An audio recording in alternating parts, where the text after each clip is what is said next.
right. Good morning, everyone. Thank you for joining this year's NONOG and NICS event. We are a bit over time, so we can start already. Welcome, everyone. I would like to start by introducing myself. I'm Marius Malaya. I'm the NONOG chair. First, I would like to just mention a bit about the room. The emergency exits are back behind you, and then you should follow the green paths and the green lights. And the toilets are here, and I guess you've seen where the appetizers are, and the lunch will be right on the side, but we'll talk about that a bit later. To start, I would like to thank our sponsors for supporting this. They are making this event possible. It would have been possible without them, sponsoring for everything. So we can shift to the next slide, maybe. Mention that NLogic is kindly sponsoring with this venue and the lunch and all the appetizers. Thank you, NLogic. Fiberworks is also a platinum sponsor, local from Norway here. NetNode, everybody knows NetNode from Sweden. On the gold sponsors, we have Kentic, Hafslund Fiber, and Smart Optics, kindly supporting us. Thank you, everyone. And on the silver sponsors, we have Fixo. We have Flex Optics, who is kindly sponsoring us with the streaming today. Blick Solutions, and Cisco. Thank you, everyone, for your kind support. Further, I'd like to just give some brief news about the NONOG organization. So we had, after the last meeting, we have a board meeting. And in March, where we decided to register NONOG as a non-profit organization legally with the Norwegian authorities. So in April, we did that. It went pretty smooth. And in May, after a bit of convincing the banks, we also got a bank account, so we could actually be completely covered. And then later, of course, came taxes and other things, obviously. So now NONOG is a registered organization, so we're trying to do more, as you might have noticed on some of the details, the prints, the flags, and so forth. And hopefully it will go better and be a bigger and more interesting event for everyone. Further, I would like to talk just a bit about the board, just so you know who you can talk to today. First, it's myself, of course. I'm the chair, and I also work in Com4, who is doing IoT. So if you want to talk IoT, you can talk to me. If you want to talk NONOG, you can talk to me and the other guys. Then we have the vice chair, which is Eirik. He's also representing Blix and Fixo today. So if you want to talk about NONOG, Blix, or Fixo, you can talk to Eirik. And later we have Lars, who's a board member, but a very active one. He helped us a lot with all kind of details. So Lars, you can talk about NONOG and Avur. Further, we had some questions on email and on chats about the nonog.no, nonog.net, which one is which. So we had this explication previously, but judging by the questions I had to do a rerun of this. So basically, the history is that NICS, and as far as I know, also RIPE NCC, tried for some years to establish a local NOG organization. And in 2014, I think IKT Norge, who is an interest organization for telecom and IT companies, took the challenge and bought the domain and tried. I'm not sure if it actually was organized, but tried to organize an event in 2015. However, in 2016, we at the next NICS meeting, we were looking for candidates to form a NOG yet again. And that's when myself, Eirik, and Lars volunteered to try to form a NOG in Norway. So we acquired the .net, and then the current NONOG was born. But we we do are in contact with IKT Norge and their management about the .no domain. It's neither yes or no so far. And then until we settle that, yeah, .net is the domain to be using. Yes, so that's that. Besides that, I'd like to also use this opportunity to invite more people into the NONOG board. If you feel like you have a bit you would like to give to the community, or you'd like to change the event in any way and help. We have plenty to be helped with, so just take contact with us, and then we will gladly assign you some tasks. Further, I don't have any much more to say in this introduction. I would only like to inform the speakers that the microphones for the room and for the streaming are these two. So if you're going around the room, you will not be recorded, but you could use that one if you want to go around the room. And with that being said, I'd like to invite our first speaker from Nix, Peter. I don't think he needs any introduction. He works for Nix, takes care of Nix. And yes, he can take it up from here. Peter, welcome. Thank you.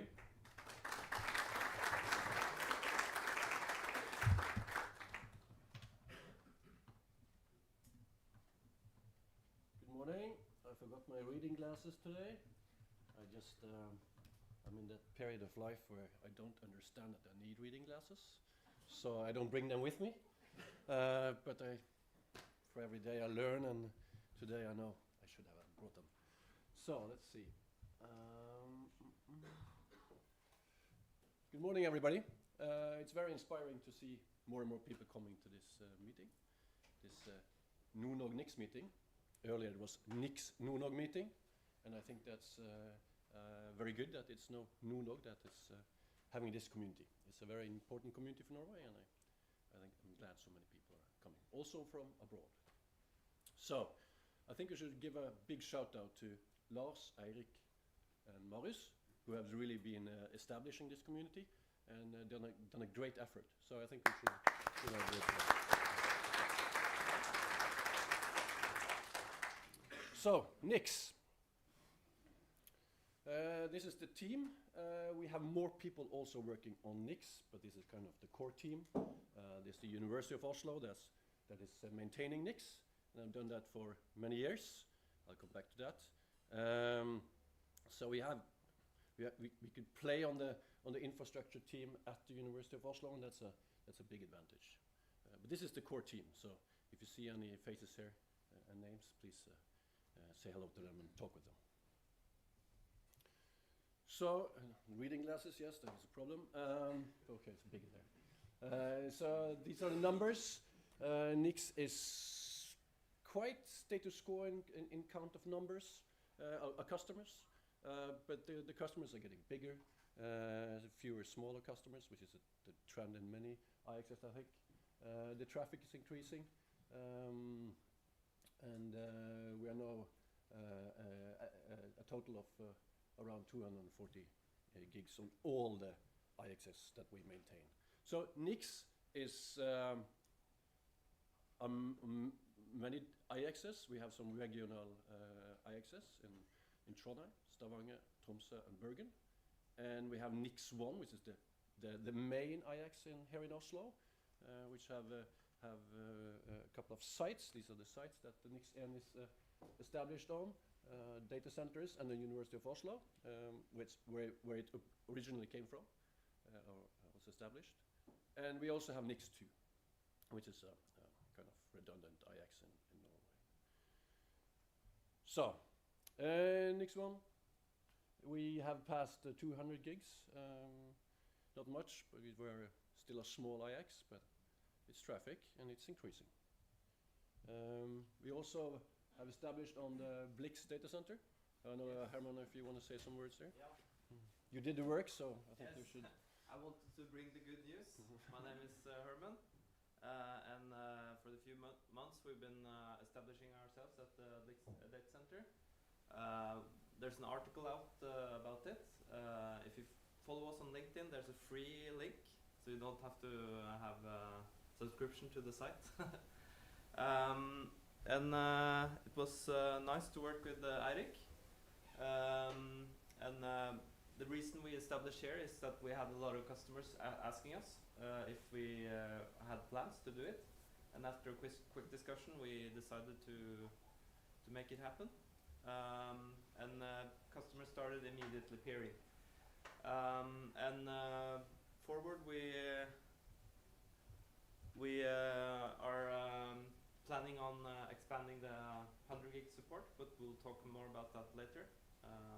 But all in all, it was a good experience, and we're ready to accept customers.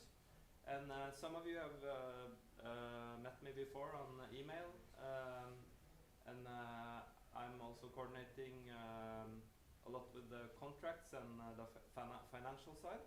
So if you have some questions around that, you can ask me. Great. So my name is really Petter, not Peter, and it's Herman, not Herman, but still that's how it is. At least it's not Bård, which is a Norwegian name, and Bård is kind of bored. I don't know.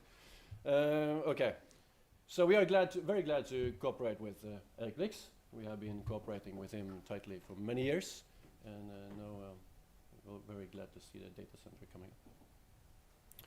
So NICS2, the traffic is slowly decreasing. It has kind of stabilized for a couple of years now, but yeah, the big question is, should we continue with NICS2 or not? Hege is probably going to talk a little bit about that later. Trondix, it's in Trondheim. Small IX, but there are some traffic. Bergen, very small, but still some traffic. And Tix, even smaller. So the one that's kind of going against the trend is the 6 in Stavanger. Has increased both in customers and traffic.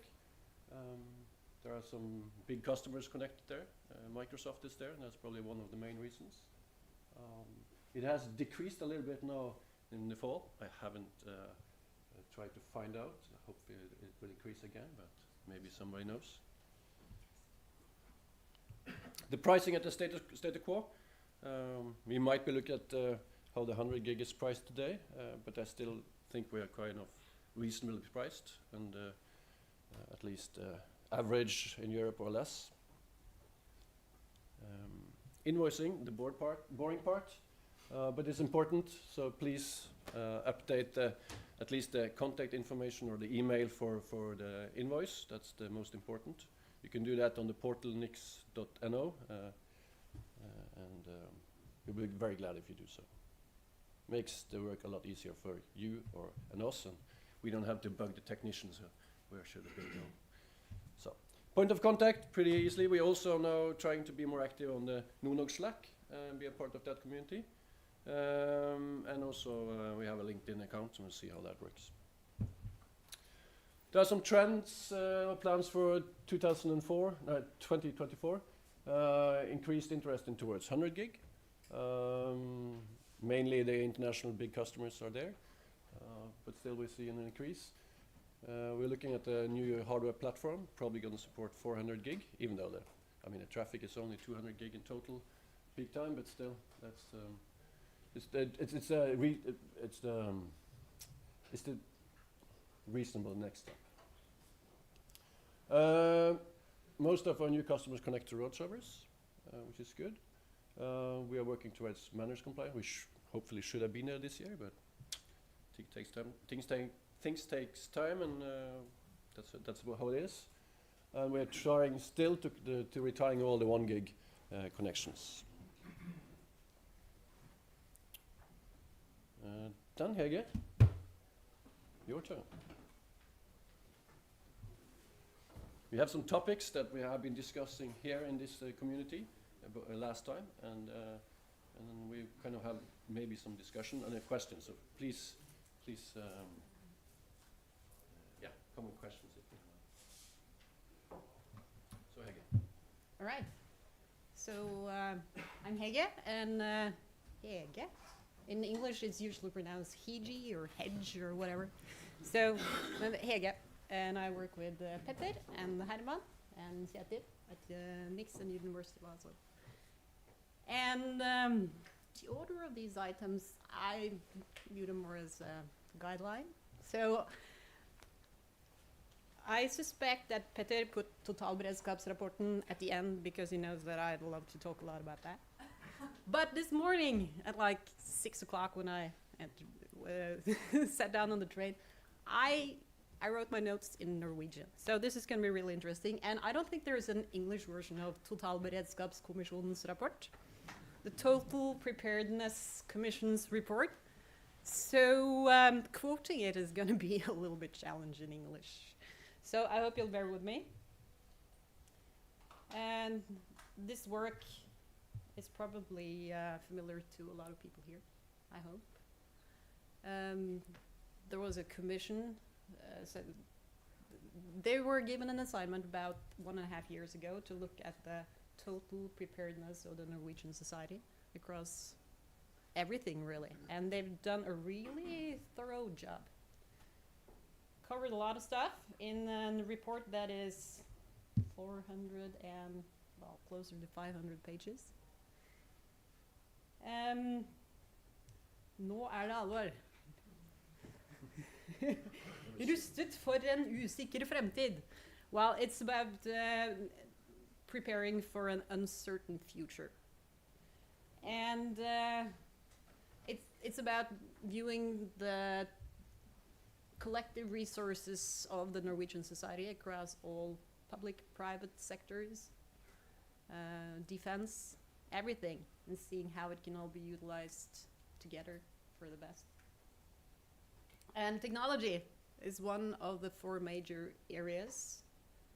That's a challenge, together with climate, obviously. And it's kind of interesting to see that one of the major things in the beginning of the report is the trust society. It's kind of interesting when you look at the headlines in the papers over the last few weeks. But between this group of people, I think trust level is pretty high, which is good and which is important, right? Because government and private sector needs to do this together, which is one of the major points in the report as well. And there's a lot about the importance of networks, both mobile networks and everything that carries electronic communication. And cross-sector cooperation is something that is mentioned many times in the report.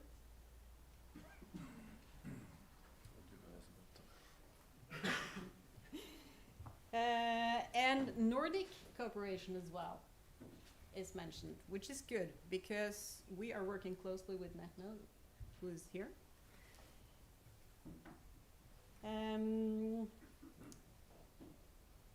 So a couple of very important points in the report is the mutual dependency between electronic communication and power, mutual dependency, which is a challenge.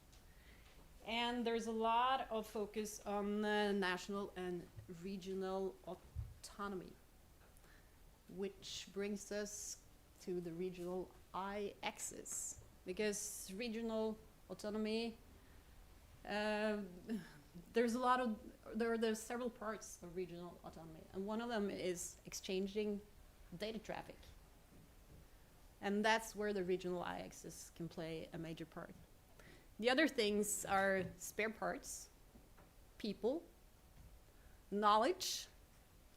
We're more and more dependent on foreign companies and foreign sources of knowledge. All of this is mentioned.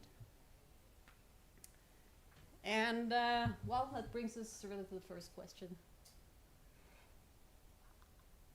What do you think of the regional I-axis? Is it important?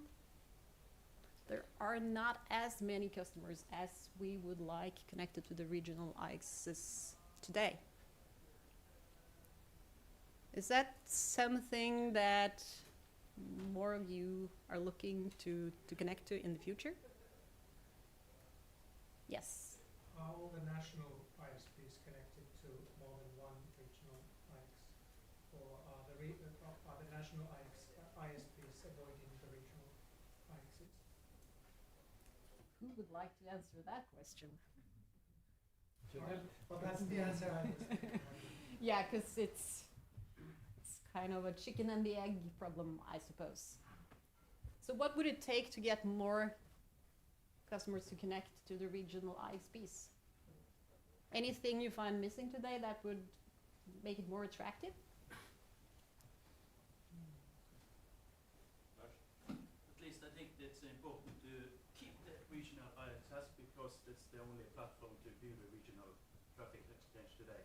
If they don't exist, it would be very difficult to interconnect with each other. Yeah, so I think it's, even if it's someone that have low traffic, it's important to keep.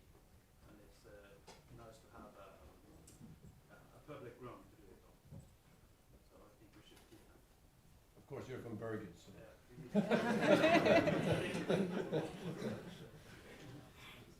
And that's what we're thinking as well, but we would like to make it more attractive for more customers to connect them. Just a quick interjection, not related to this at all, but as Mari said, there's only 2 mics in the room and they're streaming. I think speakers should repeat questions into the speaker microphone, sorry, so that the streamers get to hear them as well. Yes, question. I think from the ISP perspective, it also needs to bring a benefit to the customers because it brings a cost to be able to connect into the regional NICs if the ISP is not already in the same data center, both equipment and fiber. So it needs to bring a benefit. But of course, it's, as you say, the chicken and egg problem. So who's first? Yeah. But in the last few months, based on the beredskapsrapporten, a lot of new projects have been starting to fix or improve things based on these reports. But one of the points being discussed is where is the money going to come from? It's going to be a government help to do all the things that need to be done. It needs to be a private investment, or how is this going to be? So it's a long-term discussion also. Yes, and it involves questions regarding money. So that was a really long question. I don't know if I'm able to repeat it all, but basically there needs to be a value for the customers if ISPs are to connect to the regional ISPs. And there will probably be requirements for the ISPs and the operators as well to connect to some kind of regional traffic exchange, at least what we read from this Totalberedskapskommission's report. It's likely that it will be a requirement because the different regions will be required to operate on their own in case of, for example, weather conditions. In parts of Norway, fiber is, well, I live in a small community where you've all heard about the railway bridge that collapsed. The fiber didn't break, it seems. It was moved over to the bridge right next to it. So, but things like that happen more frequently now, right? Roads disappear, railways disappear, landslides, floods. So the point is the regions need to operate on their own, and there needs to be sufficient resources for the regions to operate on their own. So, and that probably means there needs to be data centers, and there needs to be traffic exchange. And which really brings us to the next item here, which is the name servers. Would it be a good thing to have root name servers at the regional ISPs? Yes. Definitely, and it's such an easy thing to do if you already have any CAS providers for both root and the national root. But I'd like to add one more point of view to the previous question. I realize I didn't introduce myself, so I'm Alexis Uhanen from Trex, which operates a regional exchange point in Finland. And surprise, surprise, we've had pretty much the same challenges regarding this issue as you seem to be having. And in our experience, one of the challenges on the ISP side is that a lot of the operators are very capital city centric.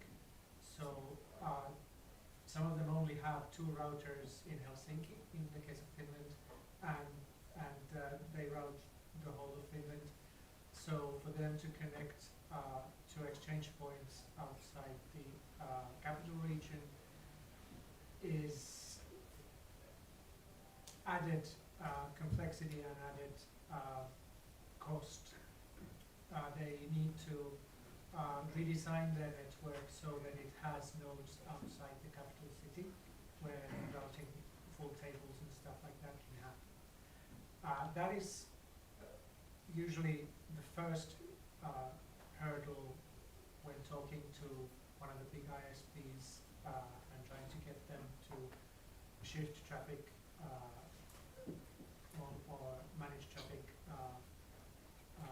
in different cities in Finland. The second challenge is that they are also afraid what would happen if they suddenly started peering. Like 2 of the biggest ISPs in Finland, Elisa and Telia, are both connected to Trex, but they don't peer with almost anyone at Trex because they, well, of course they have very restrictive peering policies, which is one reason they don't peer.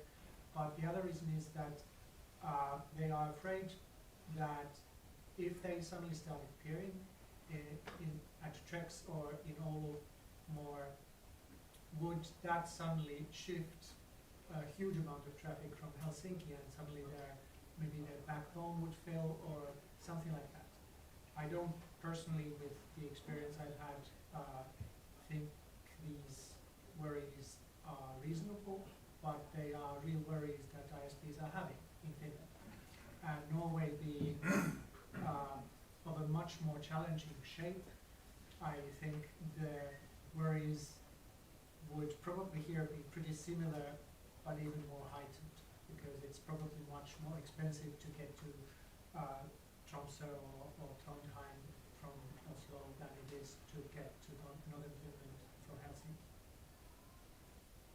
So repeat that question. Yes. Yeah. No, I can't. We need to pass the microphone around, I think, if their questions are going to be that long. Yes. Okay, so a couple of comments here. Steinar from Global Connect here. Regarding the regional IXS, they have a cost. If government wants those to be used, they could subsidize them, reduce the cost. That makes it more relevant. Thank you. Okay. Second point is what I think of as kind of the big white elephant in the room, namely DNS. Root servers in each region is fine, but it's not enough. You also need name servers for .com, for instance. Are you going to get that in every region? I don't think so. Are you going to get .no in every region? Maybe. So there is lots of stuff that is not going to work if regions are split up, even if they have root name servers, for instance. So we need to think more about DNS if we are serious about regionalization. Definitely. And in this report, it's incentives are mentioned. So I don't know exactly what that means, but they do realize that people aren't going to do this unless it has some kind of value. And yeah, obviously, needs to be designed so that it's useful. And anyone else? Otherwise, we'll move on to time and free. Yeah. So I just wanted to challenge NetNode, who has a lot of regional IXPs as well. Does NetNode have COM name servers at every node sort of, how do the Swedes do it? Not at every, but there are projects about this that are well underway, so to speak. Should actually talk. Oh, thank you. Should actually talk a bit more to Lehman about that. Who's also in the room. If you want a lot more details. But we have our Anycast clusters, and they are distributed across our regional IXs as well. But you don't get all top-level domains, and you don't get everything, but you get a fair share at least. But there's different projects from, as I believe it's headed by MSB, which is basically the Swedish version of the Totalberedskapsrapporten guys. And it's a project where also NetNode is involved. But as I said, I think you should probably talk to Lehman about that a bit more. Who's up there? Yeah.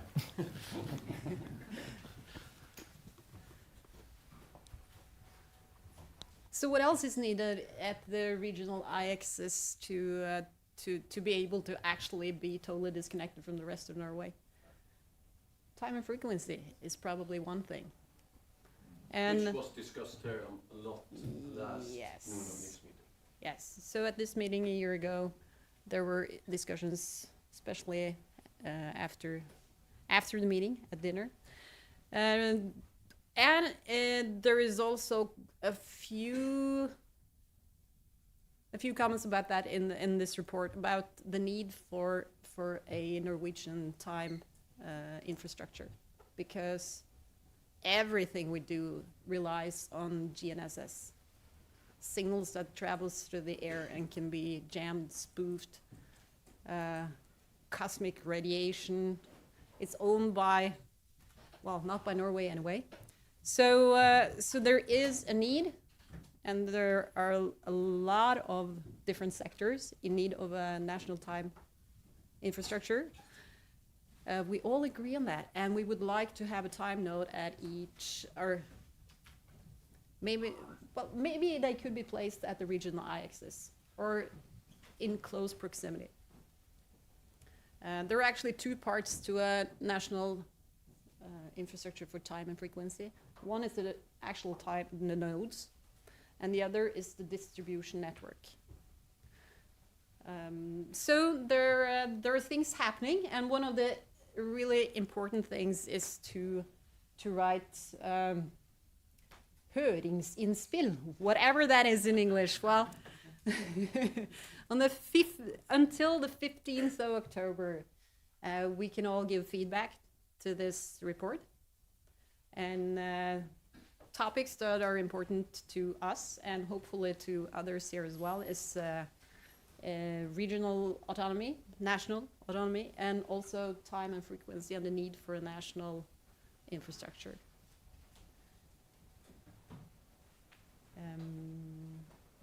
So what else? Will these slides be available? Will these slides be available? Who can answer that? Yes. Yes. So what else is needed at the regional IXs to allow them to be able to operate even if the rest of Norway is disconnected? Nothing? As long as we have name servers and time, we're good? Yes.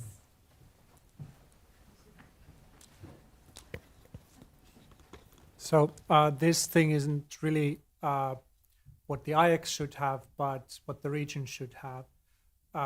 So the fear is that the regions get disconnected from each other. But I think one thing where you could put effort is to make sure that each region has international connectivity somehow, either through Sweden or through the sea. So that is something, but it's not, as I said, a feature of the IX itself. Yes. Excellent point. This doesn't necessarily need to be a feature of the IX, but it needs to be in the region and probably in some kind of proximity to the IX. There's a question here. Let's hear what interesting things you can say. Thank you. Lars Lima from NetNode here. I think you can't really just talk about autonomy, because you have to define what type of traffic needs to be autonomous. What type of traffic do you need to make sure that it runs in times of crisis? Because you can't do it all. For instance, you can't do Facebook because the Facebook server center is in London or in Virginia or somewhere else. So you need to make sure that everything you said works. And on top of that, that both the client and the other endpoint that you want to talk to, typically a server, is located in the same region. And that's the hard part. And you can't do it all, so you have to focus and say, I want this function to work, I want this function to work, and this function to work. And then you have to focus on getting those servers and clients, users, into that perimeter and make sure that it all works. That's the hard part. Thanks.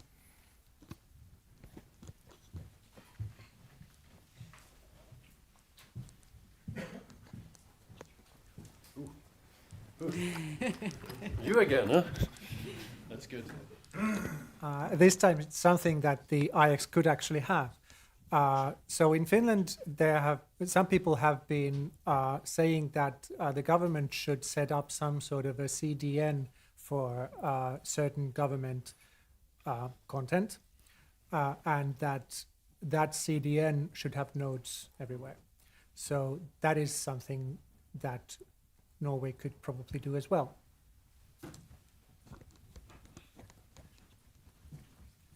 Is anybody taking notes? Yeah. I'm on. Are you taking notes? Any other comments regarding regional autonomy? Okay, so let's move on to NIX2. Is there a need for NIX2? Nope. All right, that was an easy one. There is. It's me again. So, how many of NIX1 members are connected to NIX2? If something happens to NIX1, would NIX2 be able to actually carry, how much traffic could it carry in that case? Herman is looking at the numbers right now, I think. Well, we have room for most of the 100 gig links, but it's the 10 gig links that would be a problem. Also a physical problem with the fiber capacity, so not much. But of course, if there is interest for NIX2, we could do something with that. Oh, that's you first. So, Tor Andersson from Red Pill Pro. I think that in its current form, it's not very useful because it is located in a place where it's kind of out of the way, and the economics of connecting to it is not good because you basically need to double your NIX cost, and you probably can't even use it as redundancy for most of your peers. So I think that while I would be happy to connect to NIX2, I think that for it to be useful, we would need to have a membership model that where NIX2 was included, and ideally also available at the same locations as NIX1, but as a separate fabric.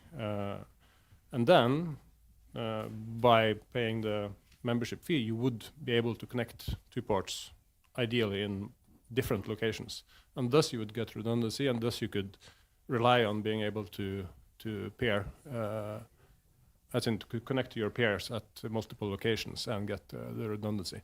If you could change the model to something like that, then it would, in my opinion, be useful. But the cost would have to be not double. Is that what you're saying?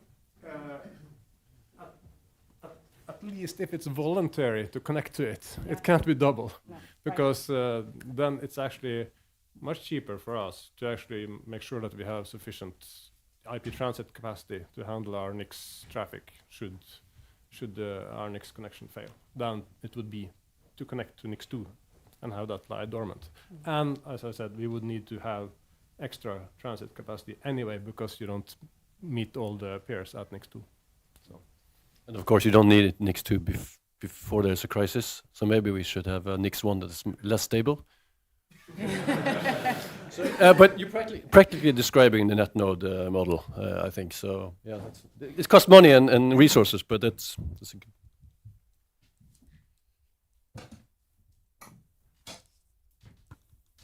Thank you. Merete from Cisco. Just a question. I'm sure that you took down NIX1 now and then. Have you been analyzing traffic and how it works to take NIX1 down, and how will all the operators handle that? Because I'm sure many of them use the same transit provider as well, and just doing the scenario, knowing, you know, in a crisis where a big location is taken out. Herman, that's a question for you, I think. You mean... So we NIX1 has not have had many maintenance windows or been down many times, so, and we haven't done that. We should have done that, but we haven't done it.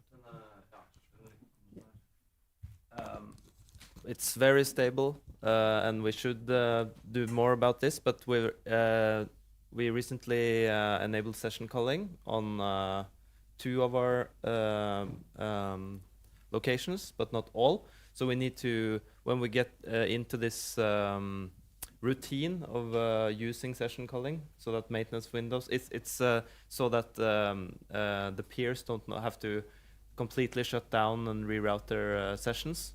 That would make maintenance windows easier, and we could do more of this.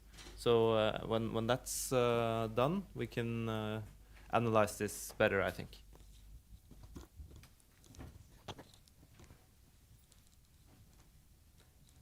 Any other comments regarding NIX2?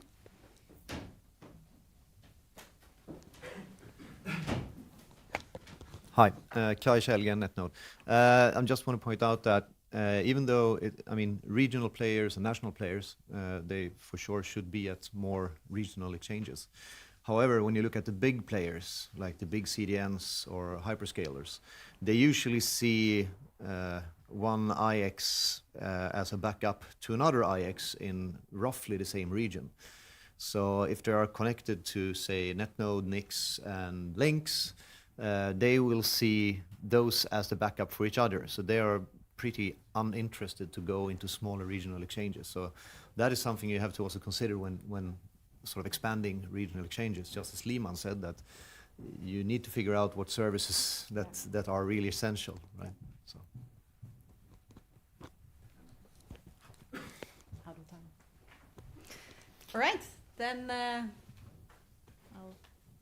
hand over to Patrick. Thank you. I think the government is getting more and more interested in this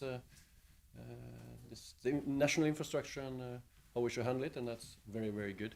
And I think things are going to happen or change in the next year. So it'll be interesting to see how that works out. I also want to say thanks to NetNode. I forgot that. Many of the international big customers that we get to NIX is mainly because of NetNode.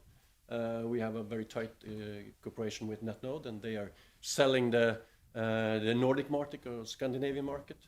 And thank you for doing so. And I think you also thank them for sponsoring the dinner today, and maybe give them a hug. I don't know if that's allowed, but or maybe buy that services. I guess that's why they're sponsoring.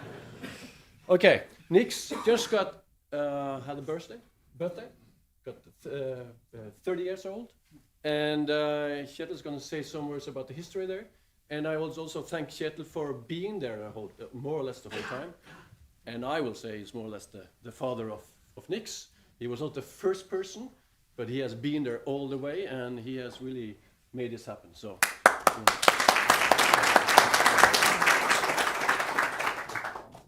That's a little bit exaggerated. I didn't join the Nix team until 1995, but that's another thing.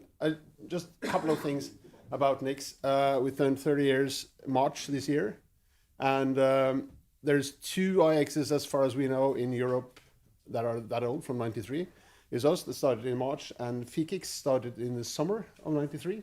So as far as we know, we are the 2 oldest IXs in Europe that's still operating. There were other IXs at the time, but they have kind of changed into something else over that time. I'll just tell you two stories from the old days. One of them was the first beginning. It was 3 small Cisco routers on top of some shelves in our computer room with a thin coax network in between them. And that was the start. It was Uninet, now called SIGT. It was Telepost and EUnet. That was the 3 main players back in the days. Steinar might remember them. I think he was in the background somewhere. But there were other people that were running it at the time. We were operating it at the university, but I didn't go into networking full-time until 95. And in 95, we also had the first switch. So up until 1995, it was just a thin coax Ethernet with, I think it was 5 connected parties at the time. So that was the old days. Then we've done a lot of other stuff. One of the things that we started, the regional IXs, you've been presented for them. And one of the long shots was in Tromsø, literally long way away from Oslo. We put up a switch in 2004, supported by Norwegian government, funded by them. It didn't switch a single packet for 10 years. It was the northernmost IX in the world. It still is. Now it's even switching packets, but it took 10 years to get the first packet switched in that fabric. We hope that we can push much more traffic regionally in the future, but it took 10 years, so we have to be patient. Okay, I'll stop there. We're over schedule already, so thank you.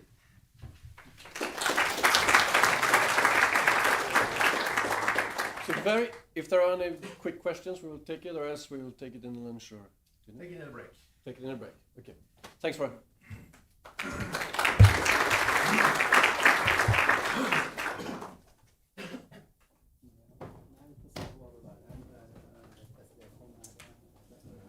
Thank you very much. It was a very interesting and interactive discussion. We're congratulating Nix again for the 30 years of activity.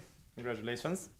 And inviting Kai Kjellgren from NetNode to talk about how to build the world-leading time network. Kai has been in the industry since the 90s and has been part of NetNode's inventory since 2002. And he's been deeply involved with every generation of the Net.IXs, and he continues to be so. And as a frequent and at most peering and node conferences around the world for decades, he also has gained some valuable insights on how the internet works and doesn't work on a global scale. So Kai, welcome.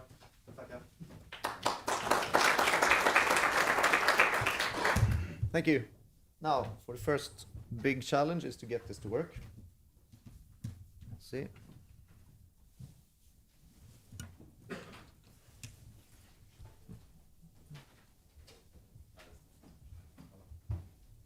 Okay. And we should be able to do this.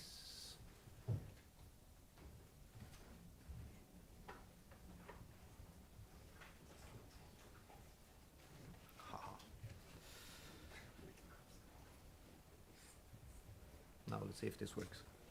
Ah, fantastic. Anyway, yeah. First of all, I just want to say that I've got a nasty cough. I'm going to have this for another 6 months, according to my doctor, so I'm not contagious in any way. It's just sort of an asthmatic, irritating stuff since the COVID, so I'm not going to kill you by coughing a bit.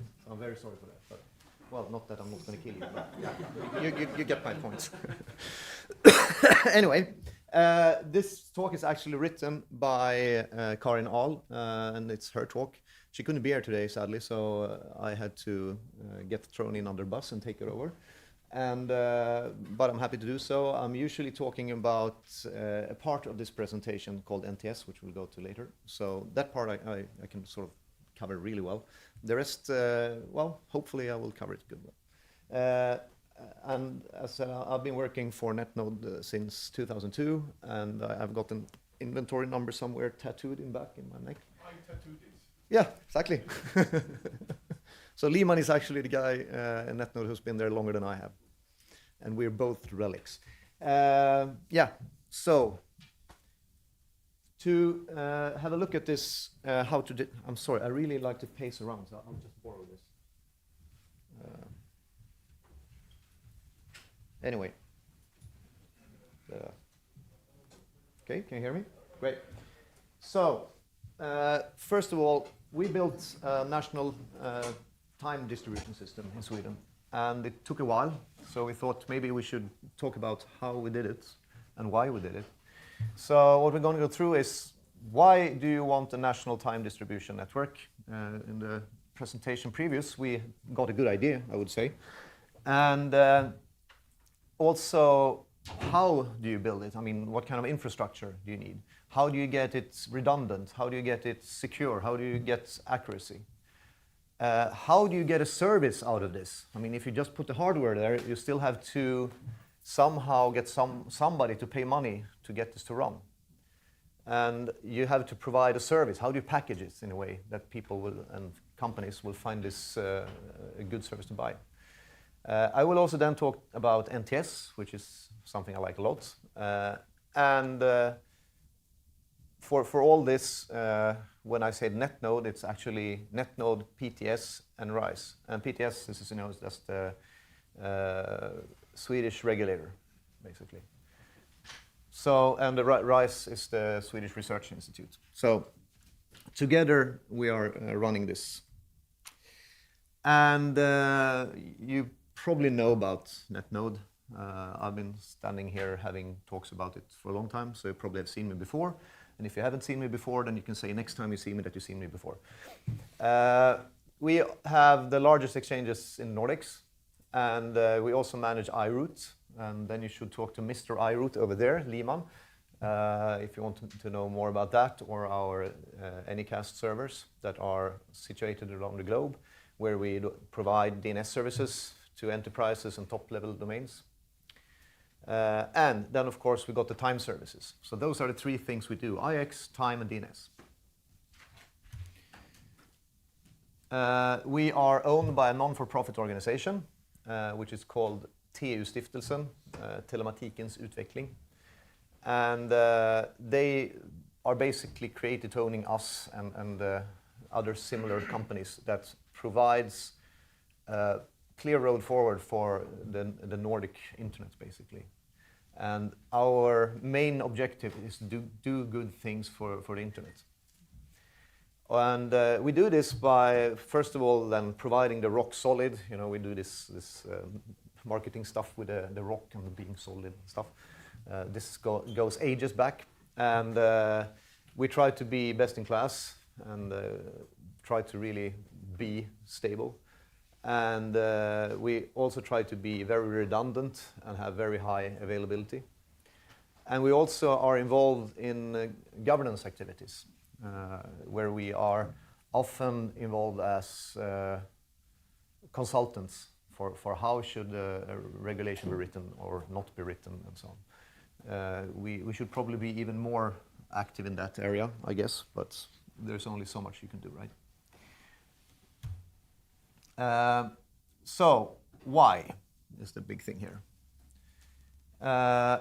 Well, it is critical to have a solid time distribution, or have a very good accuracy with your time, and also a system that is not easily disturbed. Because everything in our modern networks depends on time. You can't get anything to work if you don't have correct time on it. And one of the most usual ways to do it before is to use GNSS, right? It's very good because it's cheap, it's very accurate. However, it's not very hard to spoof or jam. So when we talk about GNSS, then it's like GPS, which is the American system, GLONASS, the Russian, Galileo, the European, and Beidou, the Chinese system. Problem is that they are very close to each other in the frequency spectrum. So if you jam one, you usually sort of just beat them out, all of them. And you can easily buy stuff. 270 euros is what it takes if you want to spoof time from the GNSS, which can create huge havoc in electricity systems, in like dams, in I mean systems you wouldn't even imagine that uses time. It uses this little GNSS receiver, and you can also see it. I mean, as you've seen in Finland, because of Russia is jamming. All of a sudden you go in Helsinki and try to use Google Maps and it just, yeah, let's not, because it just jumps around. So you need to have something more stable and more reliable, actually. And then you need something that isn't based on GNSS. You can use GNSS, but you need to have a backup to it, or you need to have that as a backup if the primary does. I mean, you can't only rely on GNSS. So it also has to be distributed, because you can have, for different reasons, you can be cut off from the different regions, so you need to have stable time in all regions. And also, the services that you give from this, they have to be affordable. So, or you can have the regulator just saying that you have to do this, but nobody's going to be happy by that, right? So there has to be a balance.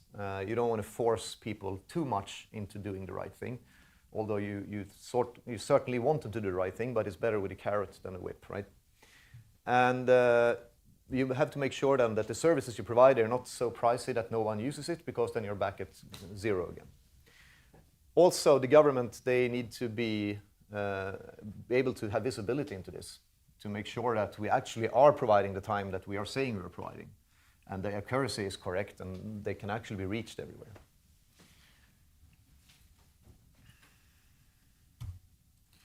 So, how does we finance all this? Because this is not cheap. As it works, it's actually an interesting combination between private companies and governments. And it's every telco operator in Sweden, they have to pay 1 per mil of their yearly turnover into PTS, and then the government will put in the same amount of money to PTS. And this is put into financing for electronic communication. And in that, there are all kinds of stuff that's needed to make this robust. It could be, they say that, okay, we have no fiber route that's redundant in this part of the country, so we need to build a new one. So then they take money from this fund.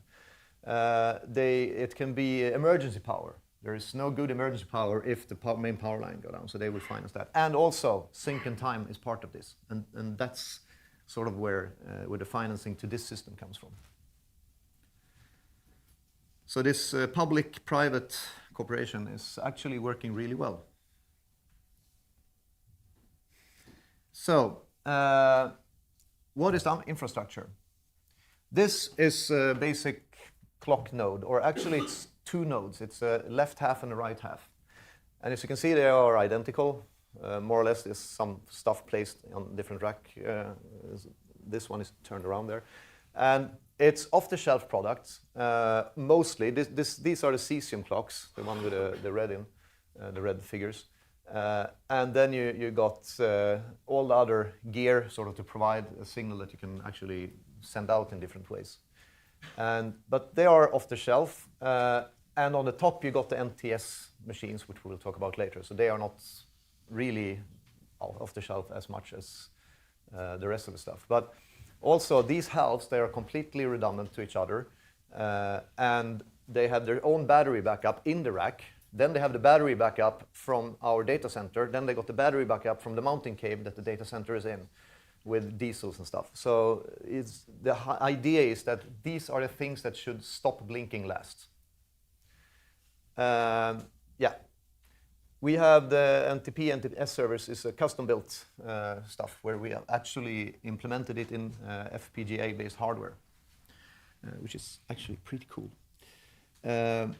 We have them in secure bunkers.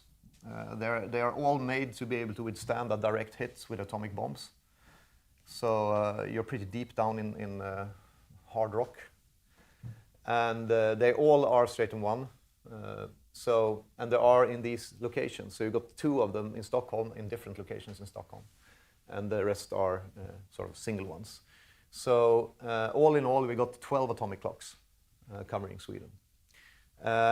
All the time they provide is directly traceable to UTC. We have free and commercial services with SLAs. And they're operated by NetNode, monitored by RISE, and financed by PTS. And if you look at the free side, we got the NTP service, which everybody knows what NTP is, I suppose. It's been in use since, I don't know, T-Rexes were roaming the earth. And it's a pretty accurate way of getting your time. And then you got the NTS services, which we're going to cover a bit more later, which is sort of a lot better than NTP in the way that it's actually secure. But this is also something you get for free. Then we have the commercial services. You got the NetNode PTP, which is the sort of highest level you can buy from us. You get a dedicated fiber, and you get PTP over that fiber.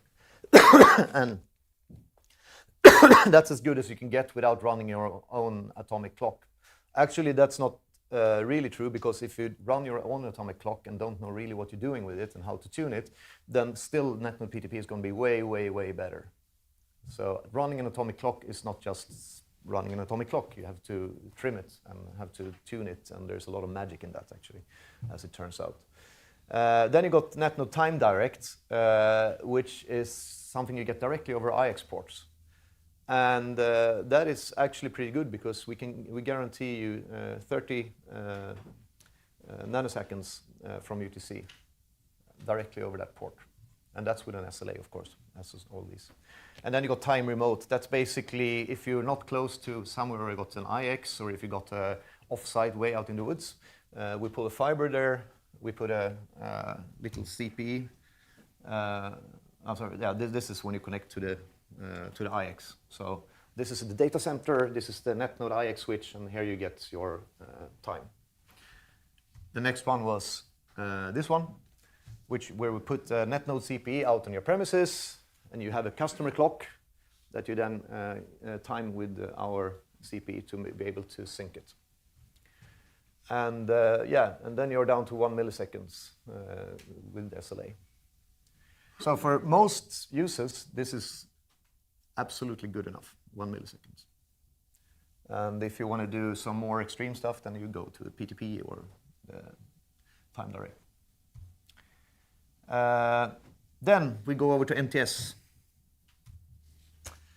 So NTP, good thing, but very easy to do man-in-the-middle attacks because it's plain text. So you can easily intercept NTP and change the time and then pass it on. And the server or your phone or whatever who receives it will have no clue that it actually has been a man in the middle. And that can break stuff pretty badly. And I mean, time is important. I mean, we use it for DNSSEC, HTTPS, TLS, whatever. So you need to do this in a slightly better way, maybe. And this has been a problem for a long time. And there's been a lot of tries to solve this. And like AutoKey and different kinds of authentication they tried to do. The problem was always that there was a limited number of shared keys. So it didn't scale in that respect. And then you have, how do you do the key distribution? That's always a problem in cases like this. And it never really took off. So then we decided we should work on this problem. And we got involved in the IATF as a co-author of a draft for doing this. And we did this 2018, and a lot of work was put into this. And there was published RFC 8915 back in 2020. And then you go, yay, we got a standard. However, that is pretty far from having something that actually will serve you time and clients that will receive time. So then just dig in and you start doing a lot of work before you have a clock that can actually receive the time via NTS. And we are happy to report that the uptake has been tremendous. It's up and running with a lot of speed here. And it's on all our nodes. We serve NTS now. That was done in January, basically. First we had it in Stockholm, and then all of a sudden it just boomed. I will show you this in a little while. And we then quickly rolled out on all the other. So actually now we should be able to serve NTS for the whole world with the kind of scale we got on things right now.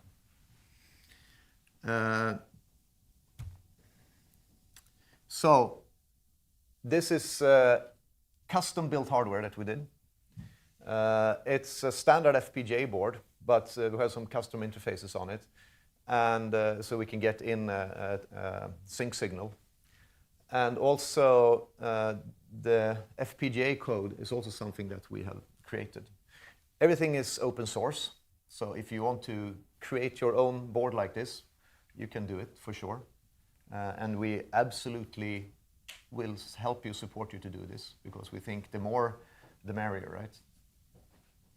right? We do 4 times 10 gig full wire speed, and that's a lot of NTS packets. Also, this we do with NTP is also that all the NTP traffic is FPGA, and then you sort of add the security on top of that. So it's pretty cool stuff. Everything is in GitHub, by the way. So if you want to find the project there, it's easy to do that. We used actually a vendor box when we did the NTS server. You can actually use any white box you want and input the software. And again, open source as well. And the RFC 8915 will happily tell you what you need to know. And if you want to connect and know more, you just go to this place and you will find a lot of information. And already today, most Linux distributions will allow you to run NTPsec or Crony, and they will support NTS directly. Or you can install Crony NTPsec or a similar client that support NTS, sorry. And yeah, then it should be up and running. And as it turns out, a lot of people have been doing this with good success. We also have Axis, as you probably know, they make a lot of cameras and stuff, and they have implemented this. We also saw that as a big step up in traffic. And here is all the white papers and why and how and best practices and blah, blah. So, I mean, these slides will be shared later on, so you can easily just find the information there. So, conclusions. Now, doing this is not easy. You need a high level of expertise. The problem is that these expertise people, they are not something that you pick out of a university or high school. They are not something that you find in the markets readily wanting to be hired somewhere. It's actually the case we had was that you can't really find the experts you need because they don't exist yet. So you had to hire them, and during many years they would have to research what they actually needed to know to be able to build this. So yeah, we keep our experts in this locked down very securely. They don't get to get out much. It's a heavy investment, both in people, in workload for legislations, for doing architecture, for building hardware, for testing hardware, for making sure everything stays current and so on. You need a lot of cooperation between ISPs, between the government, between basically a lot of stuff you didn't really think about. Hardware vendors will need to be kind enough to open up how to do stuff with their FPGA that they necessarily wasn't supposed to really think you would do. And then have another interesting thing, and that the customer doesn't even know what they want. So if you ask electricity companies or fintech companies that, so how do you do your time sync? And then the C-level something will say, oh, no problem. We've got this covered for sure.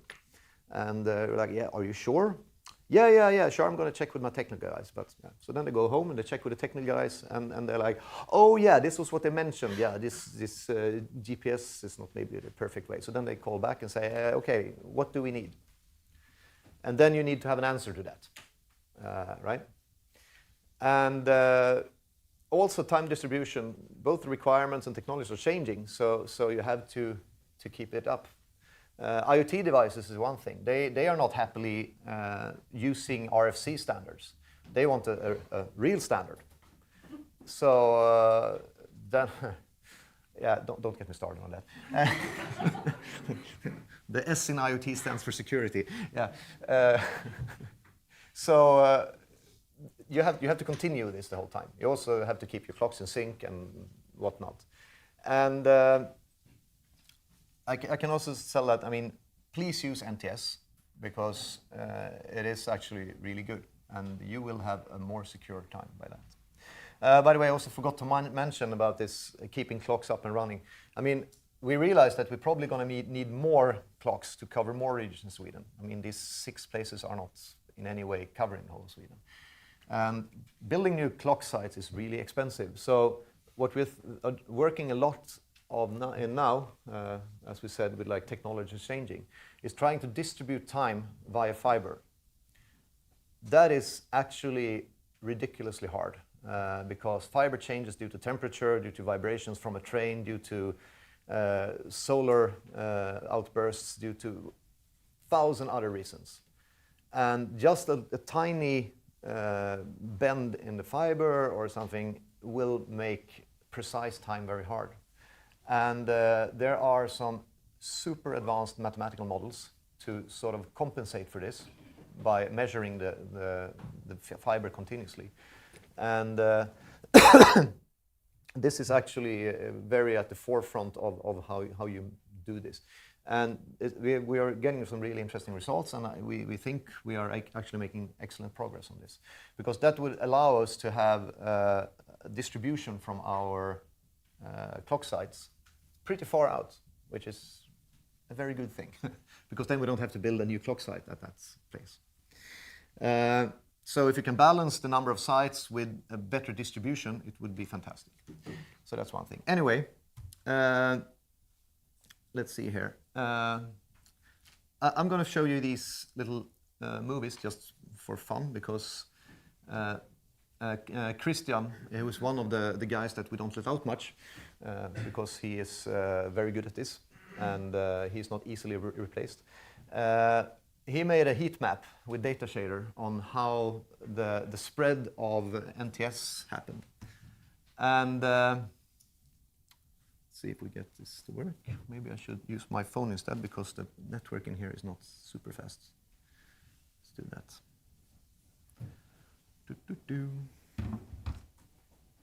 Let's see, 2 seconds. Or maybe more. Come on.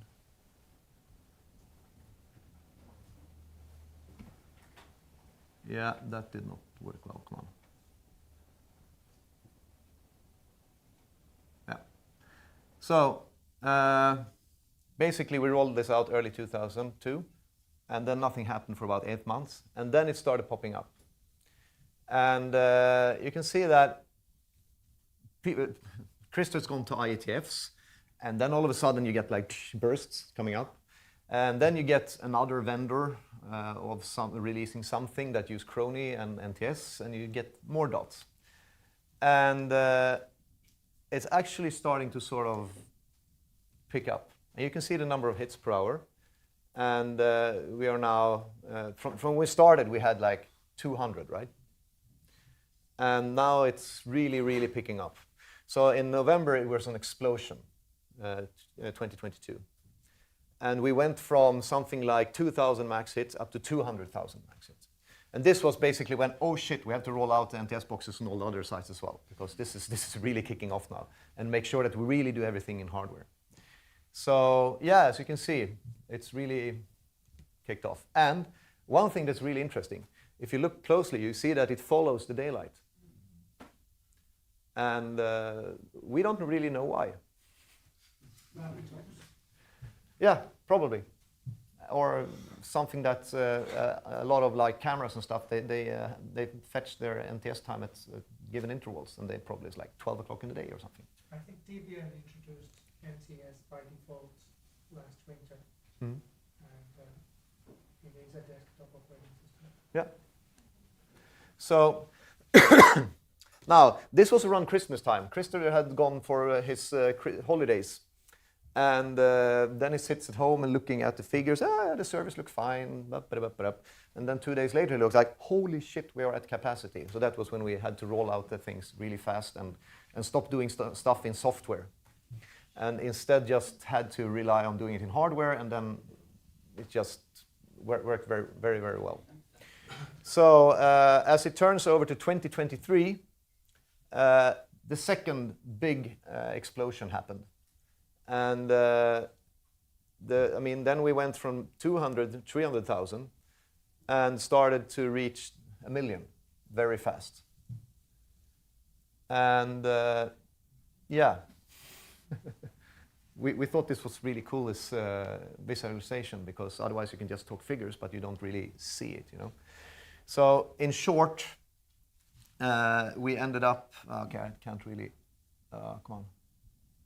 If I just jump the gun here a bit. Now, we are in the 2 million range per hour. And it's actually, we also pull out a lot more statistics of this. And so we stopped doing this film at the 27th of January this year. And we still have a good sort of ratio. We don't have that many more hits per hour, but we get more and more unique IPs. And we think, now this is again sort of guesses, we think that a lot of these hits from the beginning was because people were filtering out the UDP responses in firewalls. So you had a lot of re-requests to our servers. And when they start to realize this, they fix their firewalls. So the number of hits is the same, but the number of unique IP addresses rises because, yeah, people are doing the right thing. So, we are continuing to monitor this. We are trying to get more information on exactly who is asking this. It's not easy to do that because, I mean, the system is not made for figuring out who is asking this. But yeah, there's some good experiments we're doing with that. So, I have to get my mouse pointer back here somehow. Whoop. So, in summary, basically, new service in Stockholm, February 2022, not many hits. Nothing happens for 8 months. First explosion, November. Second explosion, January. And 1,000-fold increase in traffic in less than 3 months. And we're currently at around 1.5 million hits per hour, but more unique IP addresses. So I really hope that you start using NTS. And if you are interested in creating your own NTS servers, just get in contact with us. We will try to point you in every right direction we can. And yeah, thank you for listening.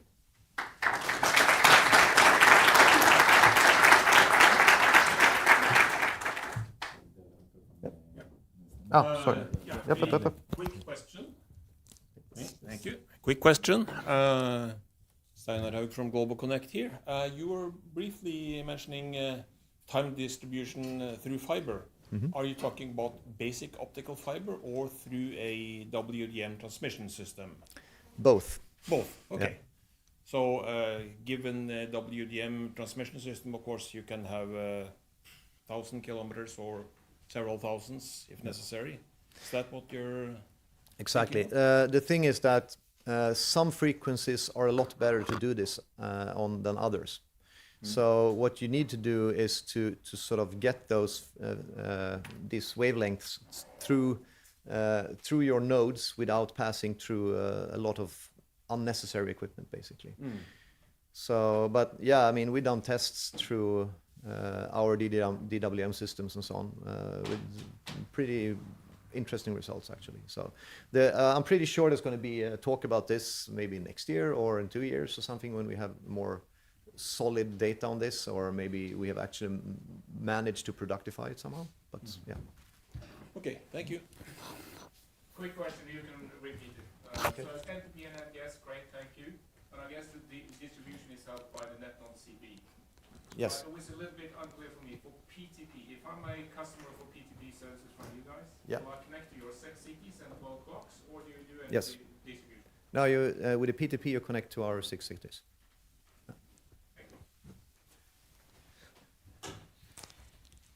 Do you know if there are any other countries that have built a similar kind of government-supported national infrastructure for time and frequency? I think you got the answer behind you.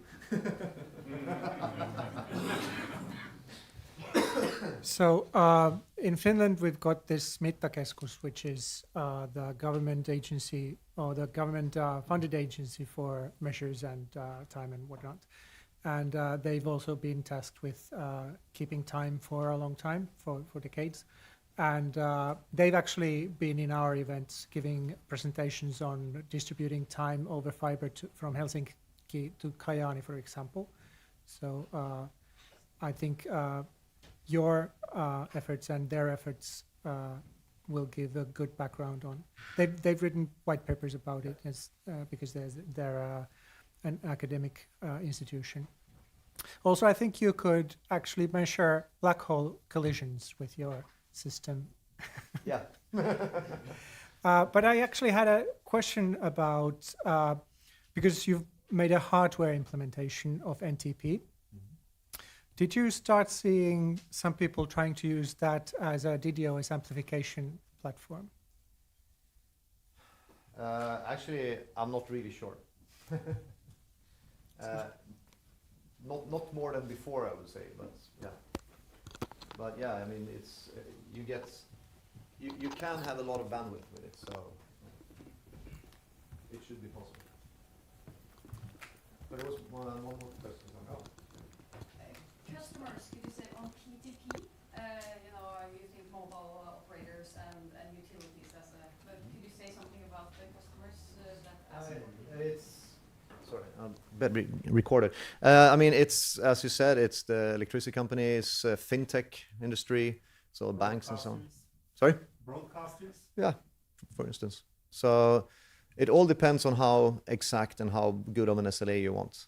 So we guess that more and more organizations are going to request to have a better time. And those who actually really need precise time and also want to sync up their own distribution network, they're going to probably use PTP. Yeah, I have 2 questions also related to PTP. One of the challenges of PTP is the sensitivity to delay and jitter, also in sync. So normally to be able to troubleshoot or be sure that you are receiving the correct signal, the client needs to have an atomic clock equipment that needs to go to the site and measure it, and that's expensive and difficult to do. Yeah. So how do normally your clients ensure that the signal is correct and not being jittered in the path? Actually, as I said, this is not really my primary sort of thing I do. I'm an IX guy, but I do know that in some instances we have gone to sites and measured up the PTPs for sure. How it's done on a regular basis, yeah, we should have Karin here, who is expert on this, to answer that. I don't know, Liman, do you know exactly? No, DNS guy, IX guy, DNS guy. So we missed the third leg. Another quick question is firewalling or securing this PTP and atomic clocks. There has been some talks about time firewalls that allowed the traffic to be secure without introducing so much jitter and delay. Is that something you guys are using or planning to use, or? Good question. Actually, I'm not sure, to be honest. So yeah, I mean, just email me. I will for sure find it out for you. Yeah, sure. Yeah. Thank you.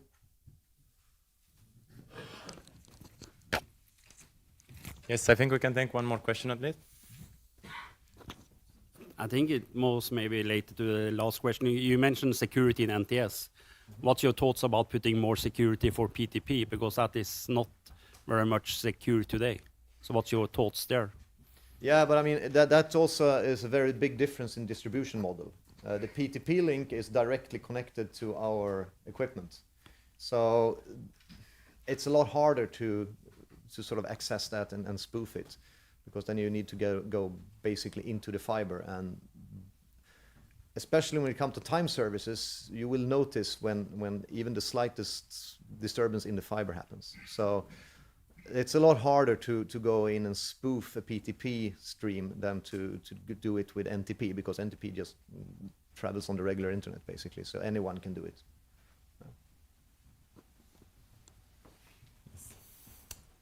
All right, if there are no more questions, I think we can wrap here. We're a bit over time, but it appears like everybody is enjoying themselves, so I didn't want to interrupt the interesting discussions.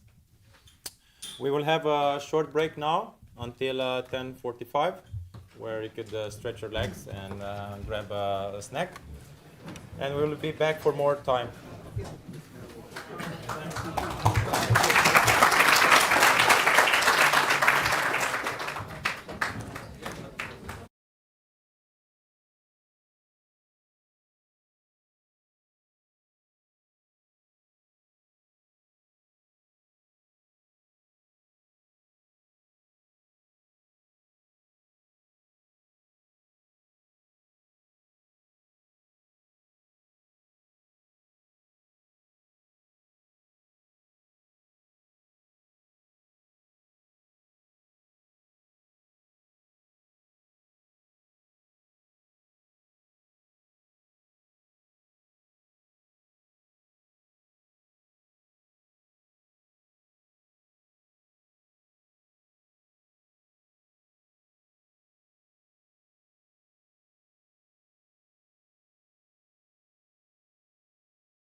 Bruker du mobil nå? Harald? Hva sa du? Er du på fastnett eller på mobil? Nei, jeg passer. Ja, ok. Går det greit, eller? Ja, det går greit. Det er til tider sånn og sånn, men her bruker vi 5G. Så vi får se. Ja. Nei, jeg har ikke noe animasjon, så... All right. I think we can start, everyone. We're already a bit into Harald's slot here, so we had a very good discussion before the break around time, so we will continue with another time topic. Harald here, as you can see, is remote. He's actually on holiday in Greece. And today we're going to be testing both the Greece internet and the Norwegian 5G. We're actually going to put 5G to work. So here we're connected on 5G on this side. We'll see how that goes. Just a couple of words of Harald. As you can see on the screen, he's the chief engineer for time and frequency metrology at the Justervesenet, the Norwegian metrology service. And actually in the media, he's also called the Time Master of Norway. And he has a doctorate in nuclear physics and ensures that Norway keeps up with the times. So Harald, welcome. I'll come back to repeat the questions. Okay, thank you for the introduction, and also I call really good introduction to the topic. So okay, let's see. So I put a question mark in the title, National Timing Service. There are clear advice that there should be a national timing service, but actually the path to establishing one is not that clear. But I'll present relevant lessons from field tests. And let's see if I can advance the slide. Okay, you see the next slide? Yeah, okay, good. So I'll briefly just say something about national timekeeping and then discuss ambitions for a national timing service. I'll probably spend most of the time on Jammer Test 2023, which ended last week. Some of the scope and some of the lessons. And actually, I hope that some of the participants in this meeting today may join next year.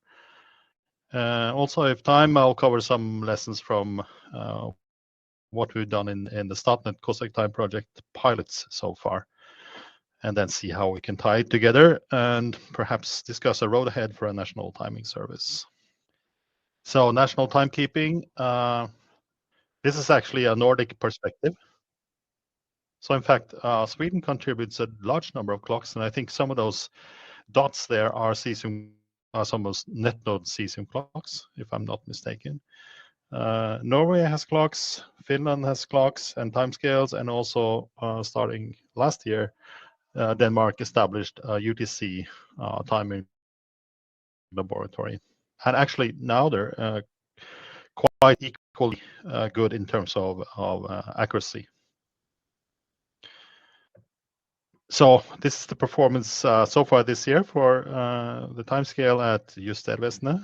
And actually now we have a demanding customer that will not pay if we exceed 10 nanoseconds deviation from UTC.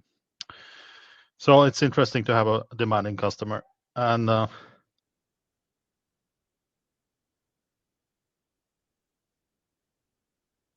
this is simply because our climate control had hiccups. So maintaining time at the sub 10 nanosecond level is actually not that.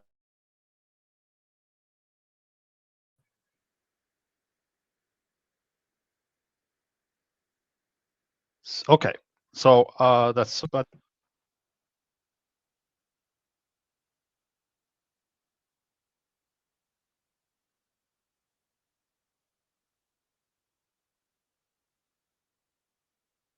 Okay.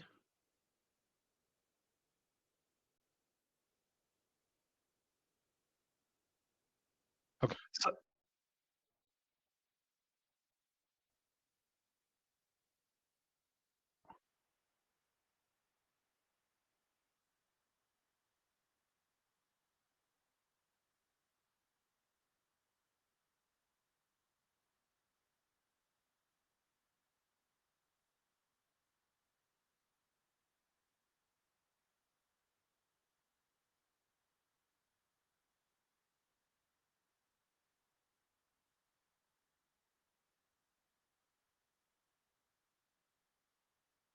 let's try. No, I lost you. Yeah, okay, I hear you.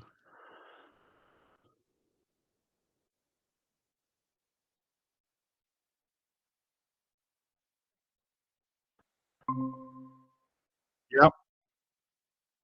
Like, yeah. Uh,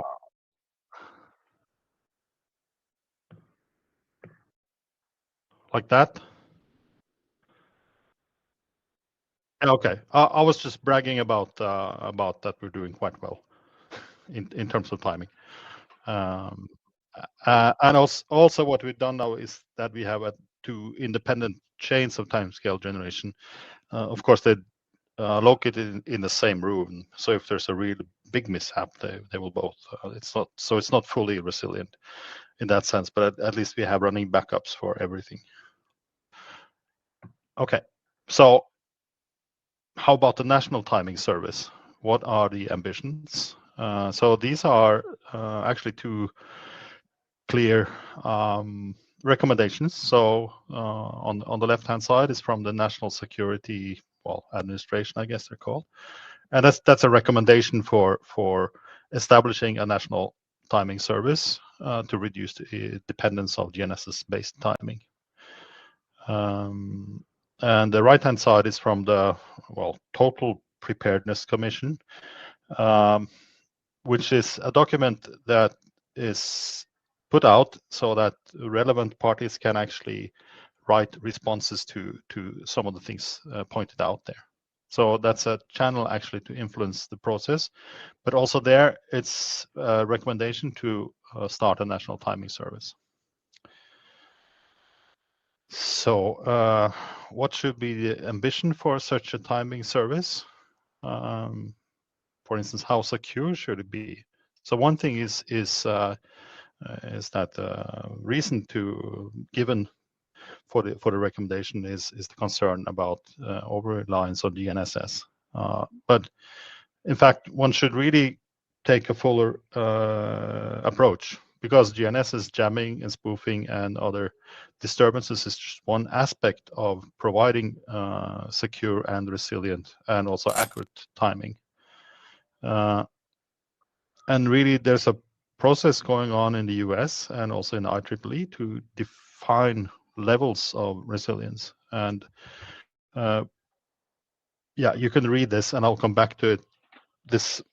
These levels in some of the lessons we learned during Yammer test. But clearly, any national timing service worthy its name, I think, should be at the highest level. So provide a solution without degradation during a threat. And threat could be GNSS, but it could also be failing clocks, sync network failures, and also network timing attacks. Although they may be very theoretical, it's interesting to think about those as well. So over to Jammer Test 2023. This beautiful place is the village of Bleik at Andøya in northern Norway.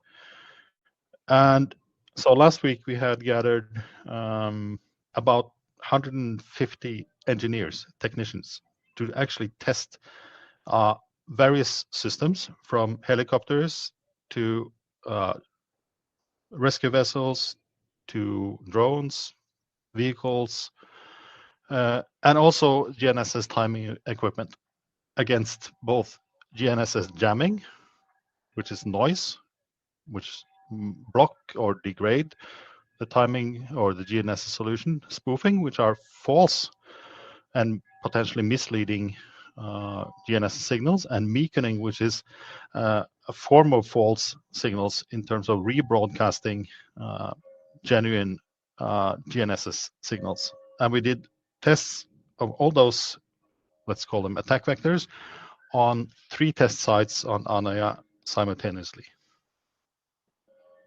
So, and you can see the range of participants, and some of the participants are actually represented, I think, at this meeting. And some of your equipment vendors were represented, and also some of the GNSS chip manufacturers that manufactures chips that go into your equipment vendors' systems were present. So, in fact, we covered quite a large range of the whole value chain of GNSS-based services.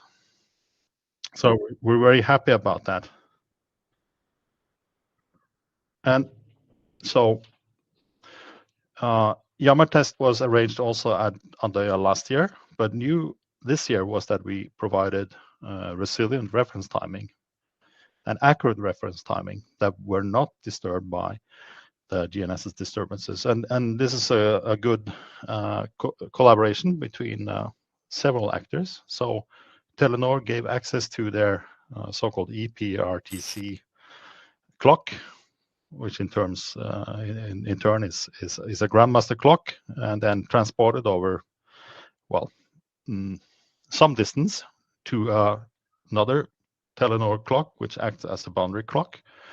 And they gave access to the pulse output and frequency output, which was fed into 6 White Rabbit switch, acting as a grandmaster, and then transported over 6 DWDM network over an alien wavelength, and then to another White Rabbit boundary clock hosted by Andøya Space. And actually, Andøya Space is right behind the mountains you saw in the picture. And there we also set up a GNSS antenna and converted the GNSS radio frequency signal to light, and also fed it into the same fiber as the White Rabbit signals, and then transported that to the test site at Bleik. So we could actually get 2 sources of highly accurate and stable timing. One derived from the GNSS over fiber signal, and one derived from the White Rabbit switch at Bleik. And the reference timing was distributed to at least 15 participants in, well, let's call it the timing. You see below was really crowded with equipment being tested. And also Ericsson had their own van with where they actually simultaneously tested 96 GNSS clocks in their van, and with reference timing from this system described. And also some of the participants hooked up to the PTP ports of the White Rabbit switch and distributed timing further to their equipment. So through an ADVA boundary clock and then into a microchip time server and so on.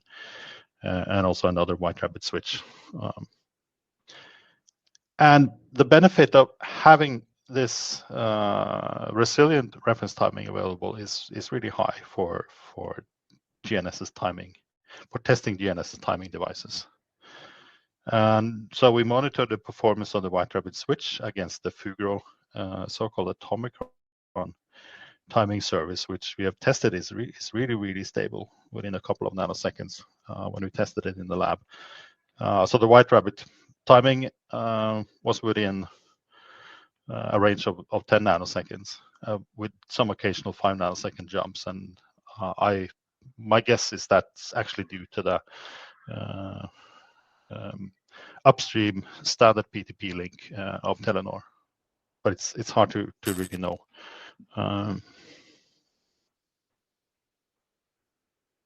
So some of the lessons we've seen, and this is actually a slide from the precursor jammer test in Skibotn in 2021, but we saw the same thing now, is that if you do, let's say, a simple-minded spoofing attack, which you can do with a hack RF devices that NetNode showed, essentially here sending out a signal saying you're 12 days back in time and you're 300 kilometers out in the North Sea.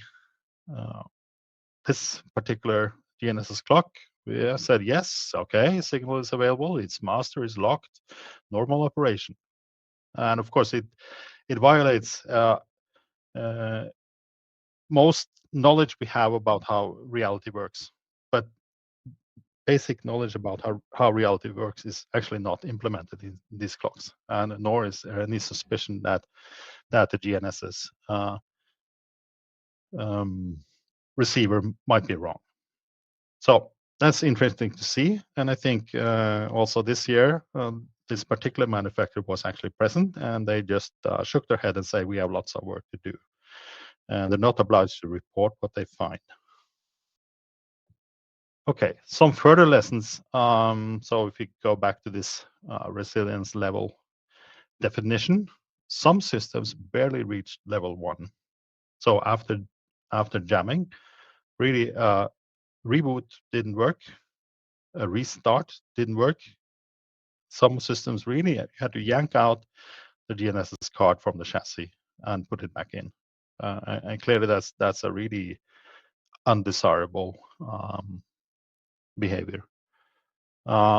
We also tested and monitored a so-called GPS firewall device for timing applications. And this year, we think, but we still need to really look at the logs. We think this year it actually demonstrated level 3 performance. So it provided a solution with limited degradation during threat. This was after, with an upgraded firmware, after we saw that it actually did not reject some of the spoofing scenarios we transmitted last year. And also interesting this year is that the resilient timing we distributed, we're using 2 methods. And so one is timing over fiber, which we have already discussed in the context of NetNode. But also GNSS over fiber is an interesting way to at least reduce vulnerabilities. And in this case, the transport was over CWDM of about 5 kilometers. But in principle, you could do the same thing over a DWDM network over quite long distances. So you could have, at least you would not have a single antenna that would be vulnerable to local disturbances. You could see several sources. But for both these cases, they require dedicated optical resources for long haul transfer. And also, we hadn't planned this, but there was sort of a plug fest going on, trying to use the PTP ports of the White Rabbit switch, so to actually make equipment from different manufacturers and using different profiles and so on, actually use the PTP feed from the White Rabbit switch. So, and then I just want to know that Yammer test will continue in 2024 and 2025. And so you should consider joining if you are dependent on GNSS chips for your service. Okay. Now for lessons from the Statnett Kazakhstan project. It's now in phase 3, so within a few months we will actually deploy what will be 4 clock nodes and hook them up to a small test network distributing timing at sub-microsecond level to substations. And so the goal for this for Kazakhstan 3 is actually to have the, let's say, level 4 resilience. So it should really provide full performance even during GNSS threats and other mishaps. So we run some pilot demos with timing 2 substations and with transferred to my institute. So what we know and seen is that timing networks may have intermittent glitches. Timing net need calibration, and that's a challenge for a large scale deployment. And also that asymmetries may change due to network reconfiguration. What we found, which is good, is that the cesium clocks that we purchased for this pilot, and also the same type that NetNode is using, may actually autonomously, so without having to touch it after initial calibration and tuning, it may provide sub-microsecond timing over several years. So they're really, really stable devices if they're kept in a stable environment. So what we have done so far is to have a White Rabbit timing link from a Statnet data center to my institute. Essentially, we are monitoring one of their clocks. So both through the DWDM network and also over a dedicated dark fiber for the last miles. So this is the performance over a couple of years. So basically, roughly 1% of the time we have timing outliers. And some were due to planned outages, and other we don't know. So, but we cannot rely on at least that particular link to be fully. We cannot rely on it all the time. We have to be skeptical about what we're getting. And even when we filter out the outliers, we see that there are 2 instances where likely some of the network routing has been changed. So one thing is that there is roughly a 10 microsecond, no, 3 microsecond offset simply due to timing asymmetries, but also on 2 occasions some routing has been changed, which has changed asymmetries also. But if we account for that, we see that in fact the Statnet timescale is actually stable to within plus minus 100 nanoseconds over two years of autonomous operation, which is really good. So more lessons we learned. Clocks may or nay, they will fail. Clocks will fail. And I think NetNode also has some experience with that. Also, sources need to be combined and selected using, well, let's say robust logic for actual resilience at the highest level. What we have not seen in the Cossack time demos are actual GNSS timing disturbances. So here's actually what we set up at one of their substations. Essentially a 2 belts and 2 suspenders approach. So one cesium clock transported over network, PTP, as the first priority. Another cesium clock, simply due to the lack of another PTP network, we put it just locally at the substation as the second priority. The third priority is the GNSS timing, and the fourth priority is a local rubidium holdover oscillator.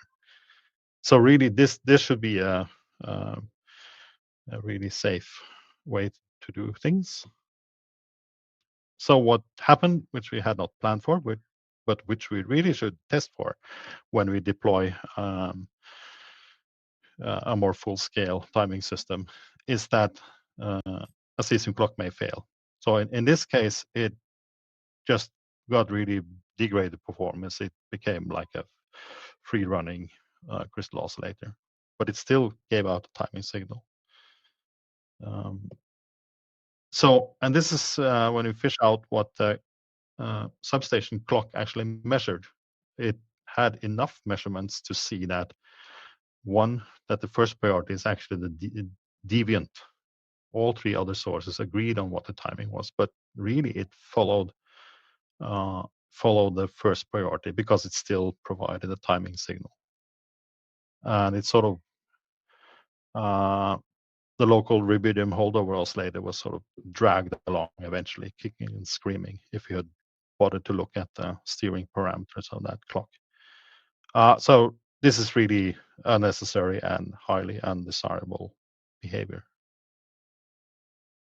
So I've actually come to the conclusions, and I hope there will be some time for discussion. But for the National Timing Service, I think one engineering challenge is to keep the performance of GNSS, which is really high, but reduce the direct GNSS dependence. So I think one needs robust multi-source systems. Some of the buzzword now is zero trust. You need some core network adapted to precision timing, and really that's not touched for other reasons.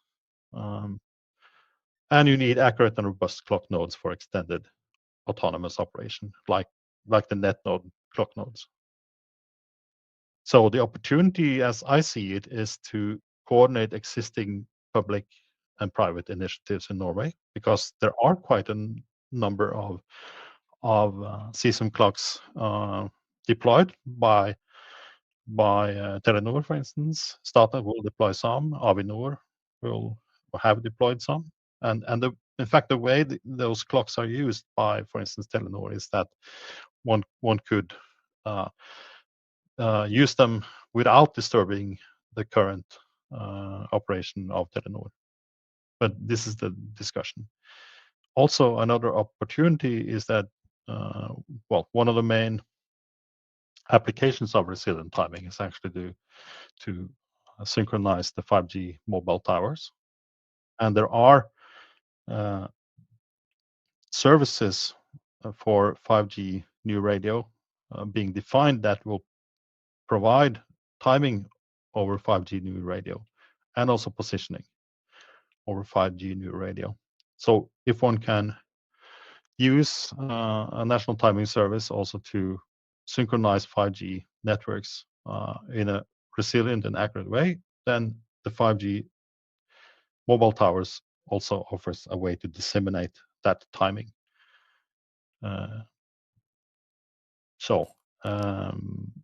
Another conclusion is that those of you with an interest in this topic should really write to Totalberedskapskommissionen and answer their request for hearing. And finally, we should learn from Sweden and NetNod in much of the engineering and experiences in building this. So that's what I plan to say, and I hope there will be a discussion. Are there any?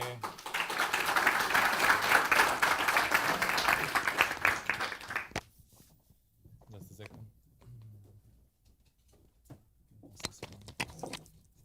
Hi. On the conclusions, you mentioned distributing time into 5G towers. One of the challenges in 5G is that a deviation in one of the providers, let's say Telenor, can affect other mobile towers from other providers in the same area, affecting the customers. And then no one is able to know which one is the one actually with the failure. Is there any testing or communication group or something being planned to avoid one provider failing to affecting the other ones? Not completely.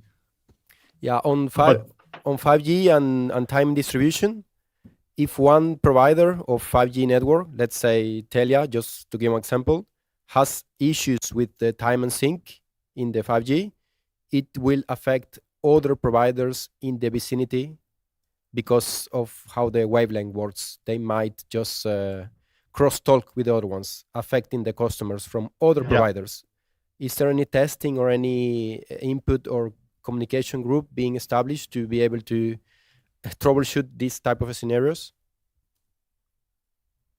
No, I'm not aware of any testing done. In my view, then that's another reason that the 5G providers should collaborate closely on this, because they have a joint interest in actually syncing to the same timescale.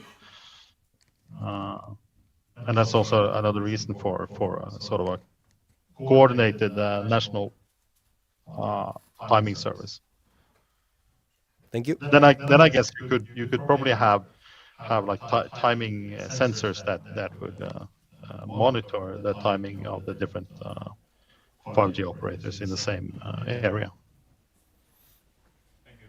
Any other questions? No? Then, Harald, thank you very much. You've been spot on time, actually. Thank you. Okay, good. That's a good job. Yes, thank you for taking this from your holiday. And I hope the performance of the audio was not as bad. Actually, it was pretty good after the first privileges. Thank you very much. Okay, thank you.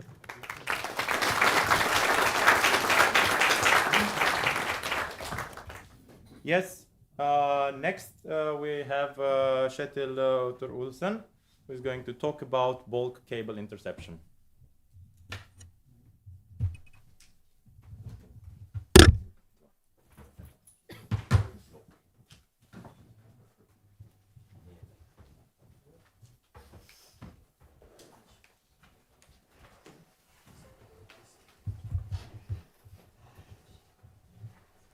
Let's see if technology is with us.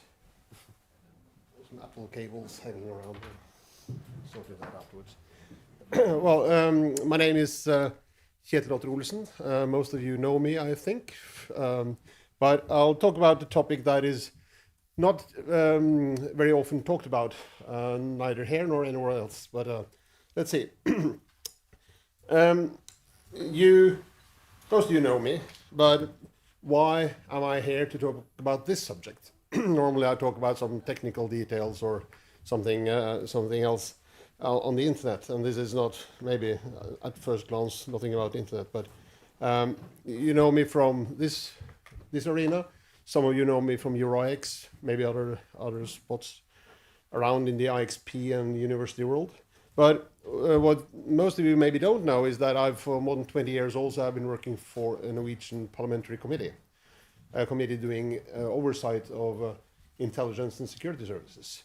So it used to be a part-time deal for many years. And in 2018 I switched, so now the university and NICS part is part-time, and this is my full-time day job at the moment. So what do we do? Well, the EOS committee, which is a parliamentary committee of 7 members appointed by the parliament, and I'm part of their secretariat. We together oversee, among others, the Norwegian intelligence service, is the military intelligence service. We look at the police security service and the National Security Authority, and other secret intelligence agencies in Norway. It's not named in the law, it's just said that any will be under our scrutiny. Most European countries have a similar oversight body or bodies. Sweden has 2 for some reason. Most countries have. It's prominent, or most prominent in the, let's say, northwest part of Europe. The southern and eastern parts also have control bodies, but maybe not working as well. Some historic reasons probably. We control that the services, the services follow the law. All these intelligence and secret services in Norway have specific laws that they should follow, and we're there to follow up. And we publish annual reports every year, is in the name. But we also make some special reports now and then. We've made 12 of them, I think, in the past 30 years. So it's only on special occasions. And all our reports are public and unclassified. So, and of course, all I say today also is unclassified. Could be difficult if I didn't do that. So that's the background. And why am I here? It's because of the past few years, there's been a new law for the military intelligence service in Norway. First part of it was put into effect in 2021. And for the first time, it includes a list of their methods. If I had been publishing this list of methods, like say 5 years ago, they would put me in jail. But today, it's in the law, it's in the public, very good. And also a lot of pre-work before the law, 750 pages of detailed descriptions and discussions about this. That's very good, because then a lot of people can then understand what they're actually doing, which I think is good for society. But bulk cable interception was a new method introduced in this law. And it's about cross-border electronic communication, cross-border only. And it's for military intelligence only, and just for very specific purposes. They tried to narrow the scope as much as possible. And it has been a fairly long and open public debate, as it was in Sweden 15 years ago when they had their law, and in the Netherlands about approximately 10 years ago when they had their law. These three countries, Norway, Sweden, and the Netherlands, are the three countries that have the most open law on this field. Most other countries in Europe have the same kind of capacity, but it's not out in public. But it's something there, like in the UK, they have a control body. They have 2 rulings against them in European courts, but it's still not public that they have this kind of capability. But there's something there. But it's difficult to debate it when it's not public. The final part of this new law will go into effect on Sunday. And that is the part that allows this new method to have actual data. That's the last piece of the puzzle. For the past year, the intelligence service has been allowed to develop a system with data, but not production, just development.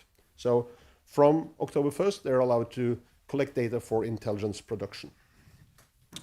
And I'm here primarily to inform you about this, since that's part of our job, but primarily to inform you about how we are intending to control it. But to do that, I have to tell you a little bit about how we believe it will work. So that will be a bonus. And I would also like to hear comments from you. But it's not a topic that's easy to do in kind of public comment and questions and answers. So catch me during the day if you have any comments or questions, and I'll try to answer them. But of course, we have some obvious limits regarding the subject. So if I start talking about something else, you know that you have kind of overstepped your scope of questioning. So, but this facilitated collection of cross-border electronic communication, it's quite a mouthful in English, also in Norwegian, but we'll come to that. But first we have to define a little bit what is bulk collection. It's a term in the intelligence service, maybe not a term in day-to-day talk. But it's about when you're out collecting data for information, for intelligence purposes, you collect everything that goes on a link or a specific system. And you know that most of the information you collect is of no interest to you, at least not today, or maybe never, but you don't know what is of interest and not when you collect it. So we have to store it all, because you don't know what is of interest until you have a specific case. That's a big problem in all intelligence services. If you want to look at what has happened, you have to collect a lot of data, and maybe only a very, very, very small percentage will be of use to you at any point in time. When you do this big collection thing, of course you will collect a lot of personal and probably also some sensitive information. And that is the main drawback of this. So there is something in the European Charter for Human Rights about the right to privacy, but also the right to security. So this is kind of nibbling at both ends of this charter. You want to have privacy, so they shouldn't store this data, but you want security, so they need to store this data to provide security. And this balancing act is in kind of the foundation of all of these things. Come back to that a little bit later. So it's common in most European countries, also probably around the world, but there's not much talk about it outside Europe. We know something about the US because of Snowden and other leakages, but in Europe it's common knowledge that this is very common. There has been some rulings both in the EU court and in the European Court of Human Rights. And that's where we might have most of the information from, actually. There's been 2 cases in the UK with both Big Brother Watch and also Privacy International versus the UK. And the UK, I would say, lost, or at least there was a number of things that the the courts didn't like. Also, we had the Centrum for Rättvisa in Sweden, and pardon my French, La Quadrature du Net, which is maybe the most famous case because that's had the most publicity. And all of this is about this balancing act between privacy and security and what should be in place. These rulings came in 2021, and they set the stage for a number of changes in European law because they had some requirements for bulk collection to be legal. Because in Europe, all countries have to follow the Charter for Human Rights, European Charter for Human Rights. So these rulings put out what do you have to do this legally. And what we see is that several countries are changing their law, and that's also why the Norwegian law, the final piece of the puzzle, didn't come into effect until this year. That's because they would like to very much be in compliance with these rulings. Because if they're not, there'll surely be a case where the Norwegian government have to go to these courts to answer for what they're doing. Will probably happen anyway, but at least you can try when you make the law to look at the requirements and be within the requirements. So this bulk collection in Norway, quite a mouthful that name. In Norwegian, it's a little bit easier maybe. Tilrettelagt innhenting av grensekryssende elektronisk kommunikasjon. Well, we use the short term for TI, and I'll use that throughout. It's easier in Norwegian and English, so we'll stay with that. And it's part of the new law for the military intelligence. And it is tilrettelegging, or facilitation is a vital word in the name. And one question that you should ask is, who must facilitate? And the answer is found in the Electronic Communication Act, Ekomloven. Everyone that is covered by the section 1.1-5, which is, I think, most of you in the room. And also, they've added in the intelligence services law, providers of internet-based communication or messaging services available to the public, which is a fairly broad scope. But available to the public is an important notion, because if you run a private internal network in a business, you're not covered by this law. But if you provide services to the public, you're in.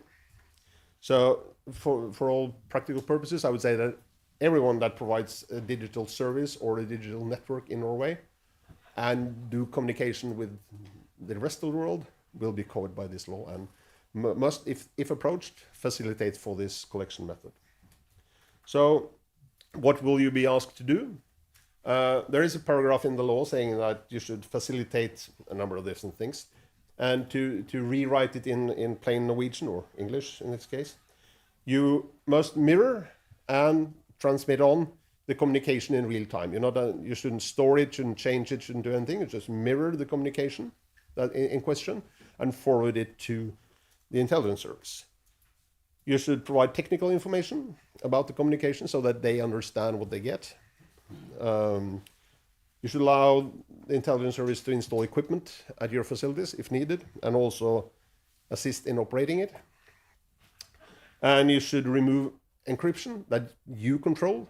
If you put MACsec on a link, you should remove the MACsec before you transmit it to the intelligence service. If there is end-to-end encryption by the user, you're not in control, so you can't do anything with it, and should just push on the encrypted traffic, of course. But if you're in control, you should remove it. And you should keep it confidential, which well, destroys the party a little bit, because if any of you have been contacted, you couldn't tell me and I couldn't tell you, or vice versa. So let's pretend. But it is an important part that all the operators that are contacted and must facilitate here should keep it confidential. That's part of the game. But one thing that could be important for you as operators is that if you have extra cost doing this facilitation, there is a process to recur some of that extra cost. I don't have the details because I'm not an operator, but if you are contacted, that information should be provided with you. So it shouldn't really be that bad, hopefully. But how can we, as an oversight body, control this thing? We base our control on the requirements from the European Court of Human Rights. Those are the most stringent ones, and on a very high level, the two most important for us is end-to-end safeguards, meaning that there should be some safeguards, some control in this process, both before they start, during the operation, and after the operation. So there shouldn't be any gaps in the process.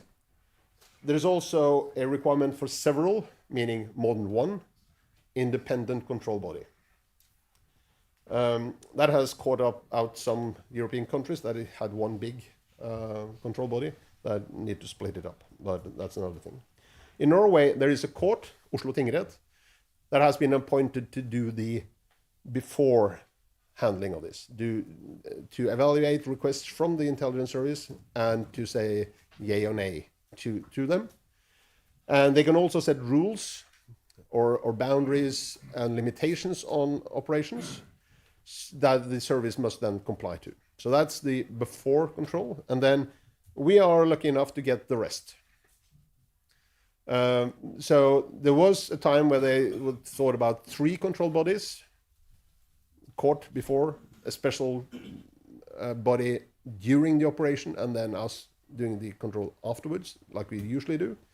But we've also got the control of the ongoing processes, the day-to-day operations of this.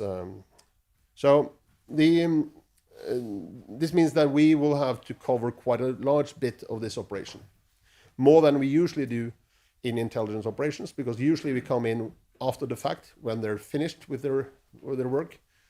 We start with the report, and then we go backwards to see what they've done, and we can say things about it. Now we have to be there and look at their day-to-day work.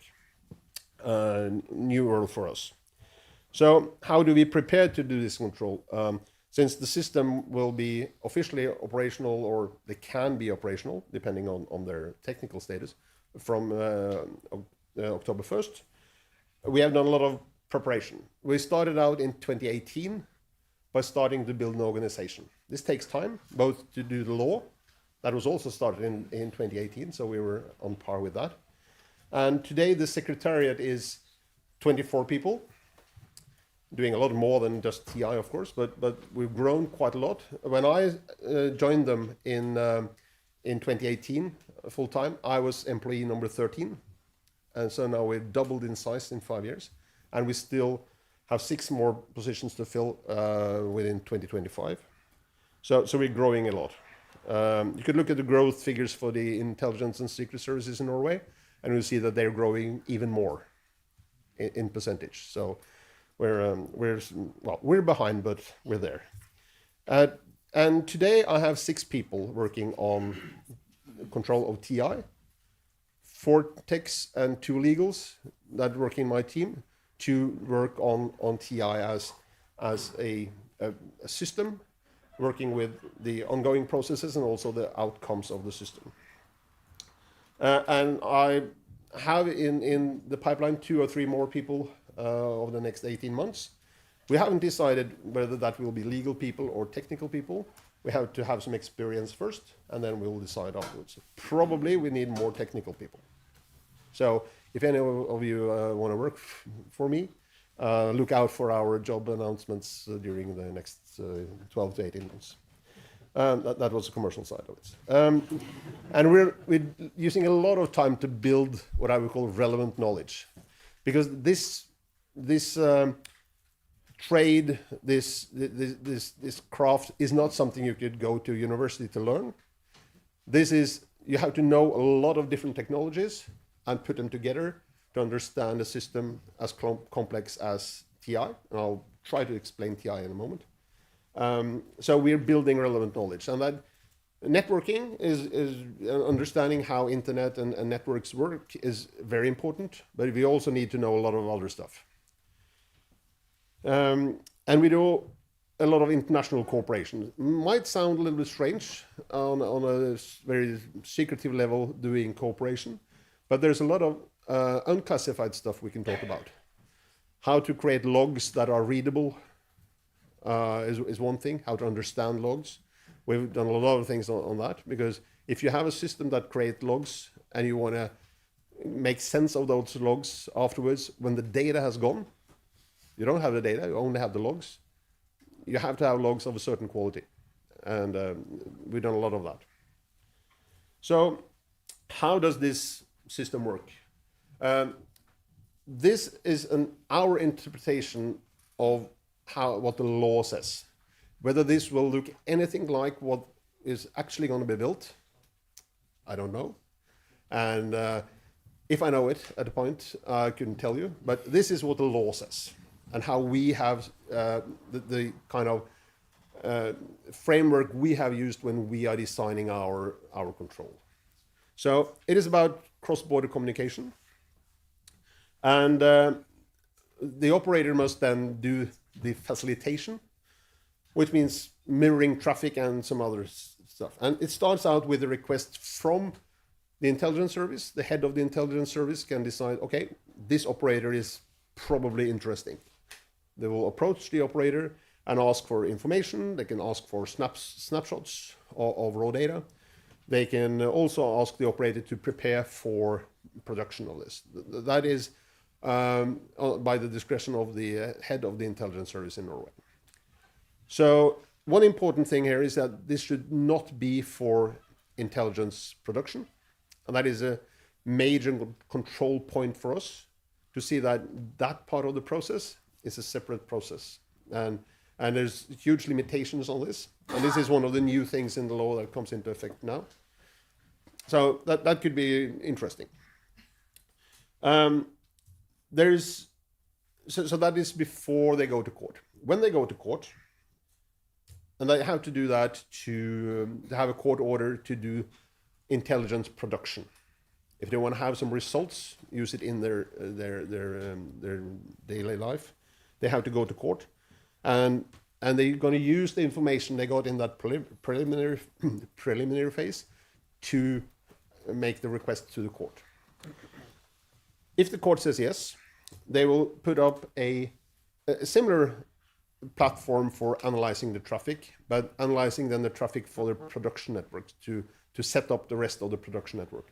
This should also be done on a technical level and not for intelligence production. So it'll probably be more of the same. At least in the law, it's the same wording as in the pre-analysis and this running analysis. Whether it will be the same or different, time will tell. But it's important that this should be not for intelligence production. That's very important, because these two parts of the system will receive raw data without any filtering.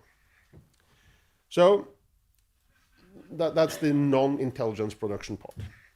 And I think we will spend a lot of time looking at these, because we do risk-based control. So we try to find the hotspots for risk, and the risk here is risk for your privacy.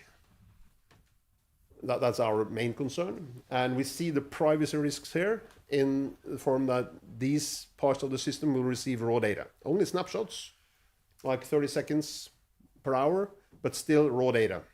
So we have to have focus on that in those parts of the system. When we come into the rest of the system, the production part, the first stop is the filter that should filter out any traffic that is between Norwegians, because they're not allowed to monitor traffic between Norwegian citizens in Norway. So there's some interesting things. It's quite easy if you have the users and the service in Norway. Quite easy. Traffic shouldn't cross the border at all. But if I send from my Gmail account to Hege's Gmail account, there's no Gmail service in Norway, as far as I know. So that traffic would cross the border twice, but it's still between two Norwegians in Norway. How are you going to filter out that? Interesting. But there's other stuff that are more easily filtered out, but that's an important part as well, because this is also to do with privacy. If the service makes a bad filter here, they will have a lot more information in the rest of the system that they shouldn't have, which is a threat to our privacy. So they have to do a good job, and we have to be able to control that they do a good job. How? Don't know. We'll find out. The two parts then of the rest there is one part for metadata and another one for content. We'll do the metadata first. So this is discussed quite in detail in the pre-work for the law.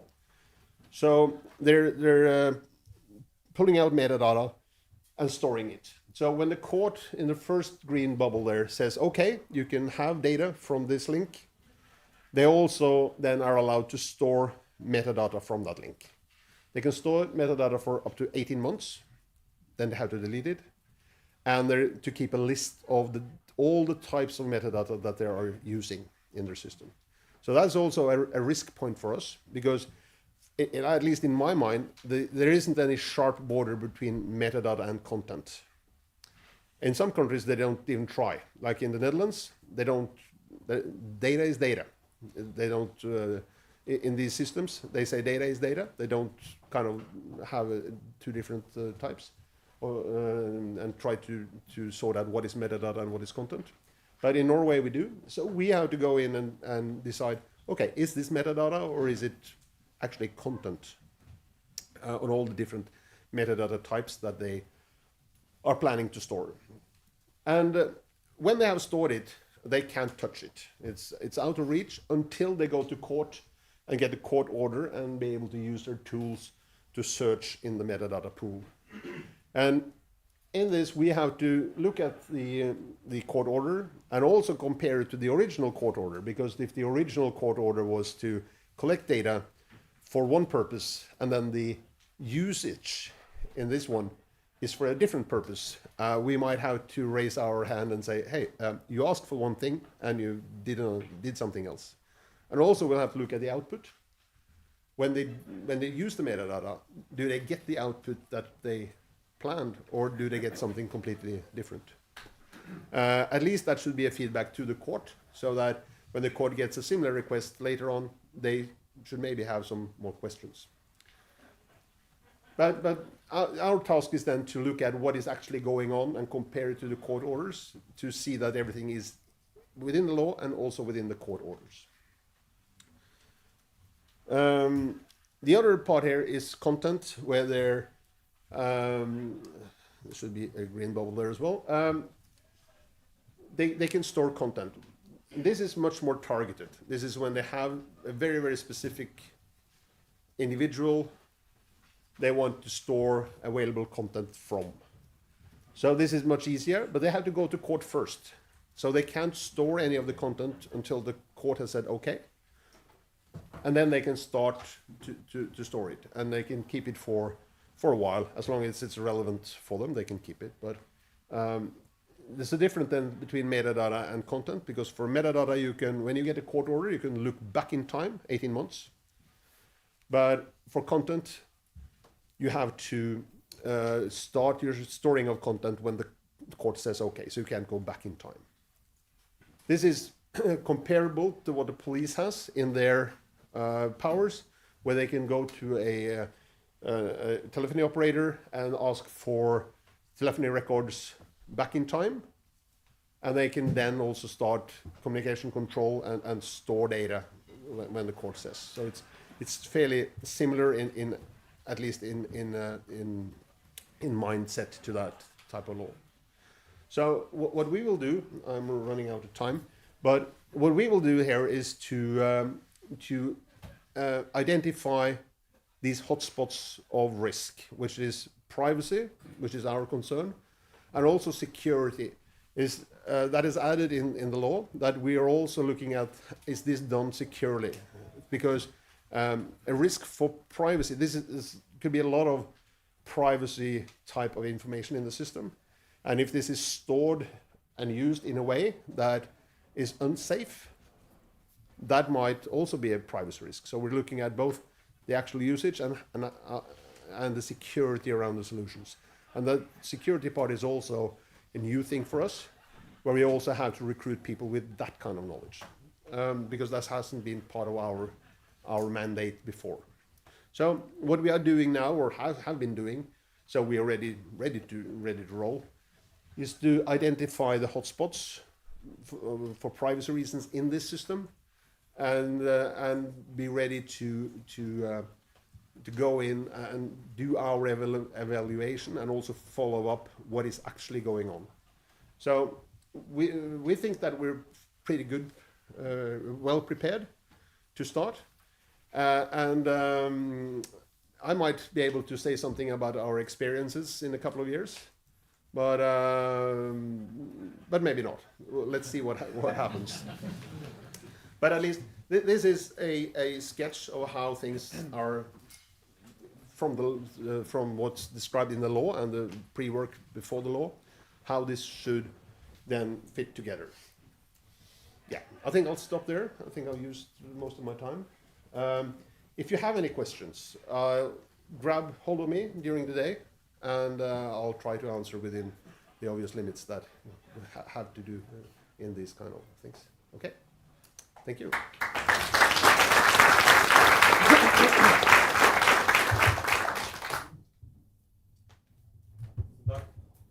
Thank you.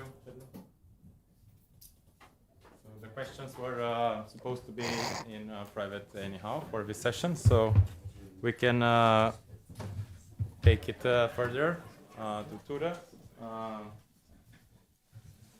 Tore Andersson has spent the last 20 plus years at Red Pill Lintro here in Oslo, working as a systems engineer and a network architect. Over the years, he's taken a special interest in IPv6, I think we all know. Having authored several RFCs on the subject, he has dual stack, many of them large Norwegian websites amongst the Red Pill Lintro's customers, while pushing ISPs to follow suit. He has also been active in the RAD community, having authored several policy proposals there. Nowadays, he spends most of his time tending to the data center, cloud, and container networks that underpin the Red Pill Lintro Nordic Cloud. Tore, welcome. Thank you, thank you. Could you maximize it, maybe? Yeah, I can. I think both of them go. I know this one at least. Anyway, as Marius explained, I work with data center networks in Red Pill Pro. And for those of you who don't know us, if you've opened a new site anytime today or any other day, most likely, or there's a fairly high chance that that content has been served out of our data centers. So we are an autonomous system, we're connected to NICs, and do all these normal things for a network operator.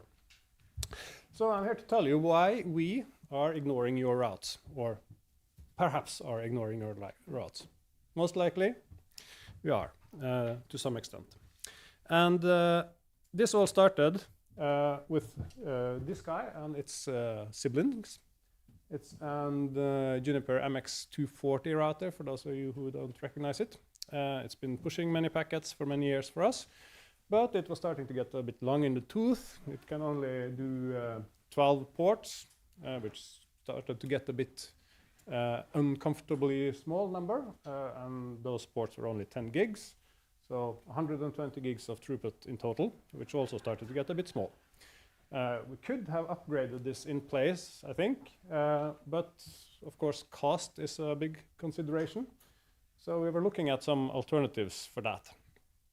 And we are running in our data centers switches, data center generic white box switches, which are capable of doing layer 3 forwarding, and we use them for layer 3 forwarding, and we use them with BGP, EVPN, and stuff like that.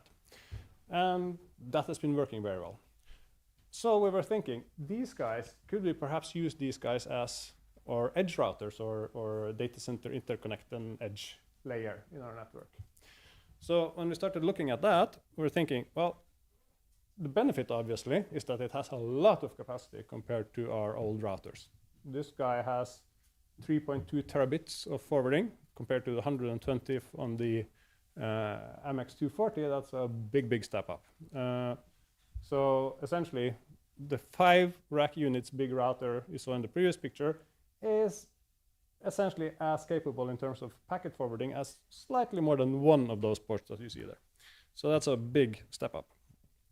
Another thing is that it's cheap, very cheap compared to the big routers. That one, I just sent a mail to a provider and asked how much is it, and it was 7,000 euros. That was the first offer. I didn't even try to negotiate. I have no expectations that I will be able to get a 3.2 terabit routing platform for that price from a big vendor.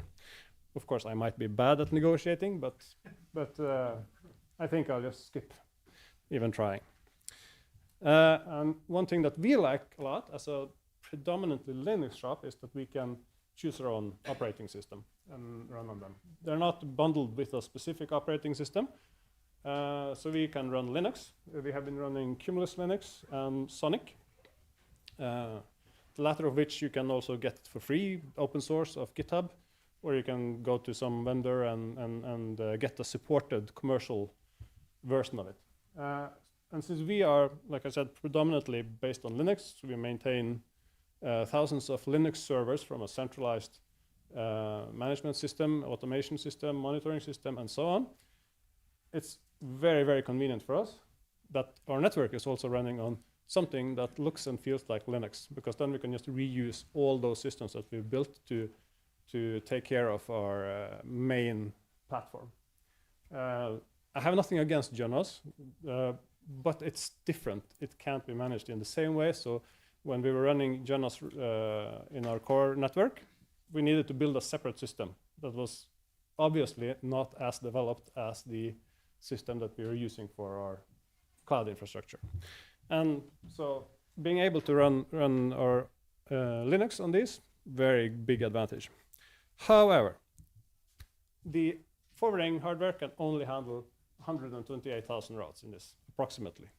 And that is a problem, because as you might know, the internet routing table is larger than 128,000. So this is a screenshot from the CIDR report, and I think it is only counting IPv4 routes. So it's somewhere between 900,000 and 1 million routes there. And I think if you add the IPv6 routes, I think you get to 1.1, 1.2, or somewhere in that ballpark. And that's obviously almost 10 times as much as that switch could take. And that's before I take into account that we need internal routes as well. So what are those prefixes we were asking ourselves? And to check if you're paying attention, I have a little quiz for you. So raise your hand or shout out if you can recognize at least one of the prefixes on this list. 1, 2, yeah, okay. What about 2 prefixes? Anyone?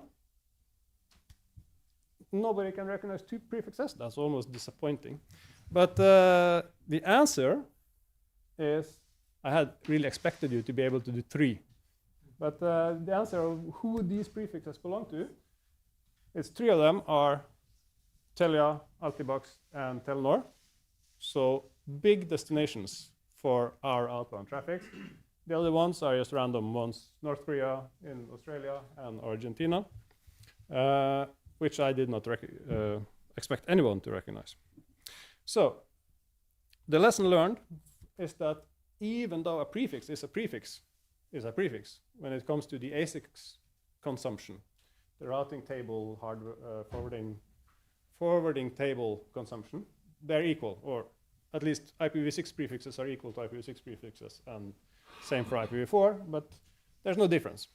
However, there's a big difference in how important those prefixes are for our customers and for our business.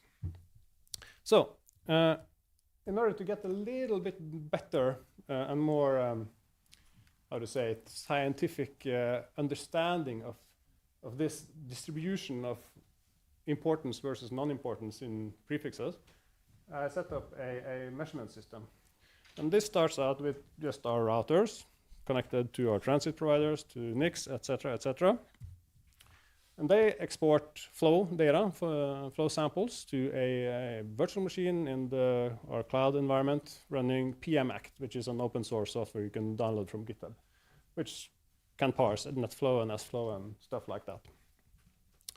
And we feed the full BGP routing table into PMACT so that we have an idea of all the prefixes seen in the routing table at any given point, along with their origin AS. I could have gotten that data from, so yeah, good. This may be a silly question, but why didn't you feed the routing table straight from your router? So the question was, why don't I feed the routing table from my routers? Well, it was just easier to do it that way, because the virtual machine running PMAC does not have login access to the routers. And it was, yeah, I jump over the fence where it's slowest, and it was just to curl down the BGP routing table from route views as FTP and just feed it into a PMACT. So you could have done that, absolutely. Then PMACT will populate continuously a database, also running in our cloud environment, that keeps track of each individual prefix and how many bytes has been sent or received from that prefix, and along with the AS number. So I'm guessing that many of you have similar setups that actually, so you have this insight. And then the final piece of the puzzle is, of course, me, who can sit and do SQL queries and fetch out reports from this database to see interesting stuff. It's like this, for example, which is a actual query I did the other day, where I take out all the prefixes I've seen on a given week, actually, sort them by bytes and just list the top 12, because that's what I could fit on this slide. And we can see that the most used prefix is actually Cloudflare, and that's because we have some customers that are using Cloudflare as some sort of web firewall. And then it's followed by IPv6 prefixes from Telenor and Altibox in the opposite order. And then we have Telia down there on number 6, I think, and so on. So these 3 of these prefixes were on that quiz. The other 3, no, not. And if we actually take all of this and the whole database made by PMACT and plot it onto a chart, I get this graph. I'm sorry.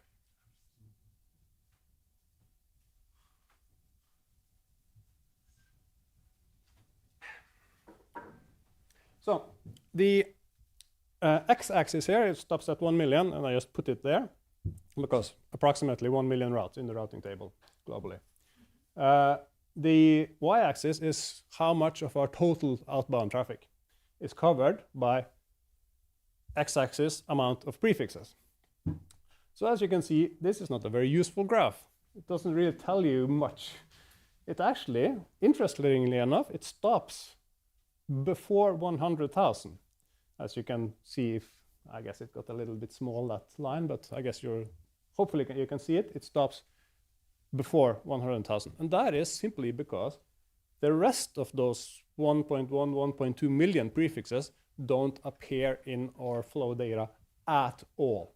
Meaning we have sent so few packets, either 0 or some hundreds, to that prefix that it did not get picked up by a single flow sample.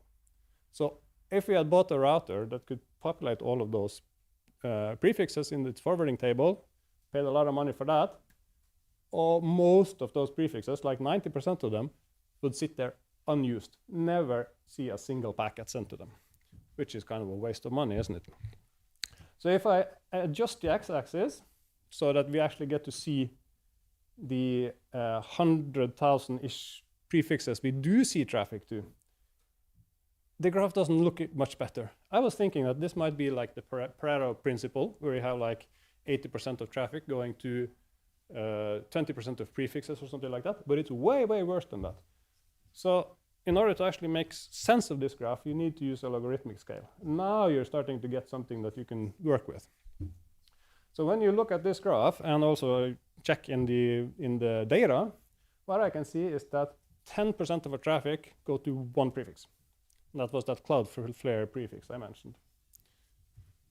50% of our traffic, 12 prefixes. Those were the 12 you saw on the previous slides. And I'm very happy that I think like almost half of them were IPv6 prefixes.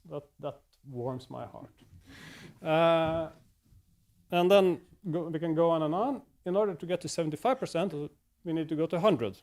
Still not much. 85%, 270, and then so on and so on. So you get to diminishing returns, obviously. Like, I didn't even bother to check how much 10,000 is, but it would be maybe a couple of more percentage points. So, with all that in mind, what we decided to do is to buy those switches, or actually to use switches for our internet edge and data center interconnect routing. We asked our transit providers to send us a default route, in addition to the full routing table.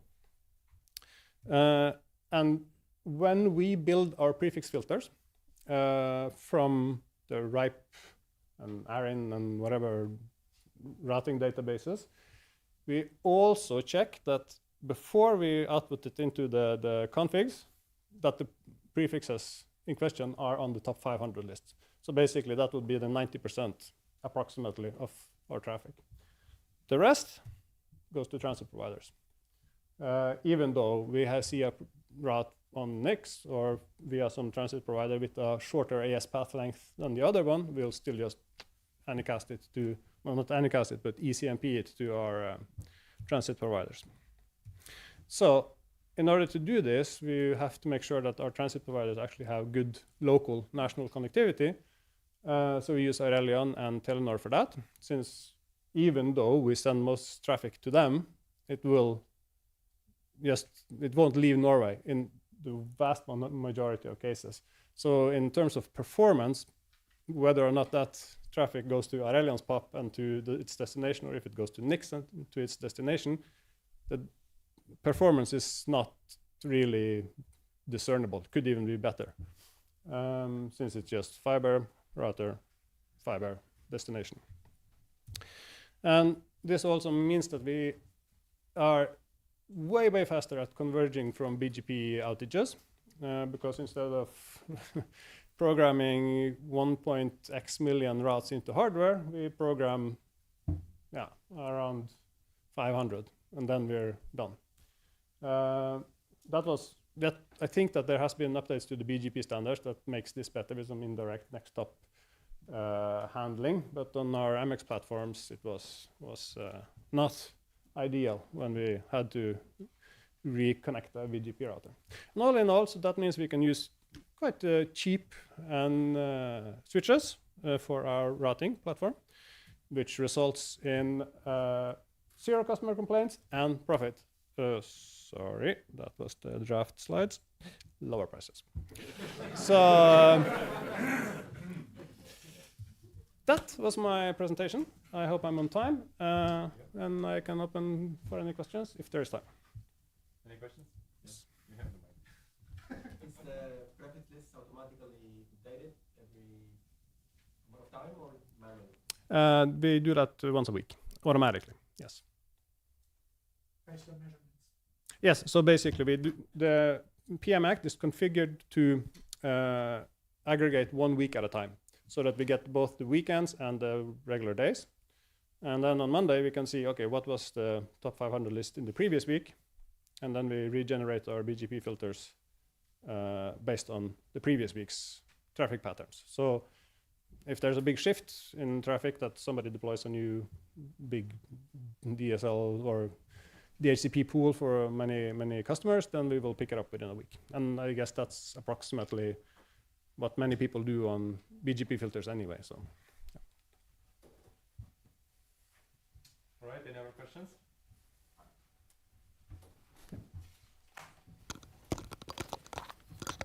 I may have a fun one. Do you close this loop? Do you monitor for the ratio between traffic going via transit providers and your other links? Because, for example, if one of the big traffic destinations, like this Cloudflare, fails over to another point of presence, you may suddenly move that via transit instead.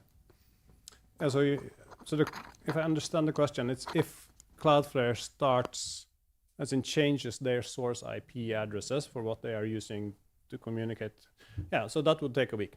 If that prefix is not already on the top 500 list. Of course, if I notice something like that, I can, of course, trigger this process manually and check what's going on. Or I could, if I see that, oh, this prefix is important for us. It might be a root name server prefix, or it could be anything. I can say, okay, this one we want, or this AS path regex we want to do anyway.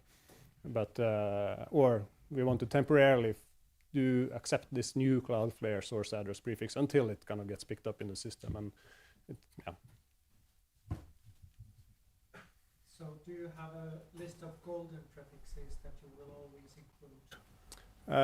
Yeah, there are two, 0/0 and ::/0 per right now. All right, thank you very much. Thank you.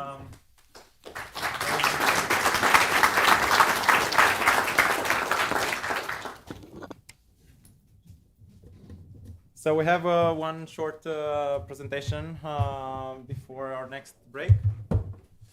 So oh, good.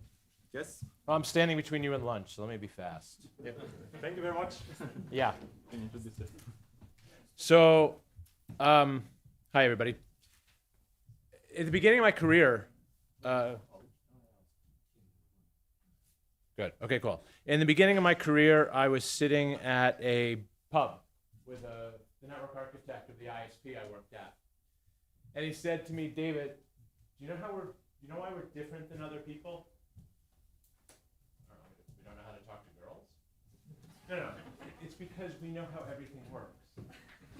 And he picked up my pager, and he said, "You and I know how this thing works, and most people don't." And I thought that was a really interesting comment, and that has stuck with me for 24 years.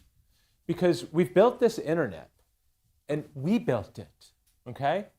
It was invented by PhD students who were engineers. It was built by network engineers and ISPs and enterprises.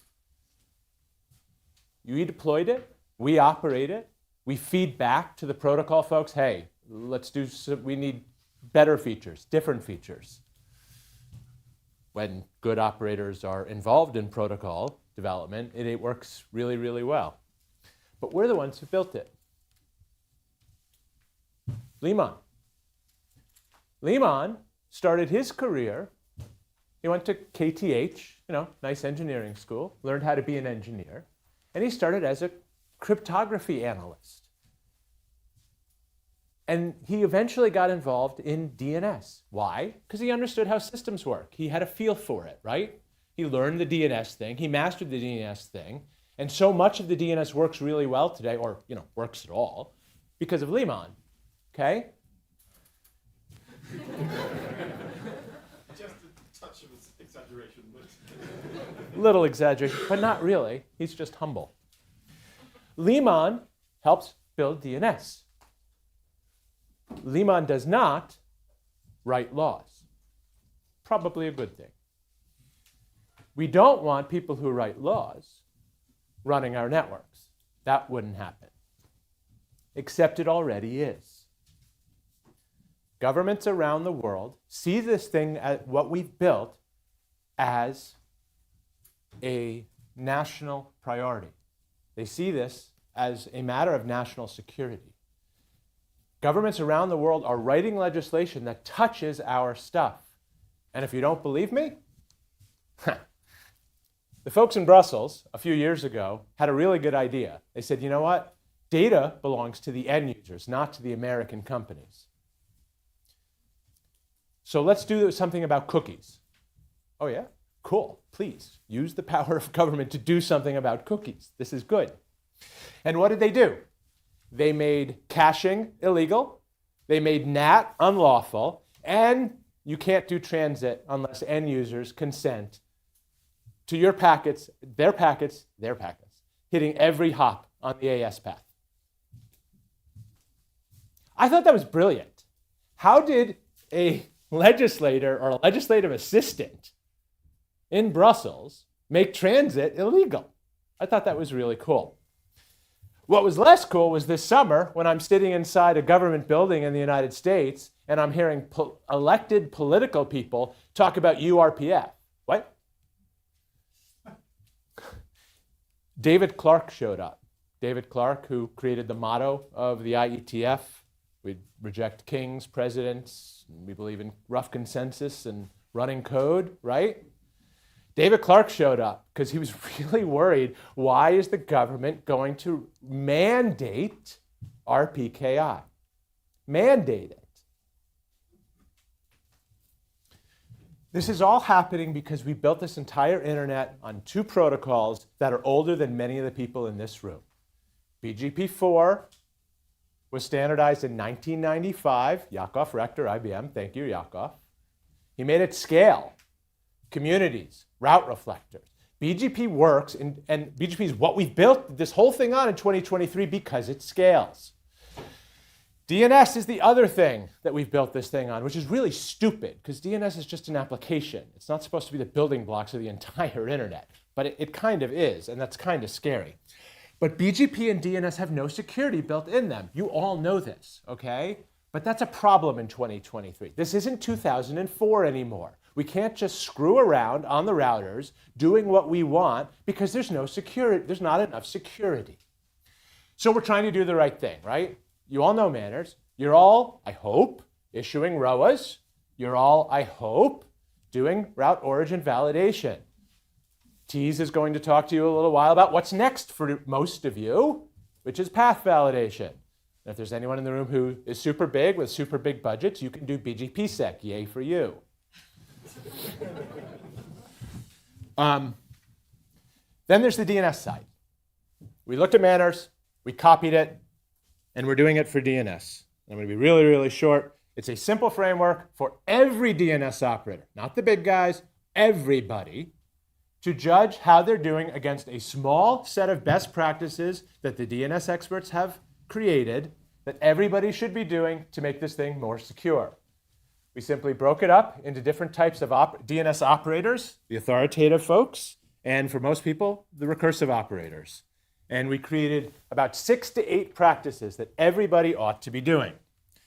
How do you see how you're doing? You go to the kindness.org website, the URL will be at the end, and you simply take a self-assessment, 10 or 15 minutes to go through some questions to judge how you're doing. We have about 1,000 people who have taken it. Forget these numbers, the percentages are still the same, however. Most people are taking it to convince their budget owners to give them more resources. And one of the interesting things we're finding is that the biggest practice that most people fail on is QName minimization. If you don't know what QName minimization is, it is essentially breaking up www.example.com into www to the roots, com to the roots, example to the coms, www to example.com. Only the constituent parts of a query to the parts of the resolver infrastructure that need it. A lot better end user privacy at essentially no cost.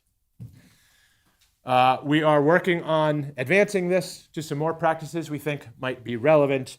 But the long and short of it is, if you have a recursive resolver in your ISP operations, if you are running authoritative name service for any of your names, please go to kindness.org, take a self-assessment, and anything that you are not complying with, please comply with, just like you do ROAs, just like you do validation, and just like tomorrow, you're going to do path validation.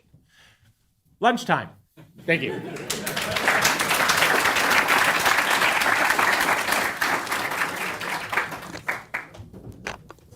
Thank you very much. Do you have any questions? Where's lunch?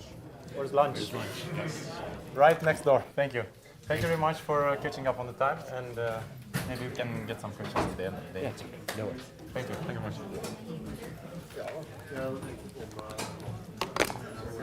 much.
Travel in yesterday? actually the day before yesterday.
Yes, I think we can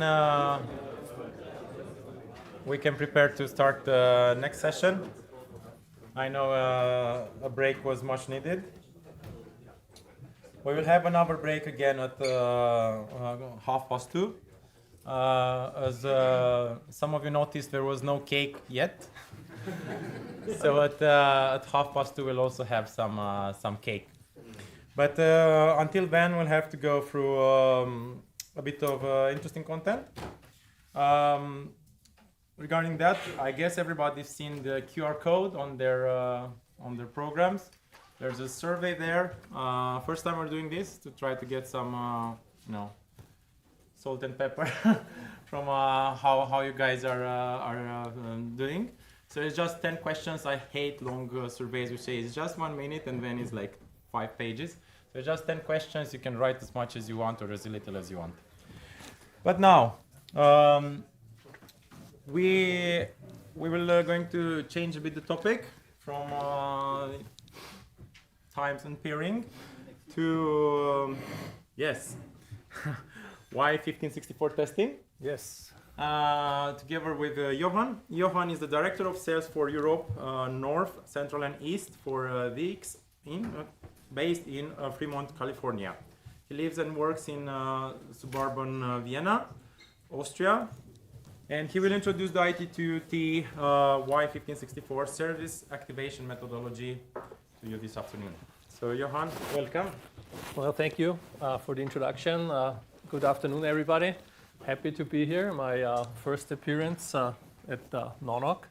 And my topic indeed is quite a bit different from what has been discussed all morning. maybe except SyncE and PTP, because that needs testing. That needs testing as well.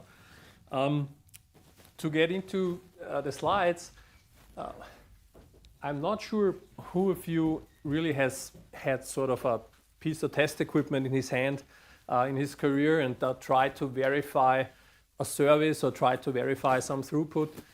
Basically, what and how can we test?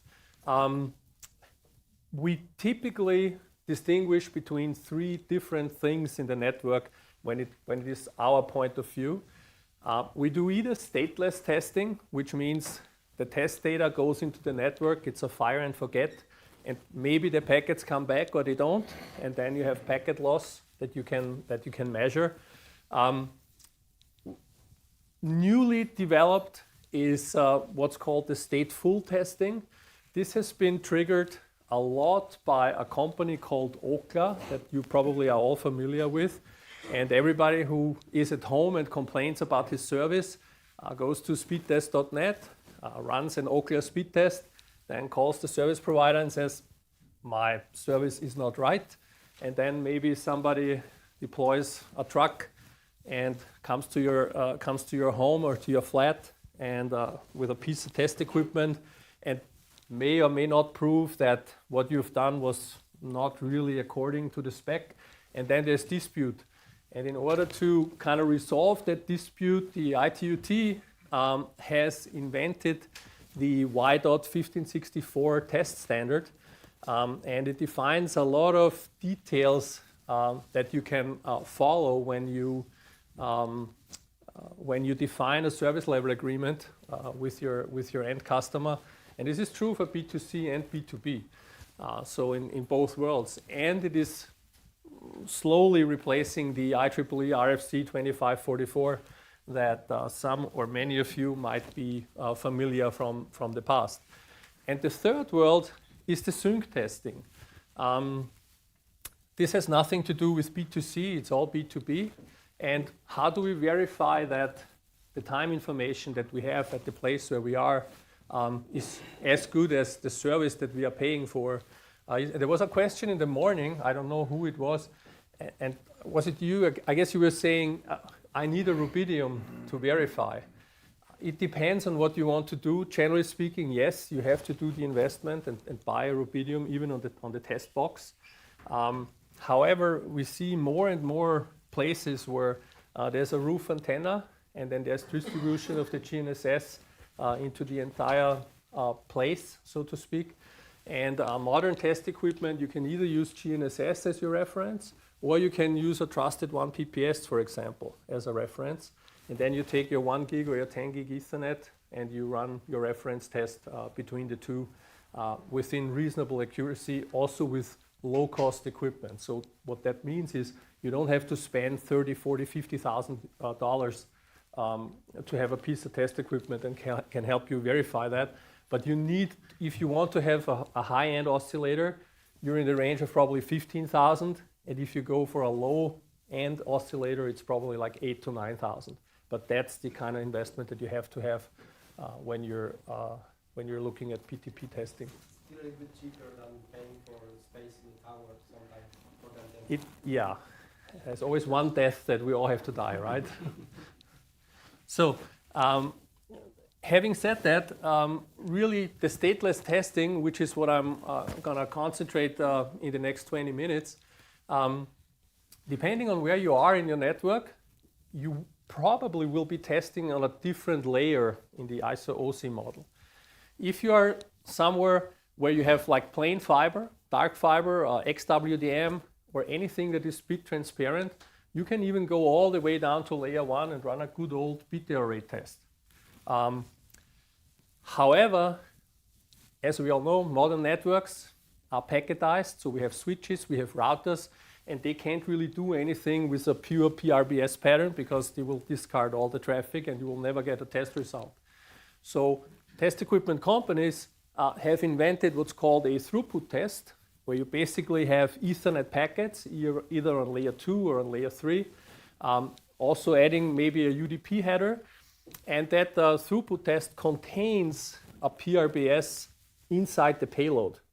What that means is that for every packet that we receive back in our test, or when we do an end-to-end that the other side, the other piece of test equipment receives, we can still run a bit array test based on the packetized information inside the network.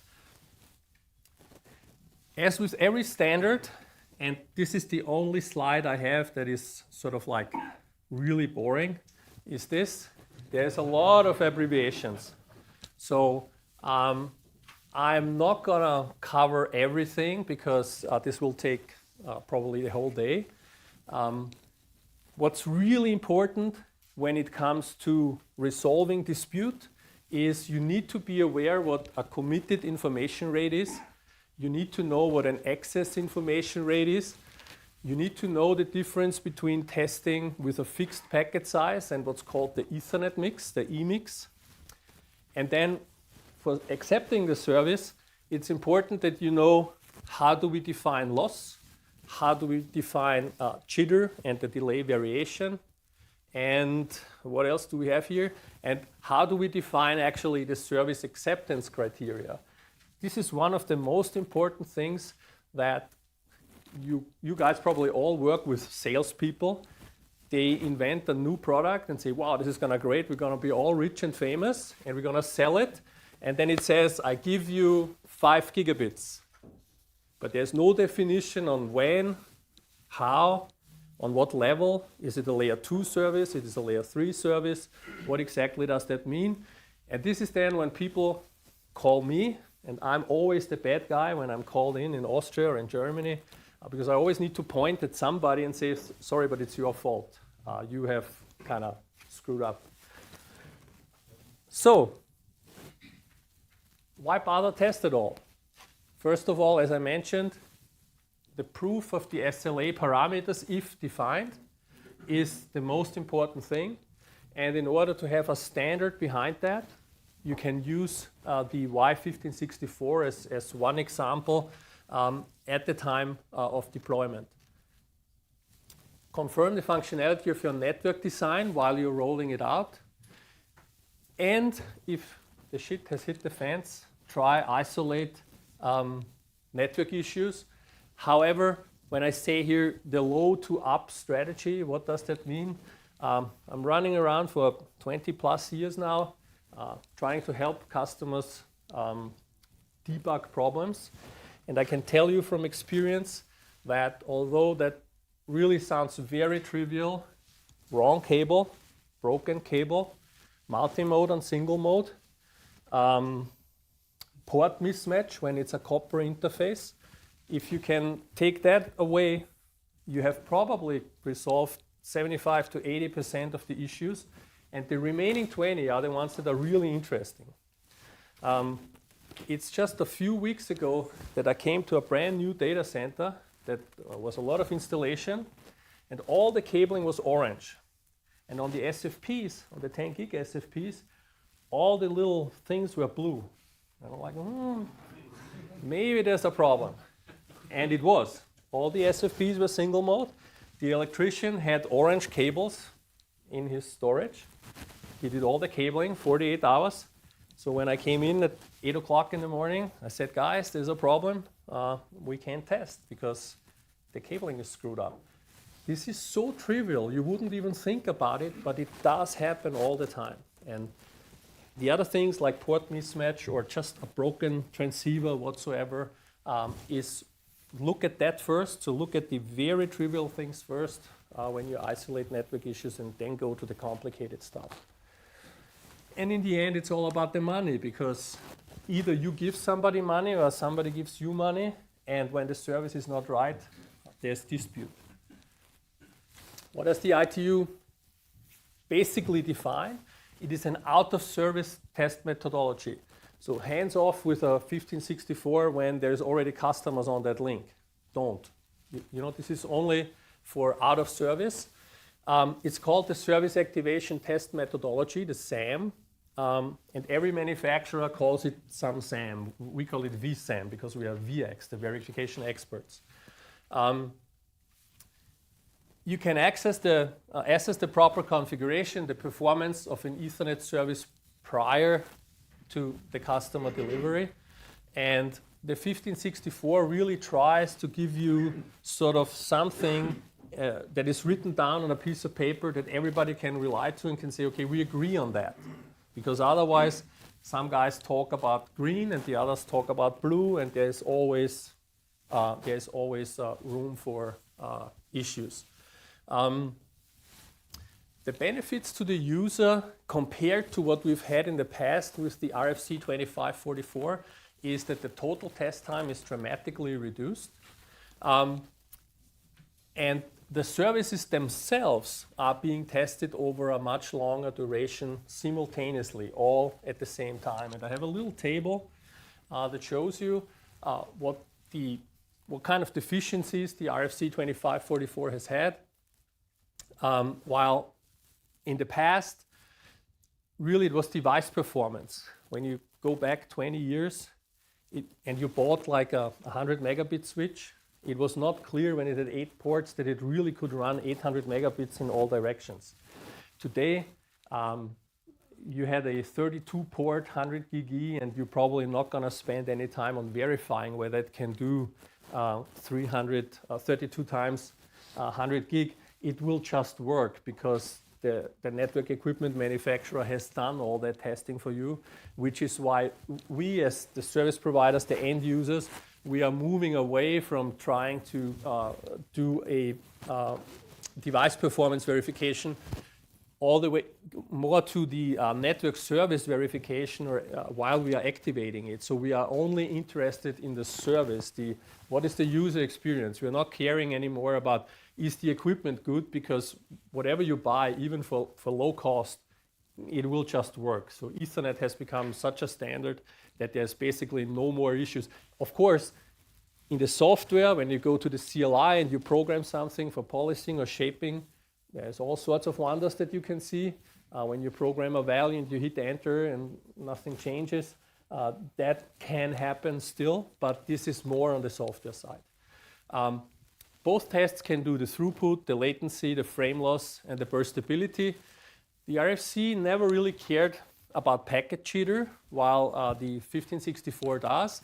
And the 2544 never had a chance to test several services or several streams at the same time. And the 1564 can do that. Test duration long was short. I already mentioned that. And what's very important for, again, documentation purposes is that the test result is if you have a failure, there's this approximation that is happening, and you go to a link performance limit.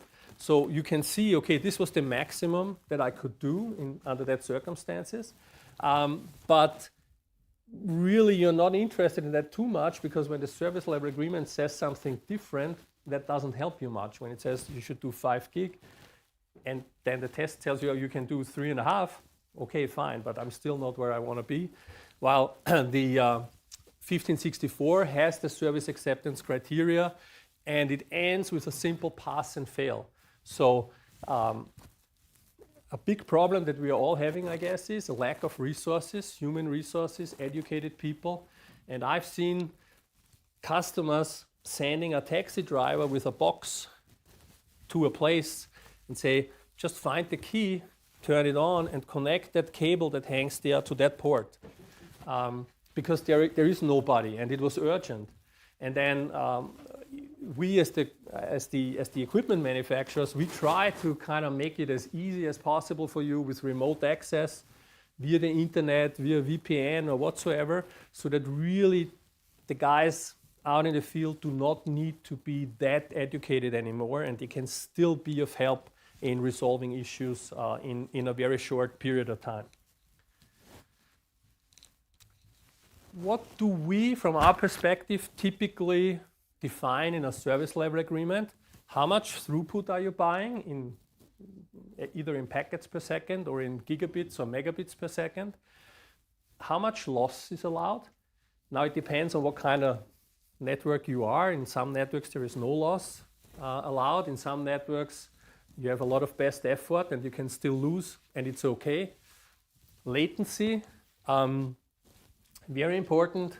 Every time I go to Frankfurt, you can imagine if there is a bank involved, there's a lot of service providers that are focusing on low latency networks.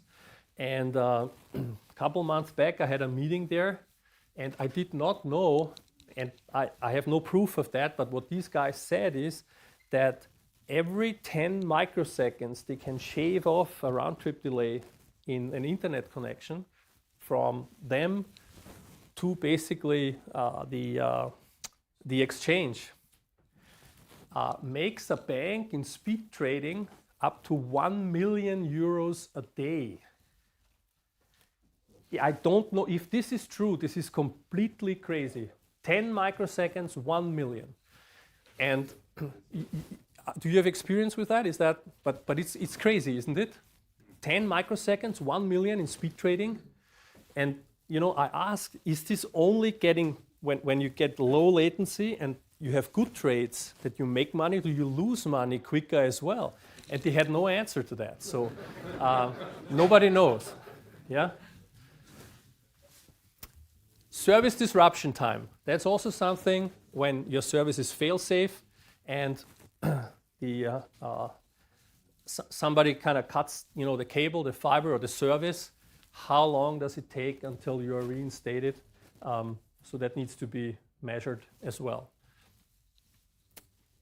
Now we're coming to the definitions. What does the Y1564 define for you? First of all, inside your pipe, which is basically your fiber or your copper cable, you can have several individual services.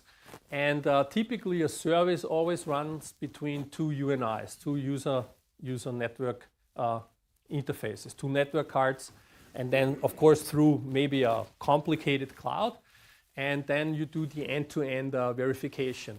What's very interesting, the standard itself, if you download it right now, if you go to itut.org and you download the 1564, you will notice that it only describes interfaces up to 10 gig.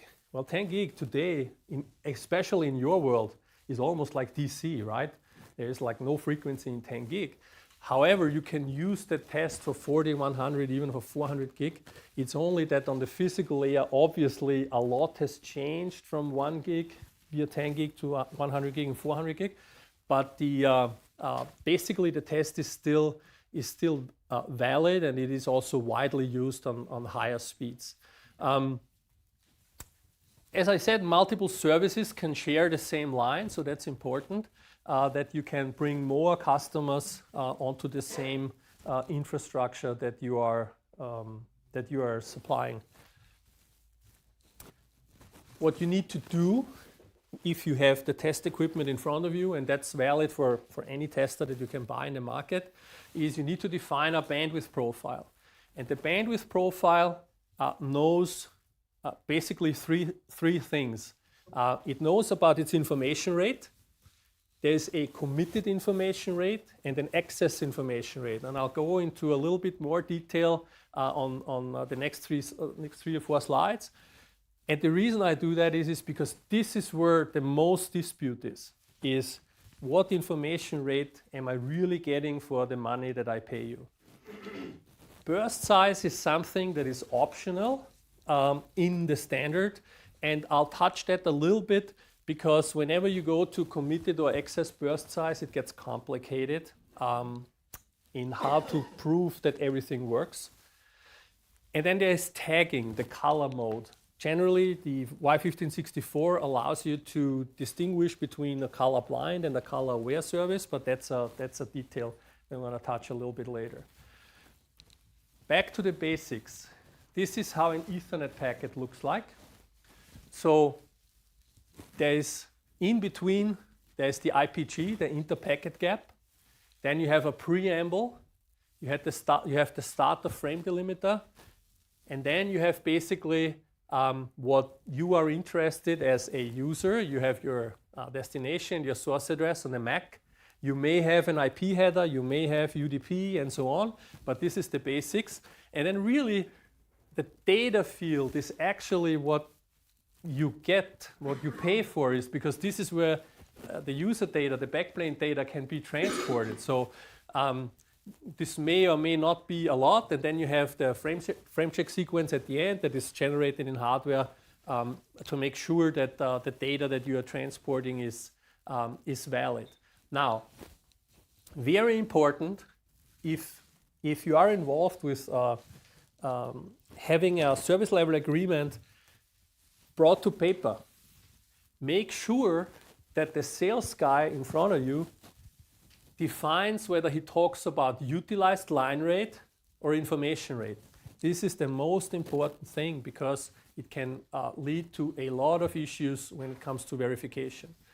My example is like pretty ancient because it's a 1 gig connection. But typically ULR on 1 gig means 1000 megabits per second. What that means in information rate will highly depend on the packet length. And I'll show you a couple of examples in screenshots from a tester. And the same is true for the data rate. The PHY rate, at least from my experience, is never discussed because nobody cares about the PCS layer. Nobody wants to get involved with FEC. This is all for the R&D people. That's why on a 1 gig, when we talk 1000 megabits per second, we are on ULR.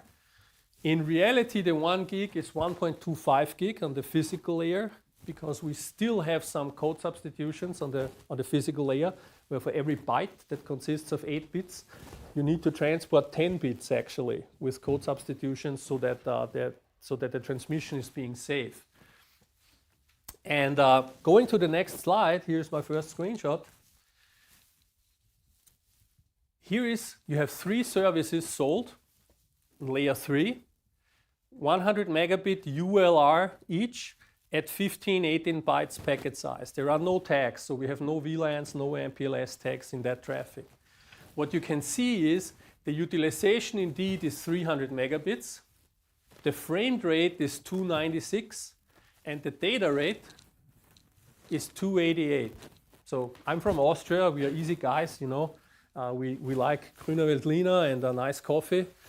So 300, 296, that's pretty close. No worries, let's close the case. Green stamp, thank you very much.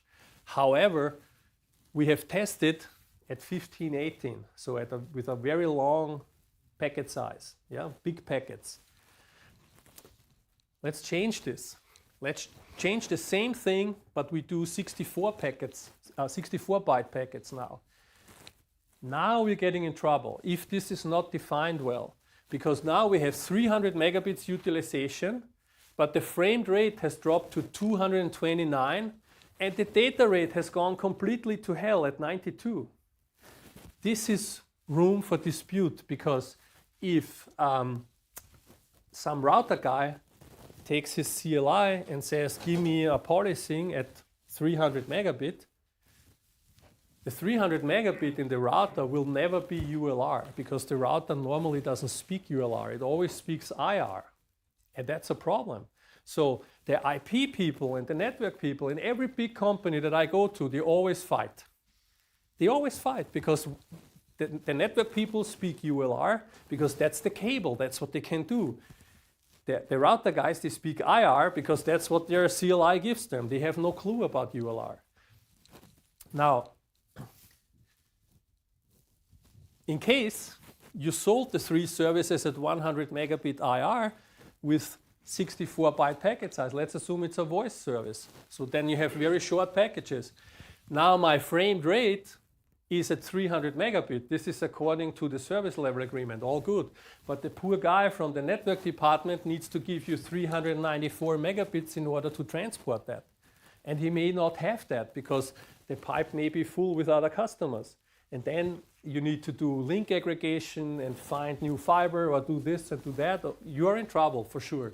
And these are significantly different numbers. So it's not that we're talking about 1 or 2% performance loss. This is big. I mean, this is 30%. You cannot walk away and say everything's good. And that is a problem, and that is not defined properly. And now imagine we have some tagging. We're at 121 right now, and we do the same thing. And bad news, you need 2 VLAN tags in order to go from the egress to the ingress point. That may entirely happen. Now your data rate has gone to 108, so it has gone even worse. So the size matters. I never made that joke. Sorry. So the packet size matters. It's very important whether you have 64 or 1518. Are you coming here because I need to be done? Shit. 3 minutes? Okay, sorry. CIR, ER, this is like a traffic light. Committed information rate, you guarantee the traffic up to CIR. Excess information rate, you go to the yellow part. You may be able to transport that, but you don't guarantee. And then you have a polycer or a shaper that drops off the packets. What that means is, in the report of a 1564, you may have packet loss and a pass. That means your shaper works. A lot of calls in the early days. There's packet loss, but I have a pass. How can that happen? Well, there's the shaper is working well. The other way, you have no packet loss and you get a fail. Then your shaper is not working. I skipped the tagging part. I skipped this because I'm running out of time. I skipped this. This is and you get the presentation, so you can read into this. Burst size is the same thing. Sometimes internet traffic is bursty. That's a bad thing. So you guarantee the committed information rate plus a burst over several kilobytes of data. The maximum is 4 meg that the 1564 defines, and you can send that at line rate. And then the EBS, the excess burst size, is what you do not guarantee, but you may. And then again, you have a polycer for what everything is above that. You need a lot of tagging in order to be able to measure that, and your network needs to support that. And then how do you accept your service?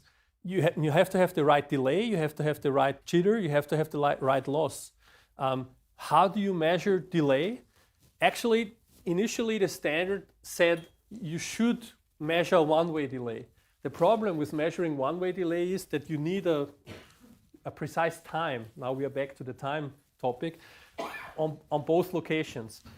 We can do this either by receiving a GNSS signal or a 1 PPS, and then we can measure one-way delay. However, that is significantly more expensive than when you put a smart loop on the other side and you measure round-trip delay. The only disadvantage is that you do not see whether your links are asymmetric, right? Because you only can measure round-trip delay. There's a time in the packet here, it traverses the network, comes back, and then we do it. We subtract the 2 times, and then we have the travel time. Frame delay variation, frame loss rate, availability. You basically look at a 1 second interval and say, how available was my service? How many packets have I lost inside that 1 second service? And you can define that too. Then you define your test. There's a configuration test at first, every service individual, and then the configuration test gives you pass.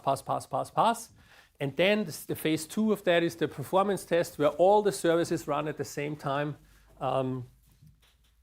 And last but not least, this is what all the bosses want to see, that according to a standard, we have tested and we have a pass. And that thing normally has then 25 pages that nobody ever reads. You know, it's like, the department manager says pass, thank you very much for testing, done. Sorry for rushing through my last 10 slides. There was a lot of pressure from this gentleman to my left. Any questions?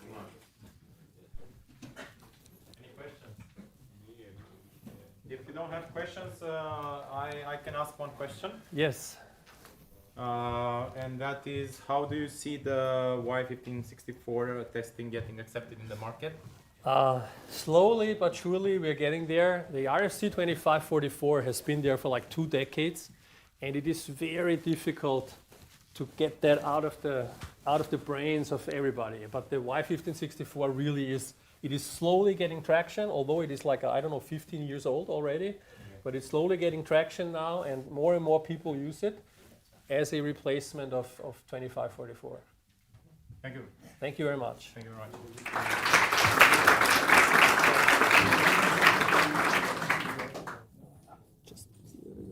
This is I put my power supply just to be sure I'm not crashing. Did I really speak half an hour? Jesus. I'm sorry.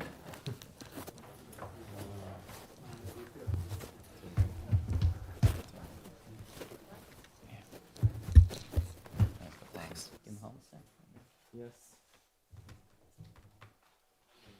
So next we have Ola Thoresen from NONOG, one of our sponsors, who is going to speak about new features in BNG, subscriber management. Ola is a senior consultant and technical engineer at NONOG. He's been with NONOG since 2015, and before that he worked as a technician and a sales engineer at PowerTech and for more than 15 years. So he's been involved in the service provider business for almost 25 years. Ola, welcome. Thank you. Yeah, I'm sorry about the title. I didn't. I sent it to Marius and I forgot to update it. I'm not going to talk that much about new features in subscriber management or BNGs because actually that protocol has been, or not protocol, that has been pretty well defined for ages, but it's mostly been used by very large ISPs. So I'm going to talk a bit more about subscriber management in a new era, because I think it's a new era that's starting now. So I'm going to touch just slightly on some new features, or more or less new features as well, but mostly about why this is a new era. And this is, I think, especially in Norway, the reason why subscriber management has suddenly become a big thing. You guys are going to have to open your networks. Norway has traditionally been a very closed and vertically integrated service provider business, where service providers have owned their physical networks, they have owned their customers, and if you move from one geographical area to another one, and you're not using one of the 2-3 biggest service providers, you're going to have to switch to another service provider. You're going to have to, there are lots of local, I call them small, service providers in Norway. But now more and more of them are going to have to open their networks. Telenor has traditionally always done that. They launched this Gula thing a couple of years ago. But now more service providers are going to have to open their networks. And that means that more of you will have to allow others to connect to customers in your physical networks. And more of you will be able to buy services from other service providers. Basically, you can start a service provider today, not own a single meter of fiber or infrastructure, and just buy, not today, but as soon as this goes into play, just buy connections from different service providers all over Norway. So it's going to be more like we have in the traditional mobile business with virtual operators, probably. And that means that you need to somehow identify those customers and authorize them and give them the right services in your network, both as a fiber owner and as a service provider. Before I start, I have to go into this compulsory commercial slide. Sorry about that. But we're here. We're here to help you with lots of different stuff. We have many different partners, and we want to help you guys build your networks and get ready for both the BNG stuff and, of course, other things. Right. Talk to me or someone else from NONOG if you want to in the breaks. Right. So what's up? I mean, the big thing today is, of course, artificial intelligence. Everyone talks about AI. And I think, personally, it's pretty amazing what you can do today with technology. It's not that long ago when I wanted to order a vacation that I needed to find, probably go to a travel agency. I needed to know exactly when I wanted to go, what flight I want to take, where I was going to go, all the things that I wanted to do. Either I had to know it, or I went to a travel agency that sort of made something up for me. Today I do a quick Google search, and Google will do all that stuff for me, and even suggest when I should go and everything. That's not necessarily AI, but the technology is really, really developing. So there's so much fun we can do with technology. And still, I guess this is how quite a lot of you are still configuring your customers in your network. You log into your switches and routers, you add some VLANs, you add some interfaces, you add some IP addresses, and you exit, and you go log into the next box, and you do the same thing, and you do this for every new customer, on every new switch or router, all through your network every day. That's basically how it's done. I know that's how it's done in maybe not all of your networks, but in some of your networks and other networks around. Some of you have come, of course, past that and are using modern technology. So you have scripted this. So you don't need to log into all your boxes. You made a nice Perl script. Maybe you even converted your old Perl scripts into Python. So you have a bit more modern solution. This is from a Perl script that I wrote a couple of years ago. It's still laying around. So that's where we are. Some of you have come even further. You've installed some nice orchestration stacks, Salt Stack, Ansible, whatever. It's still a lot of manual work, manual labor. You need to do different things as soon as you install different platforms. You need to do it differently on different software versions, on different kind of customers. There's lots of customization you need to do, even when using this kind of orchestration tools. So there's a couple of problems with all these solutions, and obviously with the manual one, humans do mistakes. Humans make typos. Humans insert the wrong VLANs. Humans do lots of errors, and it's a lot of labor, a lot of work whenever you're going to employ a new customer. So manual config, obviously bad. Everyone knows that. We still do it. Scripts, they have a big opportunity to do all the human errors, but much, much faster. So whenever you run the script and you insert the wrong VLAN into the script, you're going to have deployed that VLAN all over your network in no time. And all the scripts, of course, need to be updated whenever there's new software coming or new versions or new hardware. So you need to modify your scripts quite often to make them still work. I think actually that Perl script still works because on the old Cisco platforms it hasn't changed much. Another thing with scripts is that they usually hide all the errors because you never do any error checking in your scripts. You don't do that because it's boring.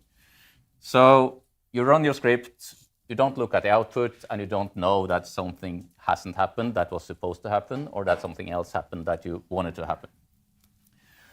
The same thing with orchestration platforms. They're usually quite complex, to be honest. They have some of the same challenges that the scripts have. They can potentially hide errors. They can quite often they will log them or print out some warnings or stuff, but do you actually see them? And they can do very bad things very, very fast. And of course, not everything is supported. I mean, if you write your own scripts, then you can very easily change them when you need to. If you depend on some kind of platform, quite often you need to wait for some third party to implement the changes that you need to have to support your new platforms. So none of these solutions are very good. They're good in some ways. I love some of the orchestration platforms for some things, but as a daily way to configure lots of customers, like we're talking about with the open networks, because now we're not talking about configuring 1, 2, 3 customers a day. Now we're talking about some people dreaming of configuring 1,000 customers a day, or at least 100 customers a day. And then you can't really run an Ansible script 100 times a day and expect it to scale. So in comes subscriber management as the solution that we see is growing very, very fast in the small and medium-sized service provider market. Simply because they see that, all right, I've been a small service provider in the southern part of Norway. I have a few hundred kilometers of fiber. I have a few thousand customers. I know them all by name. And I usually meet them at the post office every Saturday. But suddenly I see that, all right, with these new open networks, I can suddenly get customers from all over Norway. And they can pay me instead of paying Telenor, or they can pay me instead of Global Connect or whoever they have today, or Trollfjord or whatever. So all I need to do is be a bit cheaper, maybe have some nice bells and whistles, maybe a bit better customer service, maybe start to know those customers by their name.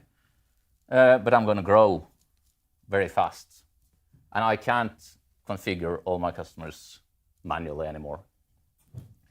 So subscriber management is growing, and it's because subscriber management takes away all those trouble with the manual configuration, with the scripts, with the orchestration platforms, and lets your network infrastructure, your routers, do the job. So basically, BNG, BRAS, subscriber management, whatever you call it, is a template-based configuration on your router. So whenever a customer connects, never seen it before, there's a connection coming in, the router itself will dynamically create the interfaces, it will create the routes, it will create the filters, it will create the shaping, it will do everything for you. And if the customer disconnects, then all that configuration goes away. So the configuration is just dynamic, which leads to better scaling, redundancy. You can know that the configuration isn't there anymore when the customer is gone. You can change the configuration manually, dynamically, while the customer is live, without interruption. So there's lots of benefits with subscriber management. And it's standard-based. It's very simple. It uses DHCP and radius, basically, for most of you guys. You can also use PPP or other kind of technologies if you want to do that. And it's very, very much independent of the access technology. So you don't need one kind of configuration for fiber connection, one kind of config for a subscriber from another service provider. You don't need another type of configuration if there's a fixed wireless or DSL or whatever you have. The configuration is only on the BNG, on the big router, and that's where it is. So it's totally independent of the access technology. I always like to actually see how stuff works when I'm listening to these kind of multimedia shows. So I just took some configuration out here. You do not get bonus points to understand what kind of device this is taken from. But this is actually taken from one of our customers. So as you can see, there's no identifying information at all in this configuration. Even you Cisco guys can probably read this pretty easily. And you can see that we use variables in the configuration. And those variables come from different sources. They come from the actual connection that's coming in. They can come from the DHCP server. They can come from the radio server, or they can come from other places, other services. But you just use variables this is a template. You use these variables, and when a connection comes in, when a DHCP packet comes in, a new connection is established, and this configuration with these parameters filled out is applied dynamically to the router. So for instance, if you use radius as your backend, you have some common parameters that are known from all vendors. You have vendor-specific parameters because some things are different on different platforms, but you only need to supply them by radius. So you don't really need to change much if you have a new platform. You just need to change some of the variable names that you send. And the radios itself can get all this information from, for instance, a CRM system. So you don't need to configure anything on the radio server after it's first set up. So typically, in a radio situation, you're sending a normal access request to the radio server. This is taken from packet dump, so you can see what's actually done. You're sending an access request, and you get an access accept back with lots of different parameters. And as this is received by the BNG, those variables that we had on the other side, on the other page, is filled out. The configuration is created. And when we look at the customer, we can see that this is also taken from an actual customer. We can see that it has two different services. It has a video on demand service and an internet service. We can see the scheduler, 50 megs and 11 megs, total 61 meg shaping. We can see all that kind of stuff on the customer, but I've never touched the configuration of this actual customer. This is just from a DHCP packet coming in and some radius traffic, and everything is configured on the router. So this is just to show you that it works, what happens behind the curtains. It's actually just, you don't need to think about it as soon as this is set up, because as long as the DHCP packet comes in, the radius request is responded to, the customer comes up. But the devil obviously is in the details. So you need to read the manual, because you need to understand what all these parameters are. You need to set them right on the radio server. You need some initial work to make it actually come up. But as soon as that is done, it's very easy to have the radio server just request all this data from your CMS. So whenever you change your customer in your CMS, the next time the customer connects, it will get a new configuration. But in addition to that, you have another very, very nice thing with subscriber management, which is called change authorization. And that's something that I really like, and that we have implemented in different scenarios and different ways for different customers, which means that you can dynamically, on the fly, change the configuration of a customer. So if you have a nice customer portal where the customer can go in and say that, oh, I don't want a 1 gig link anymore, I want 2 gigs, or I don't want 500 gig, I want 500 meg, I want 600 meg, or whatever. They go in, change their service in the portal, and boom, their service is updated immediately. Because all you need to do is from a script, you just send a change authorization request to the router, and the router is dynamically reconfigured with new shaping, new filters, new IP address for that matter. Then, of course, the service won't work because the CPE probably don't understand that, but you can change all the configuration on the fly while the customer is still online, because all the shaping, everything is done on the central router. And you can disconnect the customer if you want to. That might be nice if the customer doesn't pay, for instance. Or you can, of course, if they don't pay, change their VLAN, put them in a quarantine VLAN. If they still don't pay, shut the service down a week later. So there's so much you can do dynamically without even thinking about it. Everything can just be done automatically by the router. So that is why we see that subscriber management is growing so fast now, with even smaller service providers that used to do all the manual configuration. They see that this is what they need to be able to utilize the open networks that are coming now. I see that I'm a bit fast here, but that's probably okay for you guys. This is, at least from Juniper's side, pretty new. It's the DHCP active lease query failover. So active lease query is a standard from the DHCP, it's a DHCP standard. It basically means that the DHCP servers or DHCP relays are talking to each other. And if a change is done on one of them, it signals that change over to the other one using a standard DHCP protocol.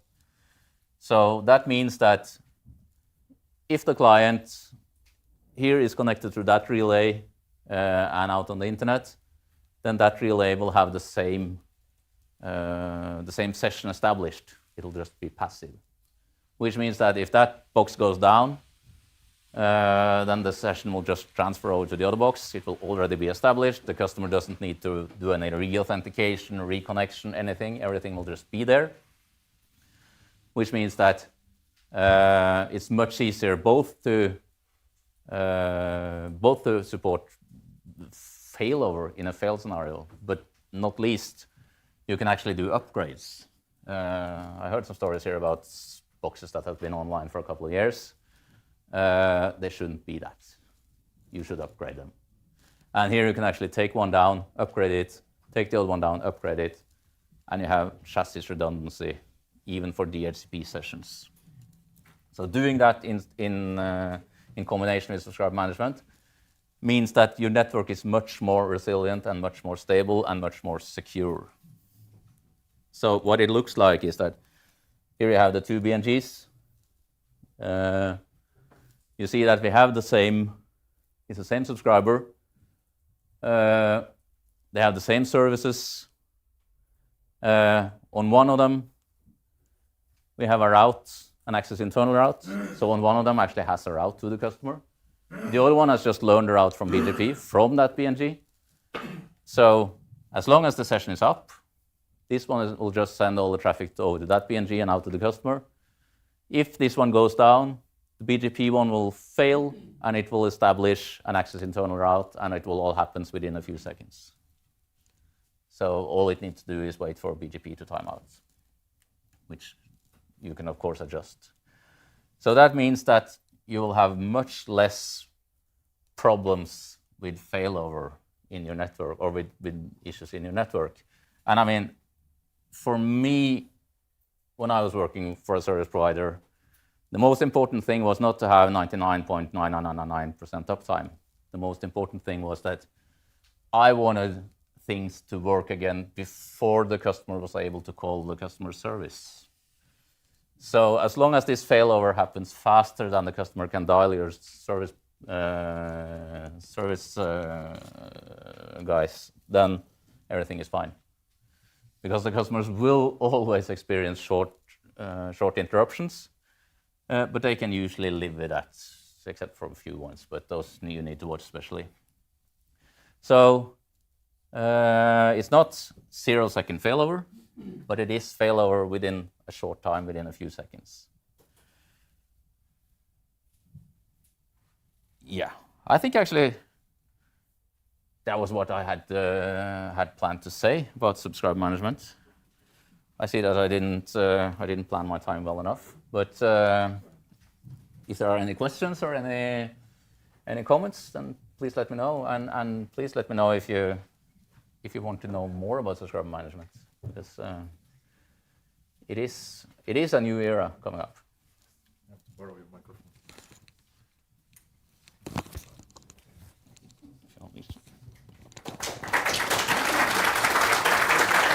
There is actually one question. There is one question actually, just a bit. I have to do the.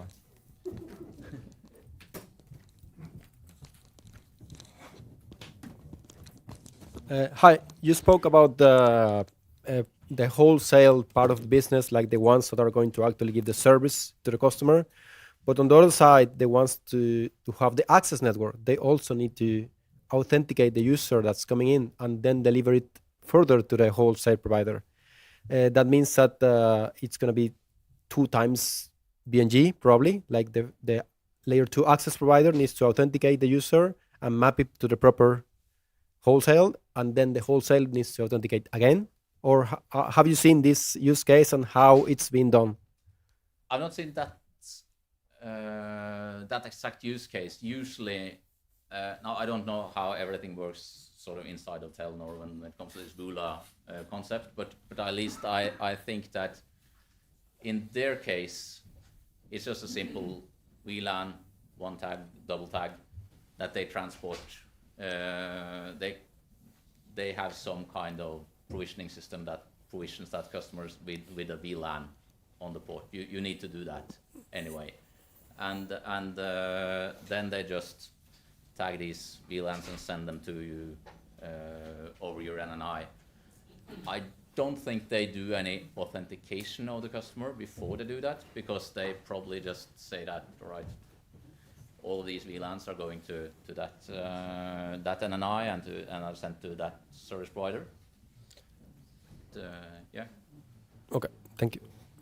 Yeah, so I think that what we're still missing in this thing is, and that's obviously because the open networks are such a new thing, is some kind of national agreement on how to do these exchanges. I know that there are some different initiatives going on from different vendors that want to sort of standardize how you're going to sell these products.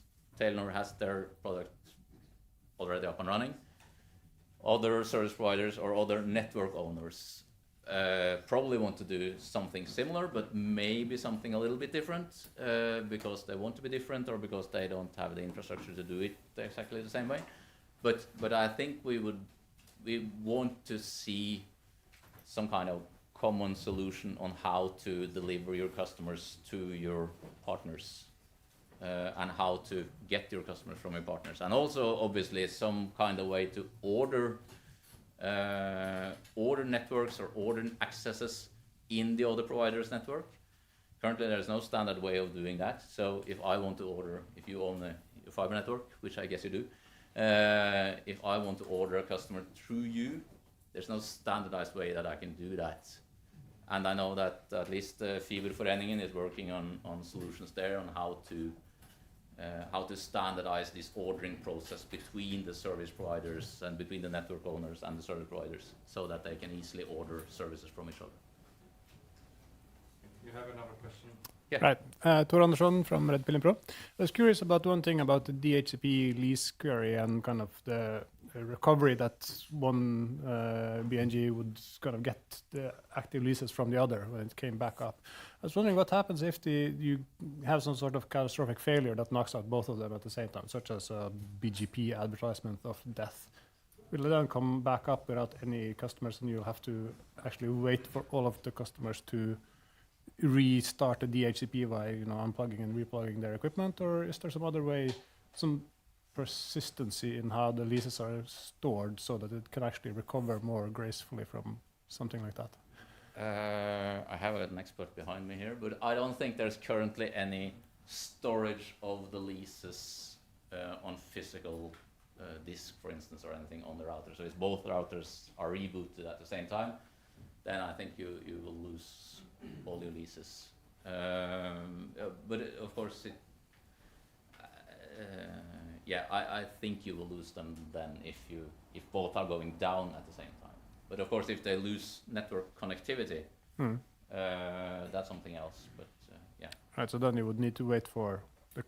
If they both go down and come up again, then all your customers will need to restart their CPEs. Which they probably do anyway, because that's the first thing they do when something is down. So you just need to get back up again before they are able to restart the components.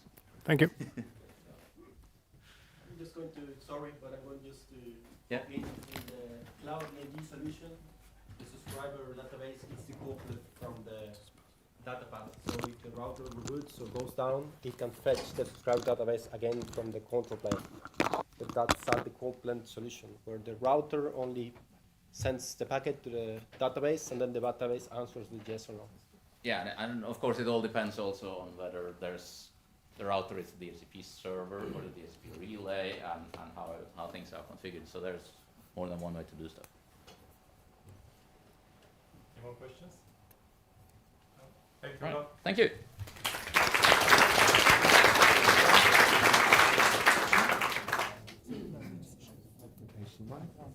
Next we're going to talk about RPKI and ASPA. So here we have Jacob.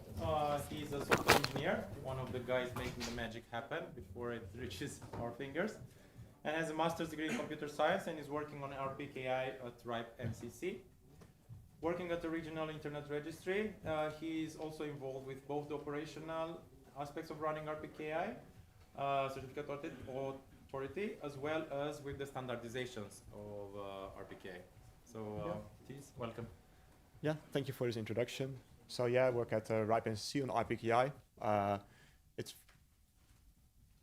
It's from the operational aspect, like running the service itself, playing with HSMs when we need to the standardization of RPKI. So it's quite a lot of scope we have in the team. And today we'll talk about 5 topics. First of all, I'll give a recap of the routing public key infrastructure of RPKI and route origin validation. I'll also tell you a lot of abbreviations. Then a bit about RPKI adoption. Afterwards, a recap of what route leaks are. And when I've given that preliminary information, I'll talk about autonomous system provider authorization objects, which is a new concept. And finally, I'll tell a little bit about what's happening with RPKI at the RIPE NCC. So, yeah, I'll start off with my summary if you would ask me about what RPKI is, as deployed right now. With RPKI, you create cryptographically signed objects with certificates over internet resources that are used by networks worldwide for filtering, basically. And with what's deployed right now, which is mostly route origin validation, you can protect against hijacks where a different AS number announces the same prefix or a more specific prefix compared to what's in your ROA. And I'll try to explain this using a small example. What you see here is a standard situation where you have one AS announcing a prefix, the route propagating, and reaching AS 64497 in the left bottom. And that's not always the case. What you see here is another example where there's another AS that's should also have been announcing the same prefix, but my graphic is wrong.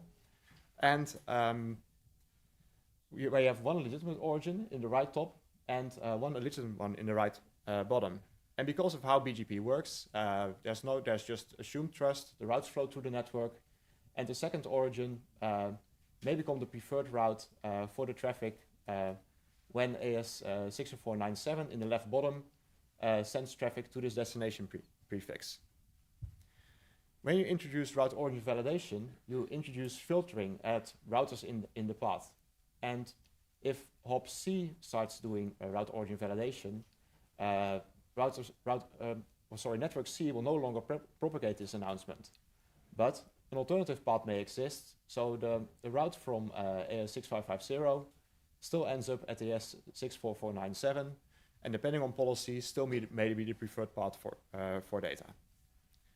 Now, if you deploy more route origin validation, more routers will block the traffic, and this original route through the diagram is no longer possible.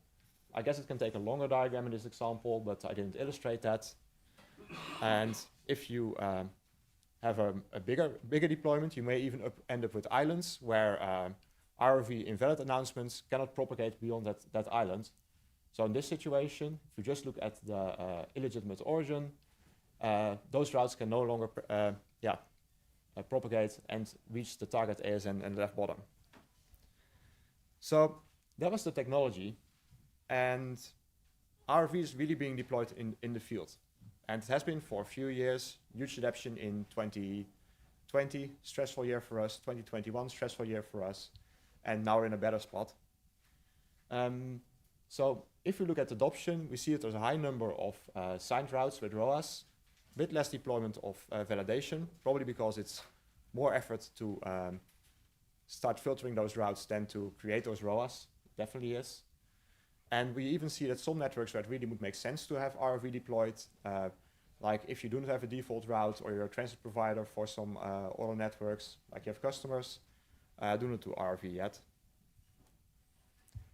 If we try to look at the data from our side, like at the numbers, we see that at all of the regional internet registries, the number of RPKI certificates created. So that's the number of members of those regional internet registries that have enabled RPKI for that space is increasing over time, with that strong adoption in 2020. And if we then look at the space that is covered by those prefixes, so that those are addresses that have a ROA that covers those IP addresses, we see that it also increases, both at the right end, for IPv4 on the left and for IPv6. But this is the amount of space that is covered, and doesn't really say something, because we've just heard that one route may be way more important than another one, so user value is a bit unclear.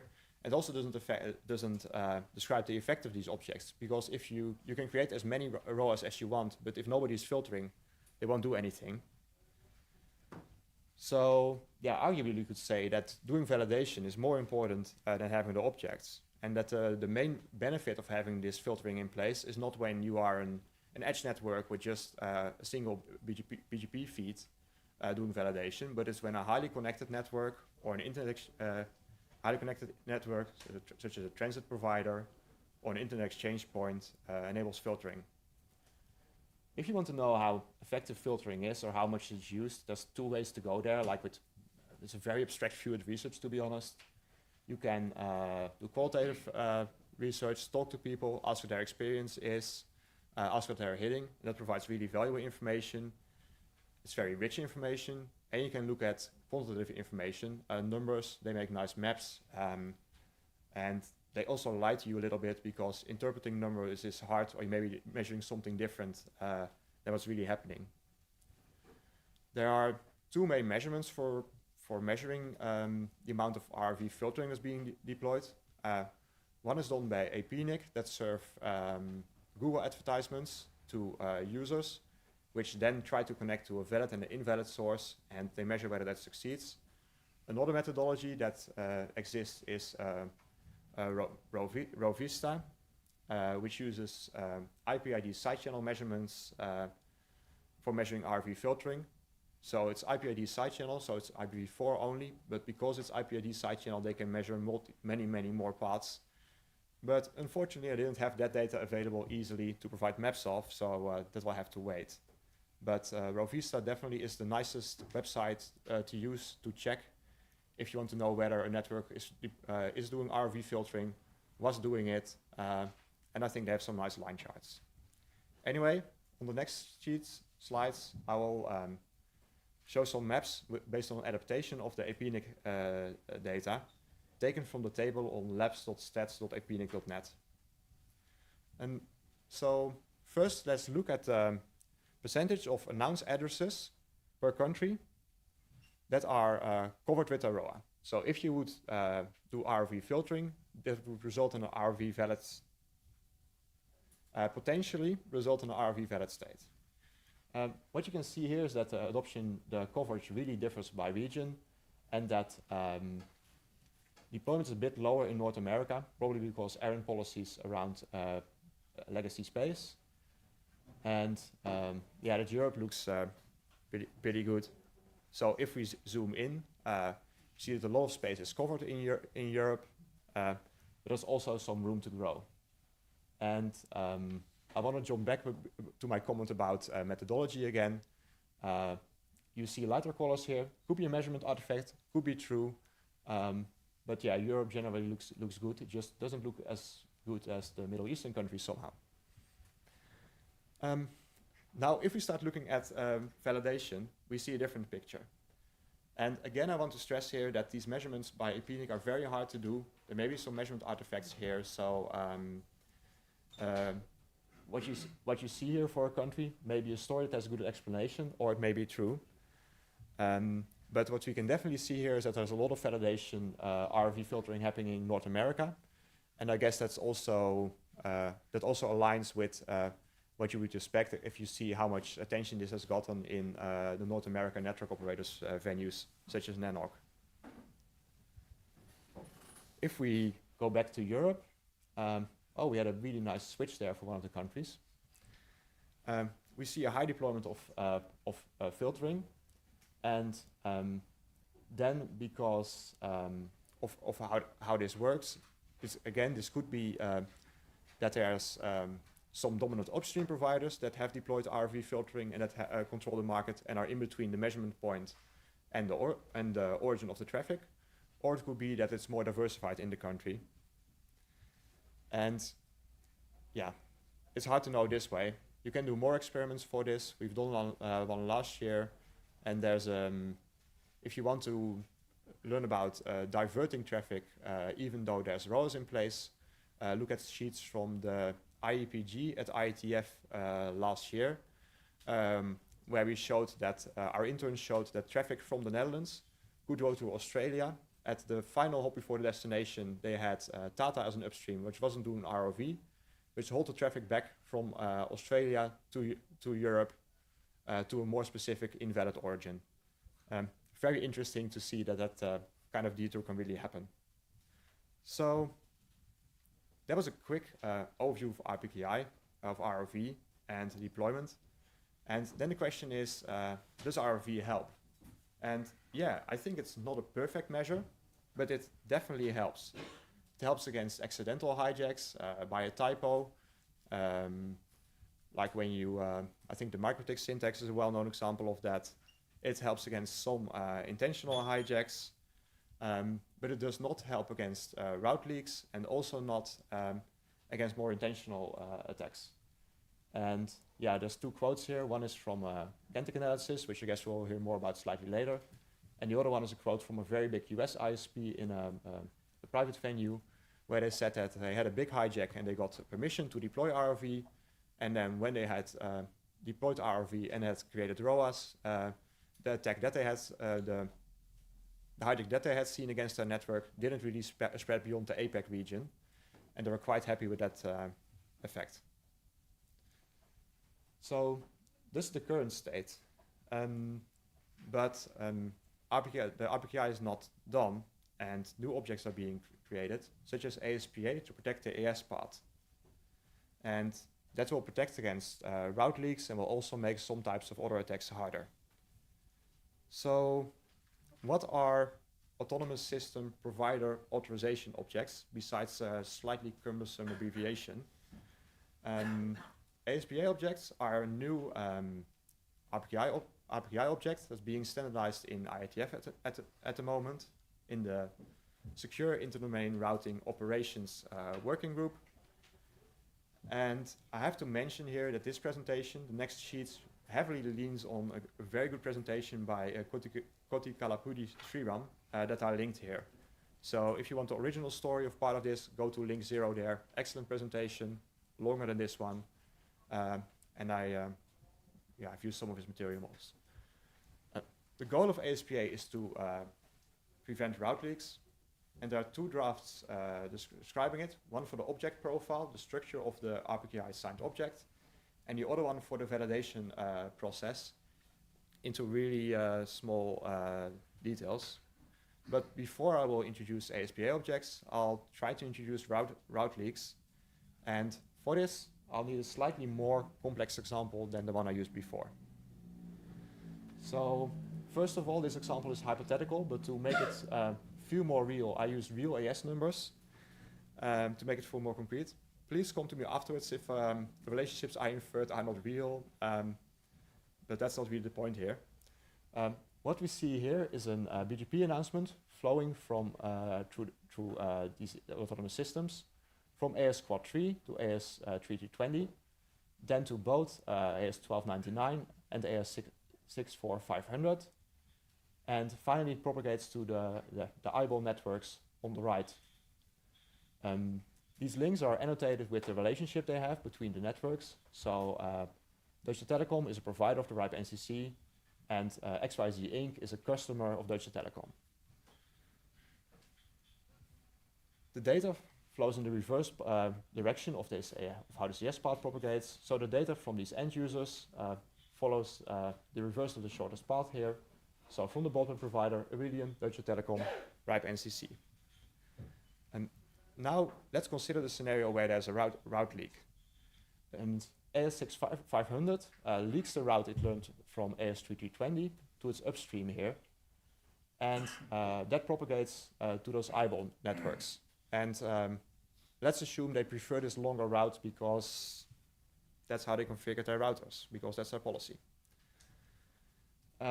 As a result of that, the data follows this longer path, and that has some downsides, like it can lead to congestion.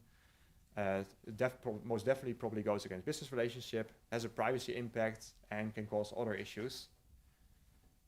And having introduced this example of a concrete route leak, I want to show some route leaks in a more abstract sense by looking at value-free violations.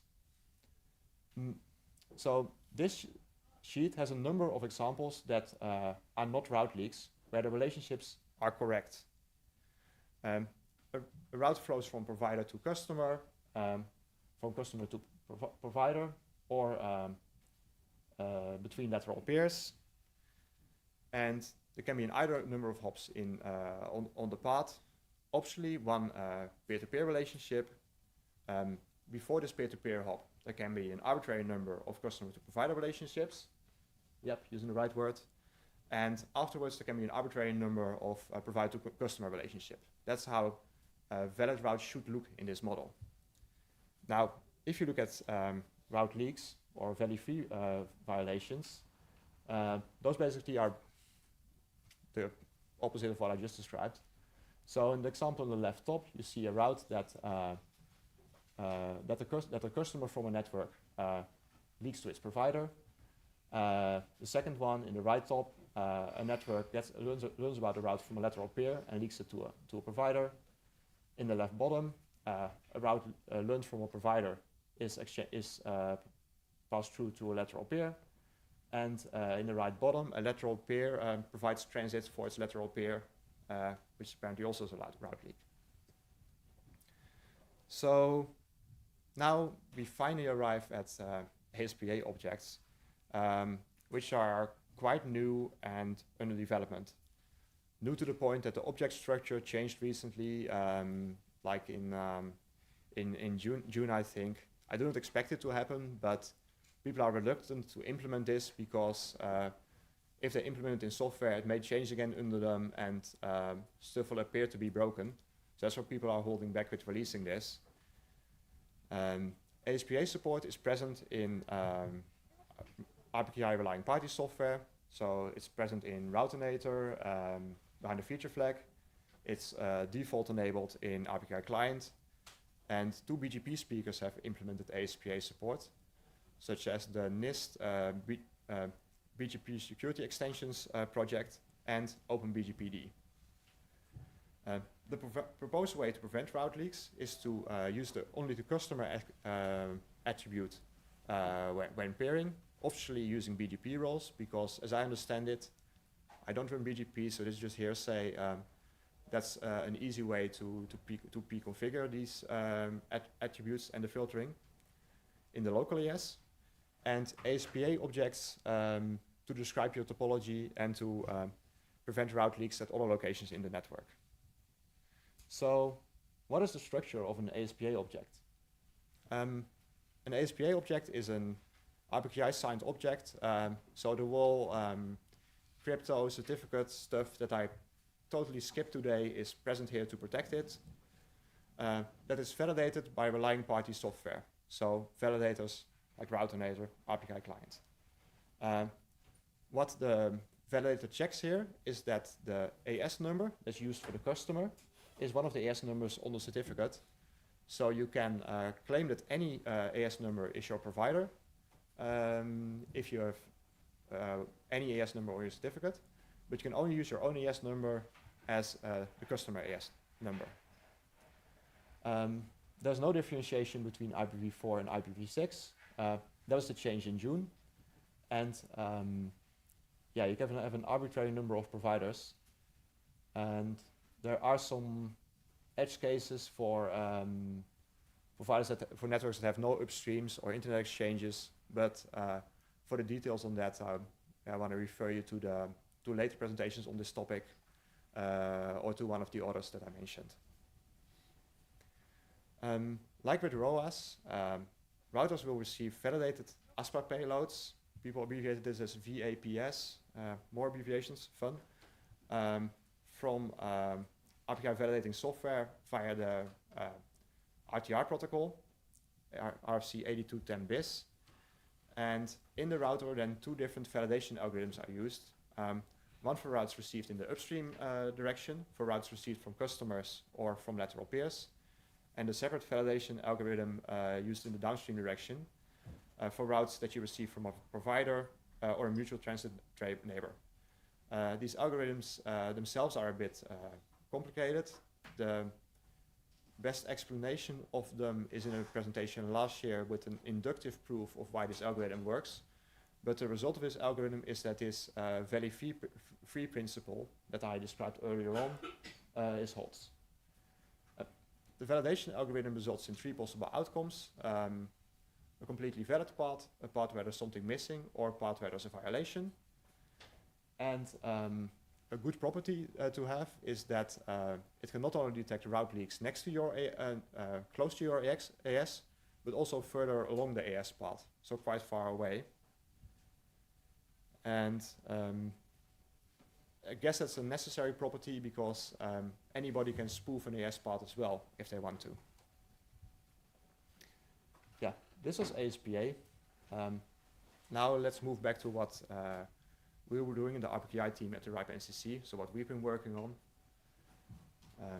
First of all, we released publish and parent support, which is a way to where you can model where you can run your certificate authority yourself, which needs to be up like technically once every day for the objects to stay current, and we provide the reliable hosting for the objects. We implemented the previous draft of the ASPA profile in our software and have that available in our pilot environment to use through an API.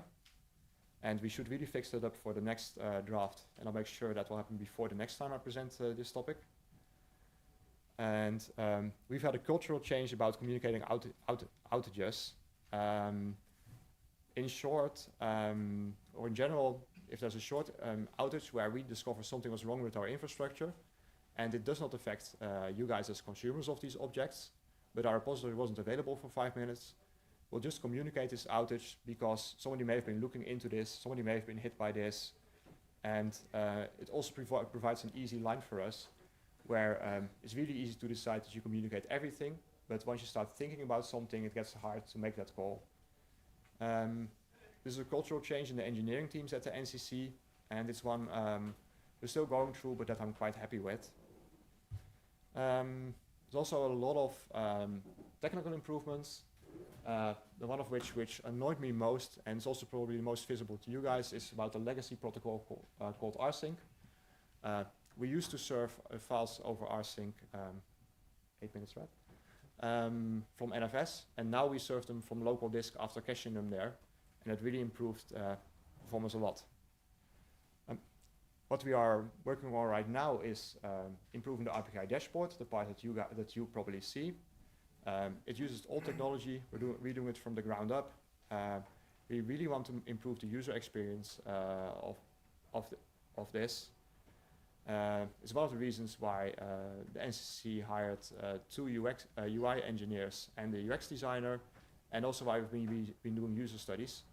The current round has just closed, but if you want to participate in a user study when we're creating the new dashboard, please let us know by emailing rpki@ripe.net.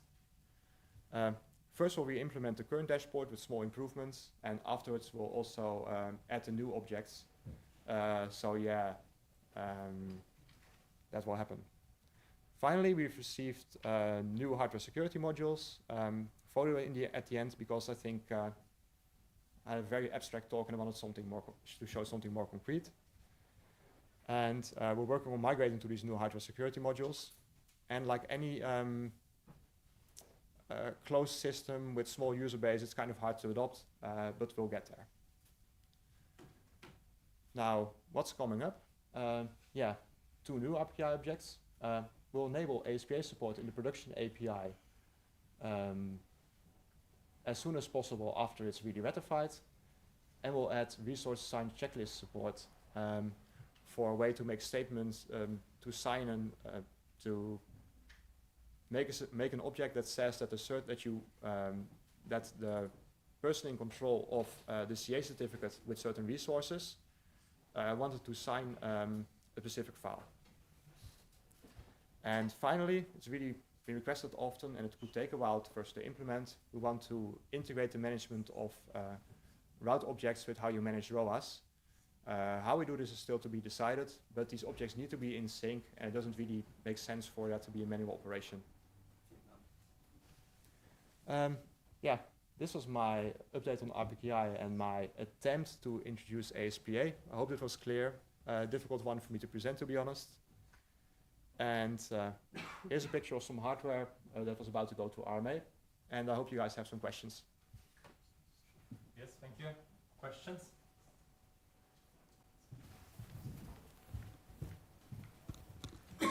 Tor Andersson, Red Pilling Pro. Very interesting talk. I've been wondering about how to fix the origin spoofing issue with RPKI.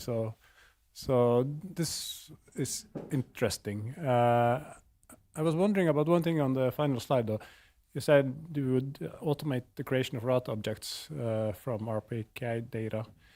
How on earth are you going to do that with considering that the RPKI or the ROAS have a prefix length attribute? Are you going to create all possible route objects, or are you just going to ignore that and create the exact match? Or is that undecided? There's actually an interesting discussion in Aaron about this, and also some. But in the end, it didn't really matter, because the way I understand it, the way that filtering is applied in routers, for a route object, implicitly all the longer lengths are allowed. So if you have a ROA for a certain prefix with a certain max length, the equivalent route object would be just the prefix and just the prefix with the length. And all more specifics would be allowed by default by the policy that most people use. Okay, not the policy we use, but yeah. Okay. Okay. Yeah, but that's something to discuss. And indeed, you cannot generate 2 to the 8th or many more route objects. Because like tools like BGPQ4, the ones you can use to generate the prefix list out of the databases, I don't think they do allow any more specifics by default. I guess there are options for it, but by default, I think they require an exact match. Okay. So I have to check that. Anyway, thank you.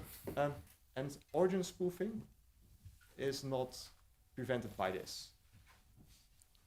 Well, if the origin, if I understand correctly, so if I'm AS39029, and if I say that my providers are Aurelion and Telenor, if some other attacker on the other side of the globe are spoofing my origin to some other provider, wouldn't that be actually caught by this? Since it would, as far as I understand it, some people call this AS spoofing, I think, or AS hijacking. The way I understand it, it would be made harder, because if you have a number of networks above you that all have these ASPAs, you would need to fake this complete stub. So you get a longer path by definition. But I don't think that that this in itself prevents that. It just makes it harder. Okay. Thank you. One more question.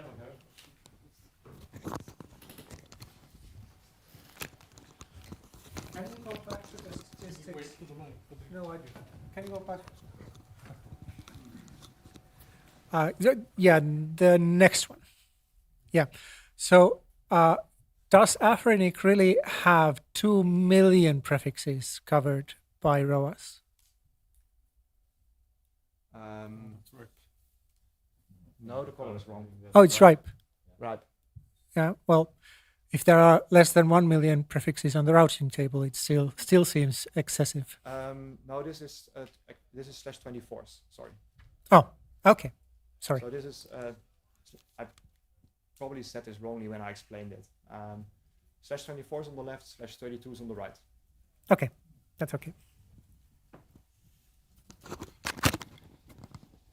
Okay. Any other questions? I think I had a couple here, but yeah. There was one which we received. How does RPK-based filtering compare to IRR-based filtering? It's complementary for now. Okay. So there are parts in IRR-based filtering that that are not covered by RPTI right now. Some people are working on that. Some people are also doubting whether all the IRR-based filtering is really prevents real threats. But that's something where people are still working. Thank you. Thank you, Tis. Now, everyone.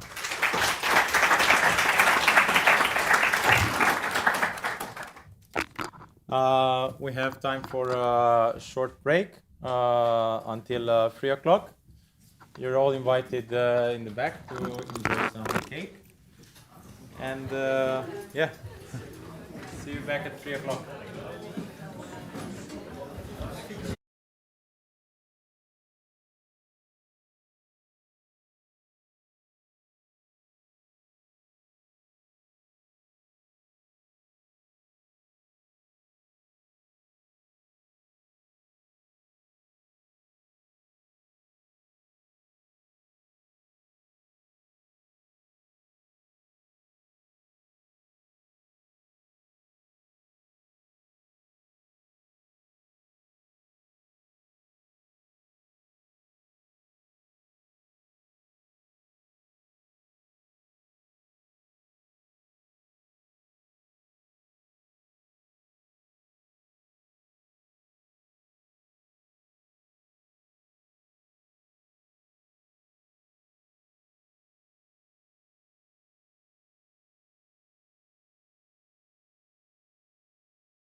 I hope you enjoyed the birthday cake, everyone.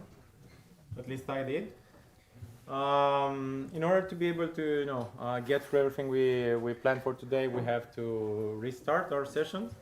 We're going to hear from Bjørnar Fortun, is a known face around here, about segment routing development and status.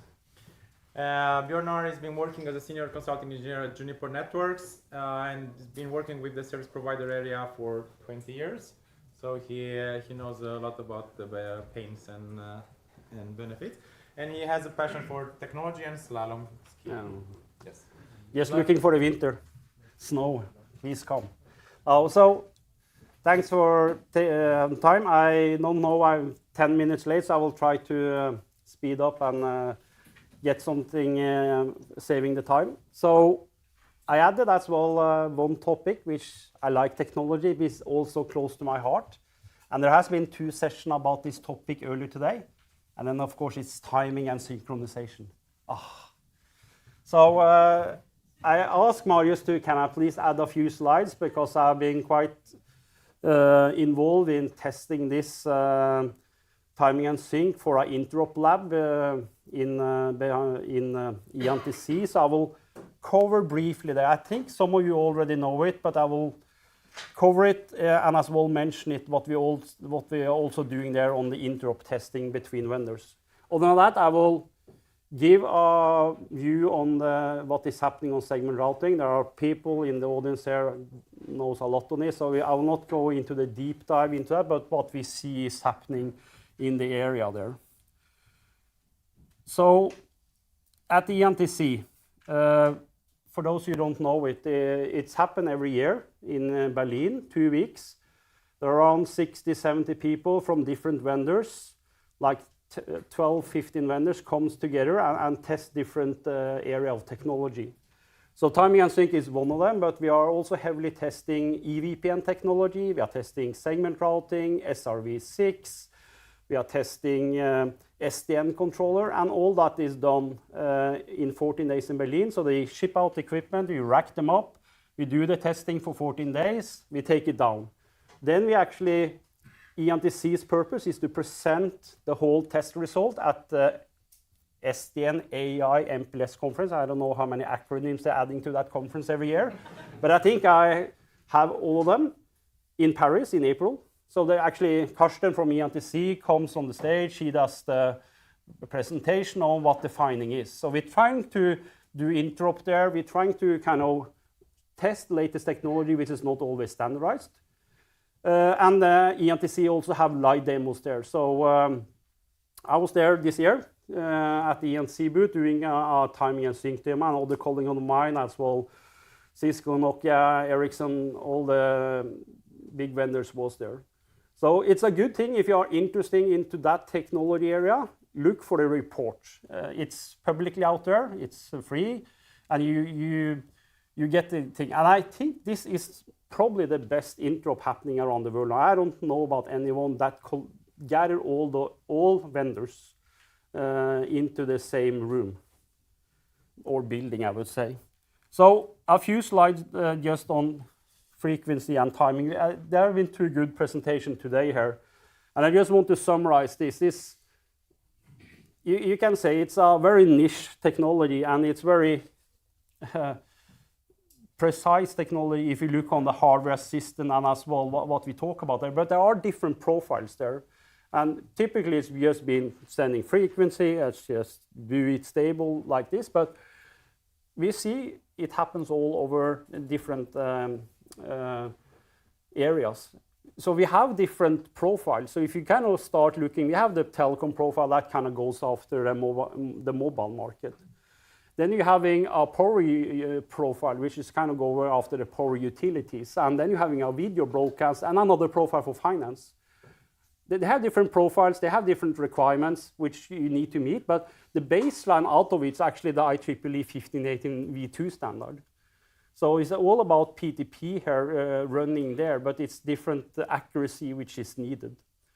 I'll not go into that, but I think in the rumor there are kind of people here from the different segment, different areas here that kind of will kind of start using it. And if you want to have a precise, reliable thing, you need to kind of implement it into the equipment or into the network here.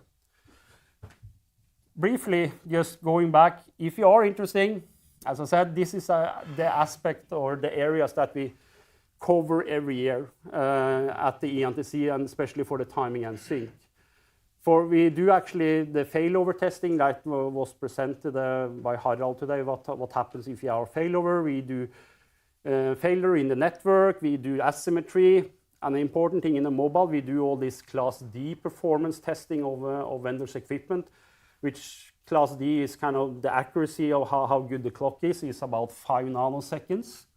So it's a nanoseconds technology with hardware things and with equipment. It's actually quite science and quite good engineering work if you're really looking into how to do this. And we have as well done testing with security was one thing here earlier today, and we as well tested doing PTP over MACsec links here. And let's say that is not a trivial thing. Let's say it like that. MACsec and PTP is not the best thing, and it's just multiple versions of those MAC5s available on different equipment and vendors. So this is just a showcase. Harald mentioned today earlier that they did some plugfest at Andøya with different grandmasters or different vendors. This was the showcase we did in Paris this year. 7 vendors doing our ring, 2 grandmasters showing actually our Ethernet metro rings, kind of showing how you can build in the mobile space, taking away the GNSs, failing over to the other one. So you see all the vendors' name here. One interesting vendor that came in this year was actually Intel, with their own kind of PTP NICs. So Intel has a NIC which has the PTP FPGA, so actually you can run quite precise on a server with PTP. So this was the showcase that we did this year, and it works good. The only challenge is due to power savings, is that they're shutting down the power utility 8 p.m. and turn it back on 8 a.m. in the morning, and you're going to have a grandmaster up and being stable in 2 hours. That's a challenge. So for those of you who want to do some reading, the ENTC report over there, the Juniper is quite involved in the ORAN standardization on the timing and sync, and it's a day 1 book here if you want to really have problems sleeping in the nights. So that was timing. I have passion for it, as you understand. If you have any questions, let me know. So segment routing, and it's not going to be a lesson and saying that segment routing is actually the technology that will solve everything.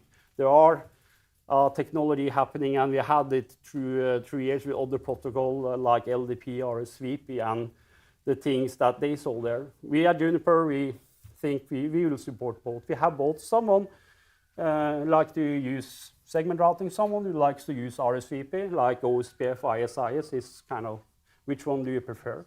So there are different use cases in that, but throughout the history, if you kind of looking back from the early 2000s when we kind of start doing LDP and as well coming with RSVP, there are some, of course, enhancement as you see here that segment routing brings in here. So if you're going a little bit on the use cases, and of course all the VPN services that we take as of granted, which is there are as well other use cases with segment routing that I will go through in a few slides there, but you have the shortest path routing, the flex algo, which are kind of mini traffic engineering things, and you have the fast convergence that helps in here, you have the micro loop avoidance here, and as well, important thing here, you have the traffic engineering aspects here, which LDP doesn't give you at all.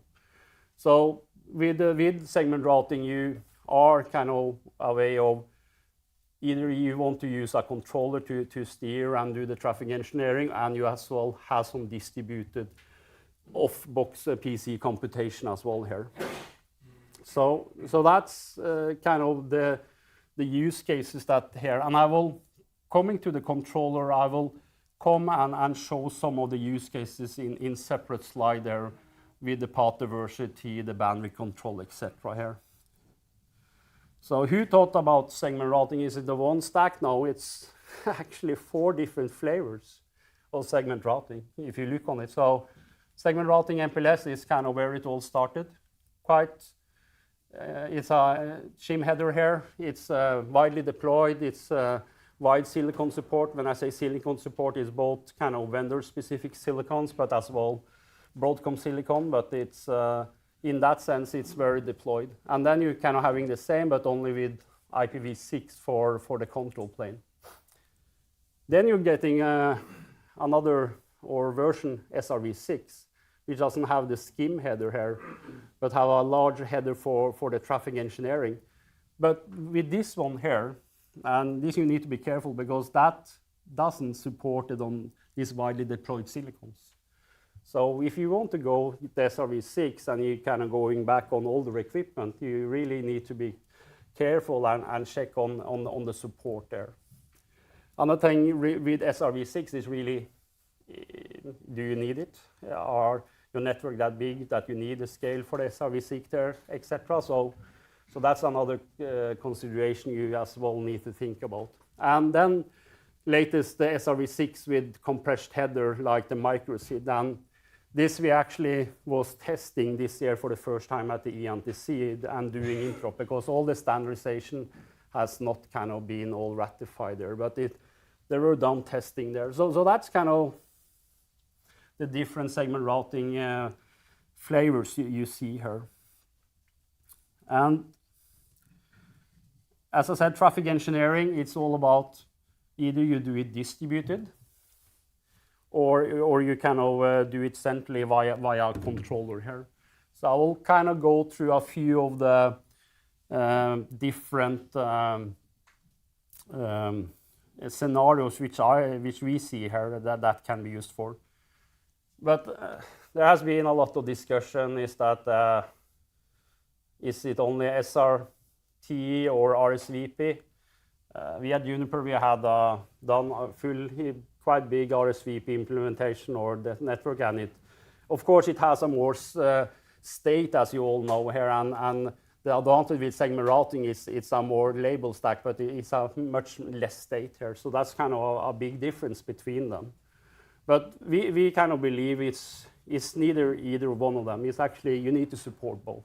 It's up to the customer or the network or the operators to really select on which one to use. I'll not go to everyone here, but you see there are a little bit different on the characteristics here about auto bandwidth and mission control, where you kind of need a controller. One thing to just keep in mind is this multicast support here about segment routing. Juniper has promoted a technology called BEER by Tony. There is also a SID3 here discussion about this multicast technology. That is not all ratified by the vendors. So that is not kind of all settled here about which way to actually go here. So I think that is up for discussion in the standardization on where to go, and a little bit discussion about different vendors here on which path to take. So yeah, with the RSVP and other, you have kind of a pretty good implementation that you can actually implement multicast here. And interdomain, I'm going to have a slide later on about the BDP-CT. And I brought it in because one is about merger of different area of a network, but as well if you acquire a company or if you want to inter-exchange between operators, that can be a good technology to kind of use. So this is actually the protocol. They are all open protocol. They are all tested at the ENTC in a multi-vendor environment. So we have the BDP-LS being used, the PCEP protocol, and also streaming the telemetry data here. In addition, instead of using the PCEP, we can as well use the netconf here as well for doing configuration. So this is all done automatically to bring up both the topology and also getting the visibility about all the LSPs, monitoring them, and maintaining them or reconfigure them. So this you can do all by, Juniper has the product called Paragon Pathfinder. So this is all being controlled centrally here. So one use case, which is quite nice, that you will bring in this with, either you can do it with RSVP, but with segment is to do path diversity. You can actually have the controller to calculate to have two different paths, which doesn't go through to the same link or to the same nodes through the network. So in this case, if you have a customer that really wants to have really separate routing here, you can really put the paths here for that. So that's, and I see this, multiple customers ask for, I have high availability, I have 2 data centers, I need to guarantee separate routing through the network. So this is kind of a good use case to do that with. So the other thing is latency-based routing. So with the segment routing, you're as well getting the delay information into the picture. So that is reported up to the controller. So that you can do and define kind of high delay and low delay through your network. In addition to that, Juniper acquired a company called Netrons in Sweden some years back. So with those orange boxes here, it's actually Netrons probes that can measure and send test traffic that we can have implemented into our products. So we actually, in addition to all the things that we report up in the LSP to the controller, we can as well run the probes and let's say here it just showed one hop, but this orange box could be as well on the PE3 here. So and then you can do this measurement and low latency or traffic and measure the quality here and do the thing there. So this can either be on box or off box, like on a server or whatever hardware you would like to do. And of course, you can do the rerouting here when you have errors, black holing, or different paths here through the network here that you want to do, that the controller can do when something error happens. And the last case is about congestion. When you have a congestion, you can take the traffic and reroute the traffic through another path that has the available bandwidth that is needed here. So that's kind of some of the use cases which kind of brings in here with a controller together with segment routing here. And as said, we can as well do here as well if you prefer to do with RSVP. The last thing I just wanted to check on, I'm going to save up some time, Marius. So give me 3 more minutes, 3-4 minutes. I don't know how many are interested, but Juniper are, and we did actually defer testing as well at the NTC this area, is about a inter-area domain segment routing with something we call BGP with class 4 transport. So imagine if you acquire a company or if you have different domains or area within your network, or you want to exchange between operators or whatever here. In this example, actually, it shows actually 2 AS, AS1 and AS2. And AS2 is running FlexAlgo with segment routing for easy traffic engineering, and the AS1 is running with RSVP. And you want to kind of exchange the paths here about the delay and the coloring between the 2 networks. And typically, that is where BGP class 4 transport comes in, where you can actually mark this with a color community with BGP CT between the P1 and the P2, which actually are your ASPRs. So in that sense, the BGP CT will help you to kind of show which path a VPN here from P1 to P2 can take in both of the AS1 and AS2. It's more or less like you do with the communities, like a VPN. So we actually have a slide later on that kind of shows the stack and the data being used there. But it's a quite easy to kind of hide and show the topology and which path to take for that thing. So you can take different paths for the green and the red one here, for which are kind of here the delay and a coloring here, and then use BGP CT to link that on the exchanges between the ASs. So the magic actually are happening then on the ASBRs. So what services can you do on this? Yeah, we can do everything. It's not limiting to a BGP like a eVPN or a layer 3 VPN. With this here, we can as well stitch old technology like a VPLS, a layer 2 pseudo-wire here. So it's not kind of dependent on the using the BGP protocol here actually. So this we did test Juniper and one other vendor as the first phase here at the ENTC this year. So this is actually how you can signal the VPN here, and what is actually happening is that the PE3 tells the ASBR you can reach me via blue or violet here, and the abstraction and the mapping is happening on the ASBR here with the BGP CT here, and I will show you on the next slide how we map the configs there or the labels there.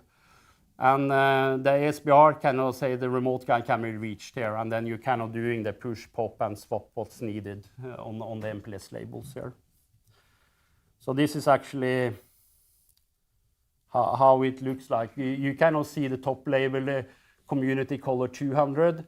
That is mapped down to the transport target 200, and you have distinguished route distinguisher for kind of the blue and the purple there. So that's kind of how we are mapping them down, and then you kind of see down here the label 51 and as well label 41 here. That is mapping and showing which path to take into each of the ASs there. So that mapping and here is happening on the ASBR. So I think it's a good thing to kind of connect to different domains, exchange the VPNs, and kind of not showing the whole topology. You can as well, we have a technology, you can use this showing the topology with IGP as well. But I frankly believe this is probably a better solution to do it with BGP CT. So you will get the slide, you can see all the mappings happening here. So that's it. Save some time, Marius. You lead faster than I thought, yes. But questions? Thank you much. Questions?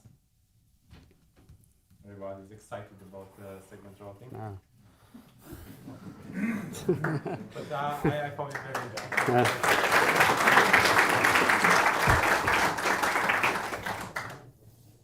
We continue now.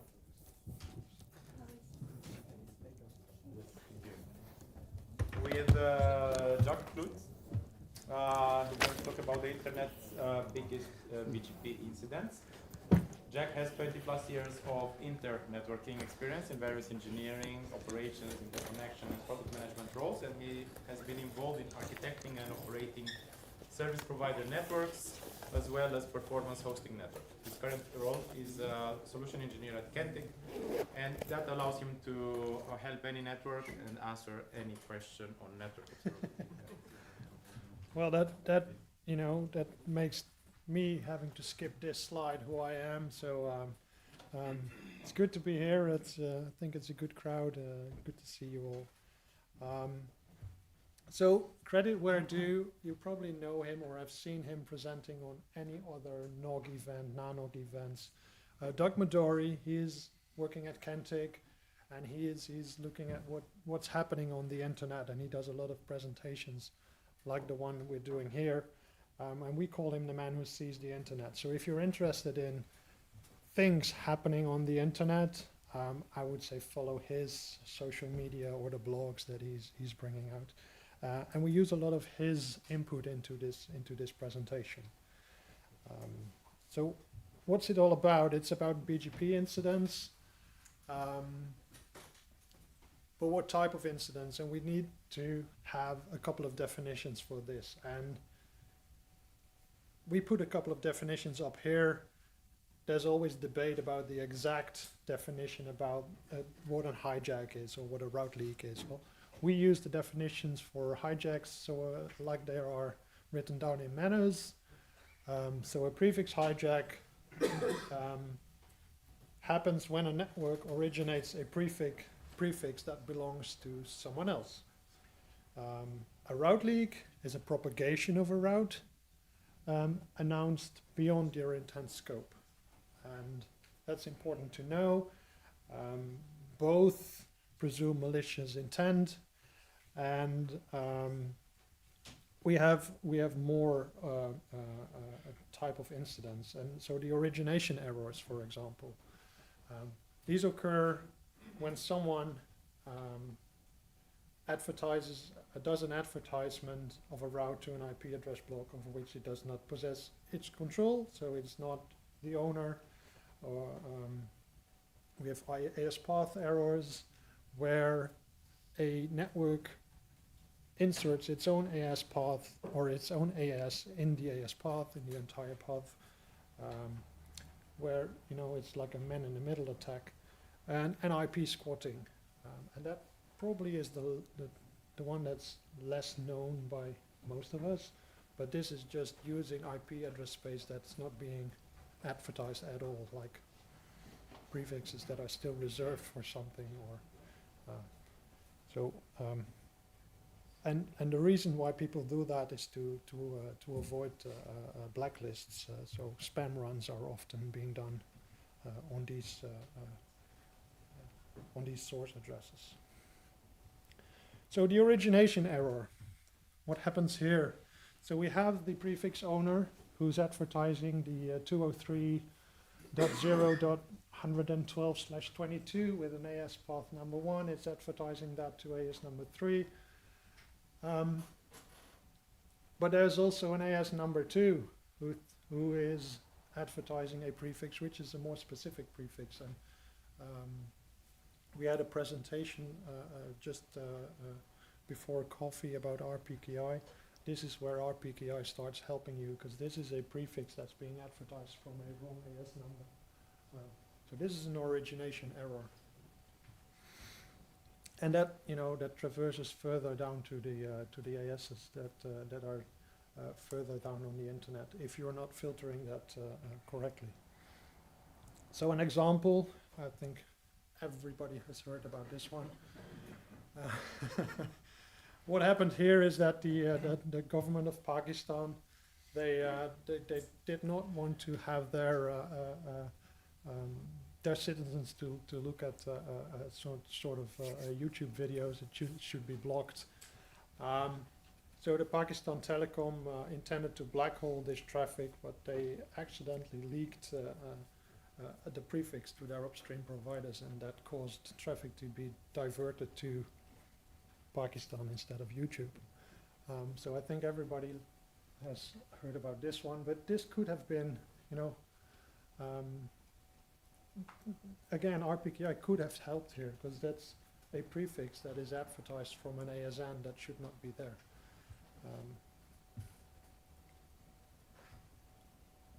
Another one where Twitter was blocked, or the intent was to block Twitter. What happened here is that a Twitter prefix /24 was announced by the Russian telecom RTCom during the Russian invasion in Ukraine, and at the same prefix was hijacked during the military coup in Myanmar, which caused it to propagate not as far as it should. So normally, this is a screenshot from Kentic's BGP monitoring capability. So normally, that prefix should be seen from that Twitter AS. And as you can see in red, during that time, that same prefix was seen advertised from that RTCom network.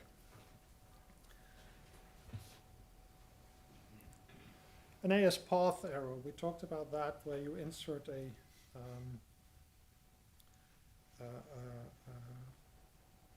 AS number in the path that should not be there.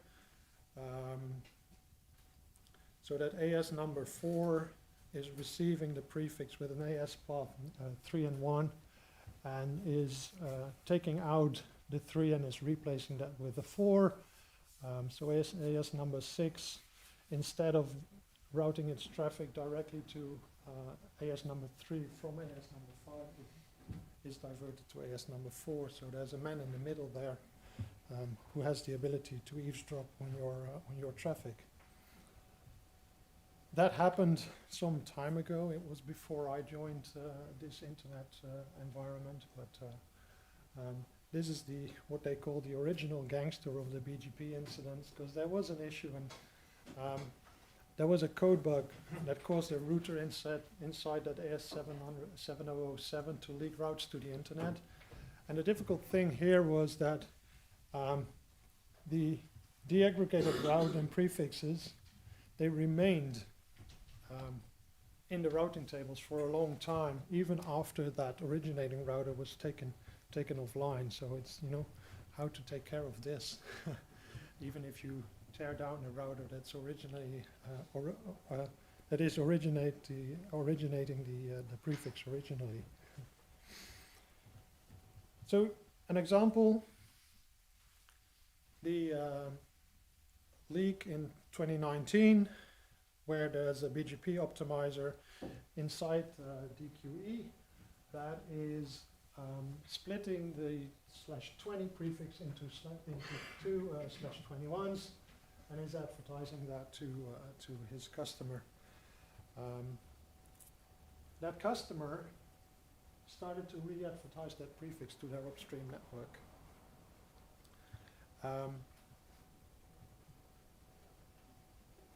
Verizon, in its turn, did not filter that. So they started advertising those more specifics.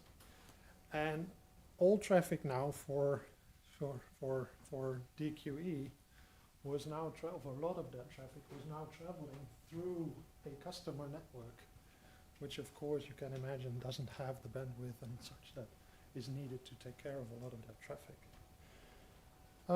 So this was a leak that customer network should never have leaked those prefixes to their upstream network. IP squatting. So a prefix is advertised on AS number 1. It's not used before. Nobody has a filter set for this. It's just being re-advertised, so you can easily have traffic being routed to that prefix and being used for anything you can imagine. So, an example here, BitCannel. They were advertising a prefix /18, as you can see on the left side. Cogent was advertising that prefix until they said, well, hey, we're not advertising that anymore. And then it moved just to another provider. It moved via GTT to BIX. So you see that in the next picture. So the GTT network starts advertising, then the BIX network starts advertising. So that they just try to keep that prefix visible on the internet by advertising it just to different upstream networks. And they used it as a spam source to avoid IP blacklisting. So a couple of examples, and you see how dangerous the BGP protocol is. Is that still needed? I get signs that you should talk louder. Oh, okay. So, from also for the people in here, or for the everybody. Sorry for that. So the impact of the BGP incidents, it disrupts the flow of legitimate internet traffic, and there's a security risk for interception or manipulation if you're that man in the middle attack.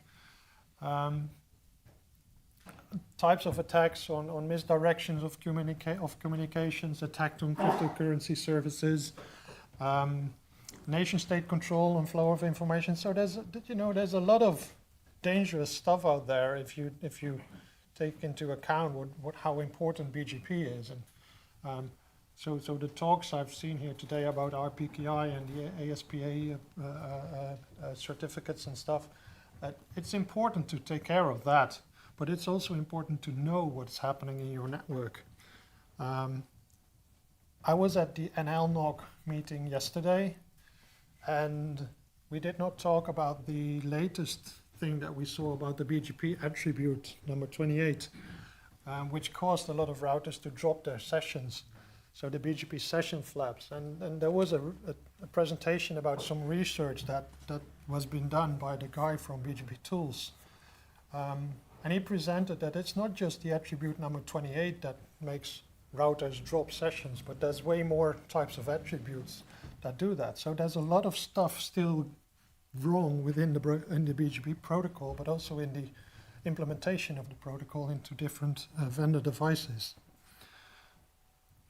So how often does this happen? Well, we have a graph here from 2023, and it's not just once or now and then. It's quite often that we see hijacks or leaks. It happens quite a bit, and we have to be aware of that.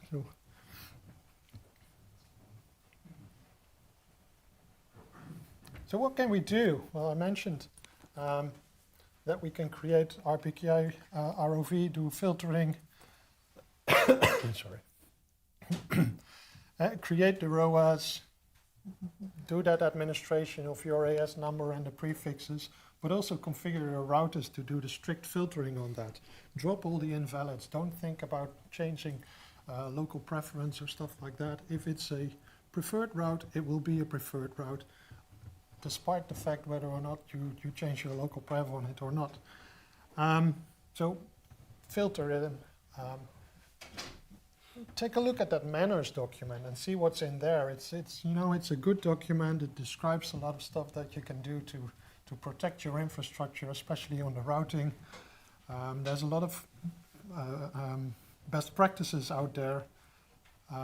And start watching your own BGP advertisements. What happens with them? How far do they propagate?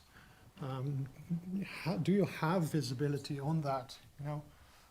So use a product that can help you with that. And that is all I can do on a sales pitch. So we are making progress, and we saw a picture similar like this earlier, but this shows how what the progress is on the history of the amount of prefixes we see for valid, not found, and invalid based on RPKI. So there is some progress there, but there's still a lot of work to do. In some more detail for V4 and V6, so this does count the amount of BGP sources and how much prefixes you see that are invalid or valid or not found.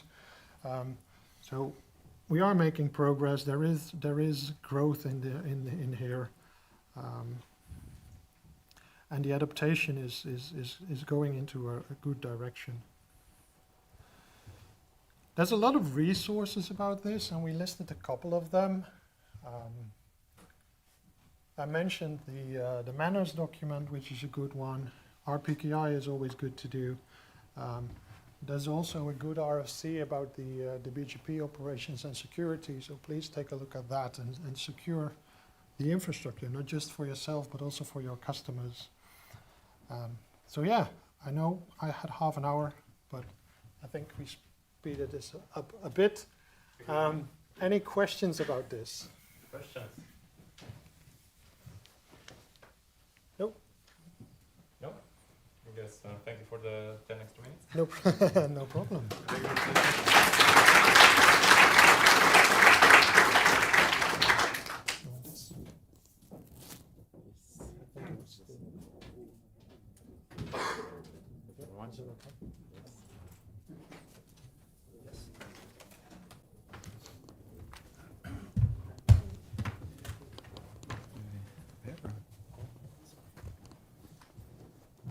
Is it?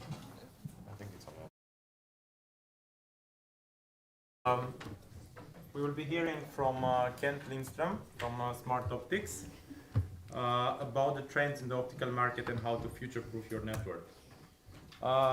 Kent has more than 20 years experience from the telecom industry, and he has held various positions at Transmode and Infinera, including 4-year assignments in the USA where he worked as the Director of Sales of Engineering.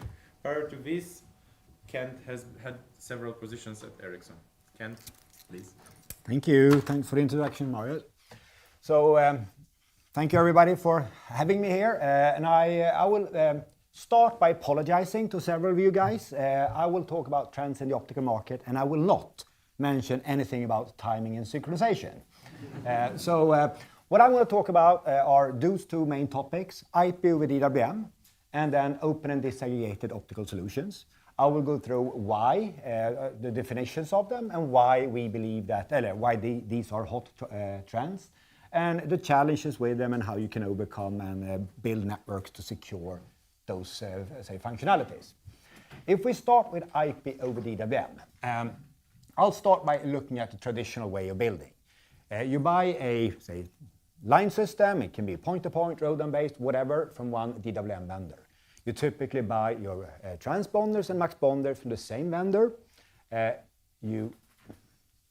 one doesn't work. Then you have gray optics connecting from the router switches into those transponders and muxponders.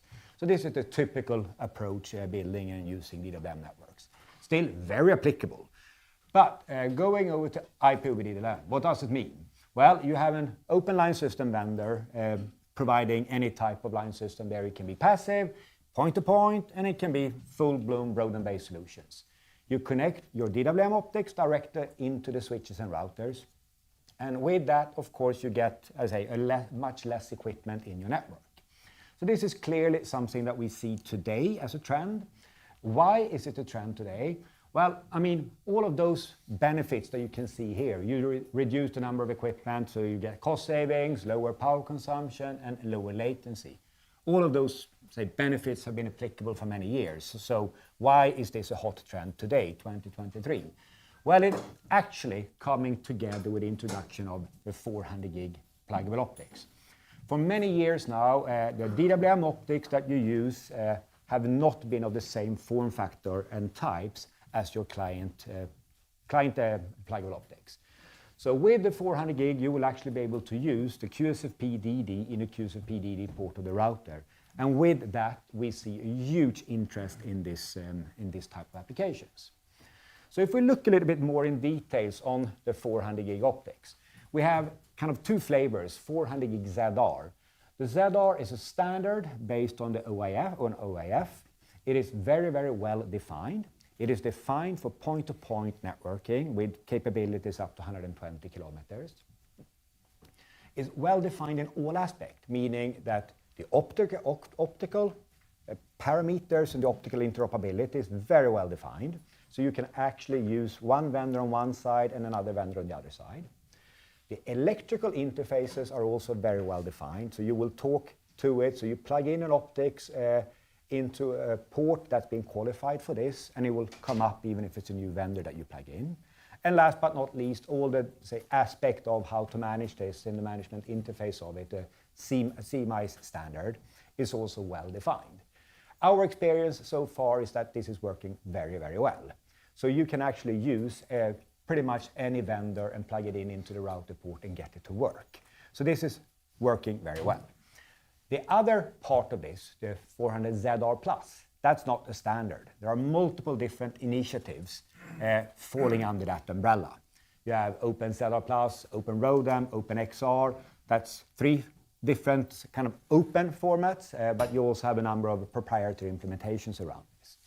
So those optics are intended to be used in more flexible architectures, that you can use them not only in point-to-point for up to 120 kilometers. You can also use those in more complicated architectures like ROADM-based, metro, also in certain extent regional networking. What we have seen here is that it's a little bit more complicated to just state that we have support for this and this will work if you have a router port and want to run this. Here it depends on what kind of say, supplier of the optics that you actually select to use. There are a handful, or on that part of the 400ZR, there are 17 vendors today developing OIF 400ZR. There are a handful of vendors doing the 400ZR Plus with better capabilities. And you typically need to use the right type and the right flavor to work in your host environment. So there it requires a little bit more knowledge and testing to secure and make sure that it works. But you do get good performance out of those. You can really work and use them in existing networks. So that's where we are on the 400 gig side. What is happening on this, say, track? Are we done with pluggable coherent optics? Well, we are just in the beginning of that era of, say, small form factor pluggable coherent optics. So already today, we have the high TX power available nowadays. When the OIF standard came out, it was only minus 10 dBm output power coming out from the optics. Now you can shoot up with 0 dBm or even plus dBm power levels out of them. You get more and more modulation formats added to them, different application modes. We get more advanced framing formats supported in those small form factors. The open ROADM capable units, they were only available in CFP2s up to very recently. Now we start to see open ROADM compliant QSFP28 or QSFP DD modules coming out on the market as well. So this is of course an interesting aspect for people that want to use OTN primarily. But it also adds some additional benefits with layer 1 encryption. And you can also then start to use the GCC channel running in-band management over the pluggable optics itself. So you don't need a kind of an expensive ASIC on the inside of a transponder to do it. So that means you get more flexibility on how you manage your remote end. And then we will see also new, different, improved optical performances coming out in different shapes and forms. We have, different modulation formats and schemes for performance optimization, like probabilistic shaping. We have the sub-carrier technology that's driven primarily with the XR forum. But we also start to see additional modulation formats going with, higher capable DSPs. You can actually use 400 gig pluggable optics for very long distances with super good performance. And last but not least, of course, we start to see different line rates coming out as well, actually going in both directions. Typically, when I talk about the first one there, I get a lot of questions afterwards. So the industry has been waiting for a 100 gig QSFP28 that comes in the power envelope of a standard QSFP28, so below 5-6 watts. That then will do coherent technologies. So that will come out during next year, I would say. They are in beta state now, and they will come out in different shapes and forms. So there will be probably, 5-6 different part numbers coming out with slightly different feature set. But pretty good performance, at least 500, capable of running over 500 kilometers networking, plugged into a standard router port. They will, you can use them in existing router ports as well. You can basically code those to mimic an LR4. So you will actually be able to use them in existing platforms that do not support this type of optics. But of course, if you have a router that supports it, then you will get more, statistics and data from them. So of course, that will be the preferred way if you have the native support in the router for them. And then if we go in the other direction, we will of course also, the next step for pluggable optics is 800 gig, so we will go up in bit rate. The spectral efficiency will not be better with those because we will use, a higher baud rate, so wider signals, same modulation as today to get similar optical performance as the 400 gig. So that's what's going to happen on the pluggable side. We expect to see those sometimes mid next year with GA late next year. And then during 2025, the first 1.6 terabit small machines are expected to come out. Still remains to be seen. Typically, there will be half a year or a year delay from those estimates at an early stage now.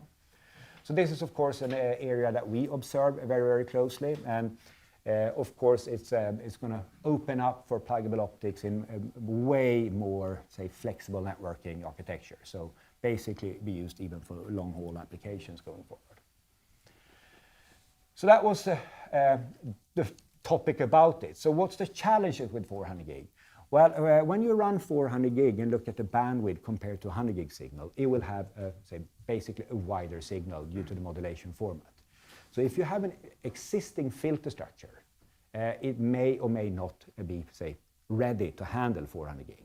So if you built a, say, future-proof network 10 years ago, you used an 80-channel system with an interleaver, so you had 50 gigahertz base windows, so you could squeeze in up to 80 DWM wavelengths. That is now going to give you a lot of penalty, because you cannot run 400 gig over those wide, narrow channels. So now you actually start to see a trend in the other direction. People are going down in number of channels and rather have much wider channels or flex grid channels, so you can run much wider signals with so less wavelength but more capacity in each wavelength. Of course, today there are, of course, a lot of flavors out there with muxes and dmuxes and flex grid capable filters that can handle those wider signals. And you can also use the optics now with new modulation formats and run the 400 gig optics with 200 gig 16 QAM. So you can actually fit in 200 gig in the pluggable optics in an existing 50 gigahertz based network. So that's something we see a lot of interest, and you can actually start to use those optics in an existing, say, brownfield scenario where you have a kind of a legacy network that is not built to support 400 gig. Then if you at a later point upgrade your network to 400 gig, say, ready, then you can just turn on and increase the modulation or the bit rate for those units. The other thing is the power level issue and some noise challenges that we have seen in the early examples of those. You still see it in the OEF version. The OEF version of the 400ZR will shoot out at minus 10 dBm, so that's a very low transmit power. That means you can easily build a new network to support that. So for greenfield build-out, no problem at all. But in many of the existing networks, they have been designed to handle about 0 dBm transmit power or receive power into the line system. So for that reason, you are almost certainly going to need the high TX power version of those optics. They are, widely available now from multiple vendors, so it's not a problem today. It was a problem a year ago. But now you have multiple vendors providing and selling 400 gig ZR Plus optics with high TX power, around 0 dBm. But it's something you need to take into consideration if you want to use it over an existing network. So that's the challenges. What do we see if we look at our experiences? Well, we see that many of the, both enterprise and data center interconnects have started to adapt this type of technology, so IP over DWM. Very little, challenges to get that to work, and it's a very efficient way to run a network that way. Typically, you need some kind of line system. It can be a passive mux, but then you have limited reach, but typically you need some kind of amplification to bridge up to 80 kilometers. But still, a simple line system is enough to do that. If we look at the kind of ROADM-based networks, there we still see quite a bit of challenges. There's been an adaptation to it for greenfield build-outs. Where you build a network today, people tend to look into this as an alternative, not necessarily using it at a full extent. We see a lot of interest of using kind of a hybrid system where you use the optics directly in your routers for your own traffic, if you sell between your own routers basically. But if you sell capacity and other wavelength services, then you would use a transponder or muxponder to basically hand off on a standardized interface. And typically in the ROADM-based network, it will be a requirement to use the high TX power optics. And what we have seen in this area, especially among the service providers, has been taking longer than kind of expected to operationalize this. In many cases, due to internal challenges on how to deal with it, and also getting back to my next kind of the challenges with disaggregated solution. How do you manage an end-to-end service when it goes from a router port in over a line system. So basically, who's responsible to deal with an issue? Is it the transmission guys or is it the router guys that owns that potential problem? So that's basically where we are on the IP over DWDM side. So then if we look at open and disaggregated optical solution, what do I mean with this then? If we start with the definition. So the traditional way of building, we do it the same way here as well. You buy a chassis from one vendor, you plug in your different slot-in units into that. That is purpose-built for that vendor's box. It can be everything from a transponder, a muxponder, a ROADM blade, an amplifier blade, and you build your solution around that. They have done a vertical integration of everything, so you get everything as a well working together. In this model, you typically use some kind of proprietary APIs when you talk to your management solution, and you have your own data models that you've specified for your particular solution. And then on the management side, you use say that supplier's management solution, an OSS from that supplier. And then if we look at the other way of building, a disaggregated building practice, then you have kind of pizza boxes with a dedicated purpose. Today, what we see a lot of activities around is to have pizza boxes as for line systems and pizza boxes for transponders. So not disaggregated down to bits and pieces. No one, say the standard in industry allows for that, but very few seems to be interested to buy an amplifier from one guy, buy a ROADM, WSS from someone else and try to stitch that together. It typically ends up being a box as a line system, ends up being a box as a transponder or muxponder. Those can then be, as a combined together from multiple vendors. They use open APIs, so standardized APIs and standardized data models. So with that, you can then use an open source network controller and manage all of this together.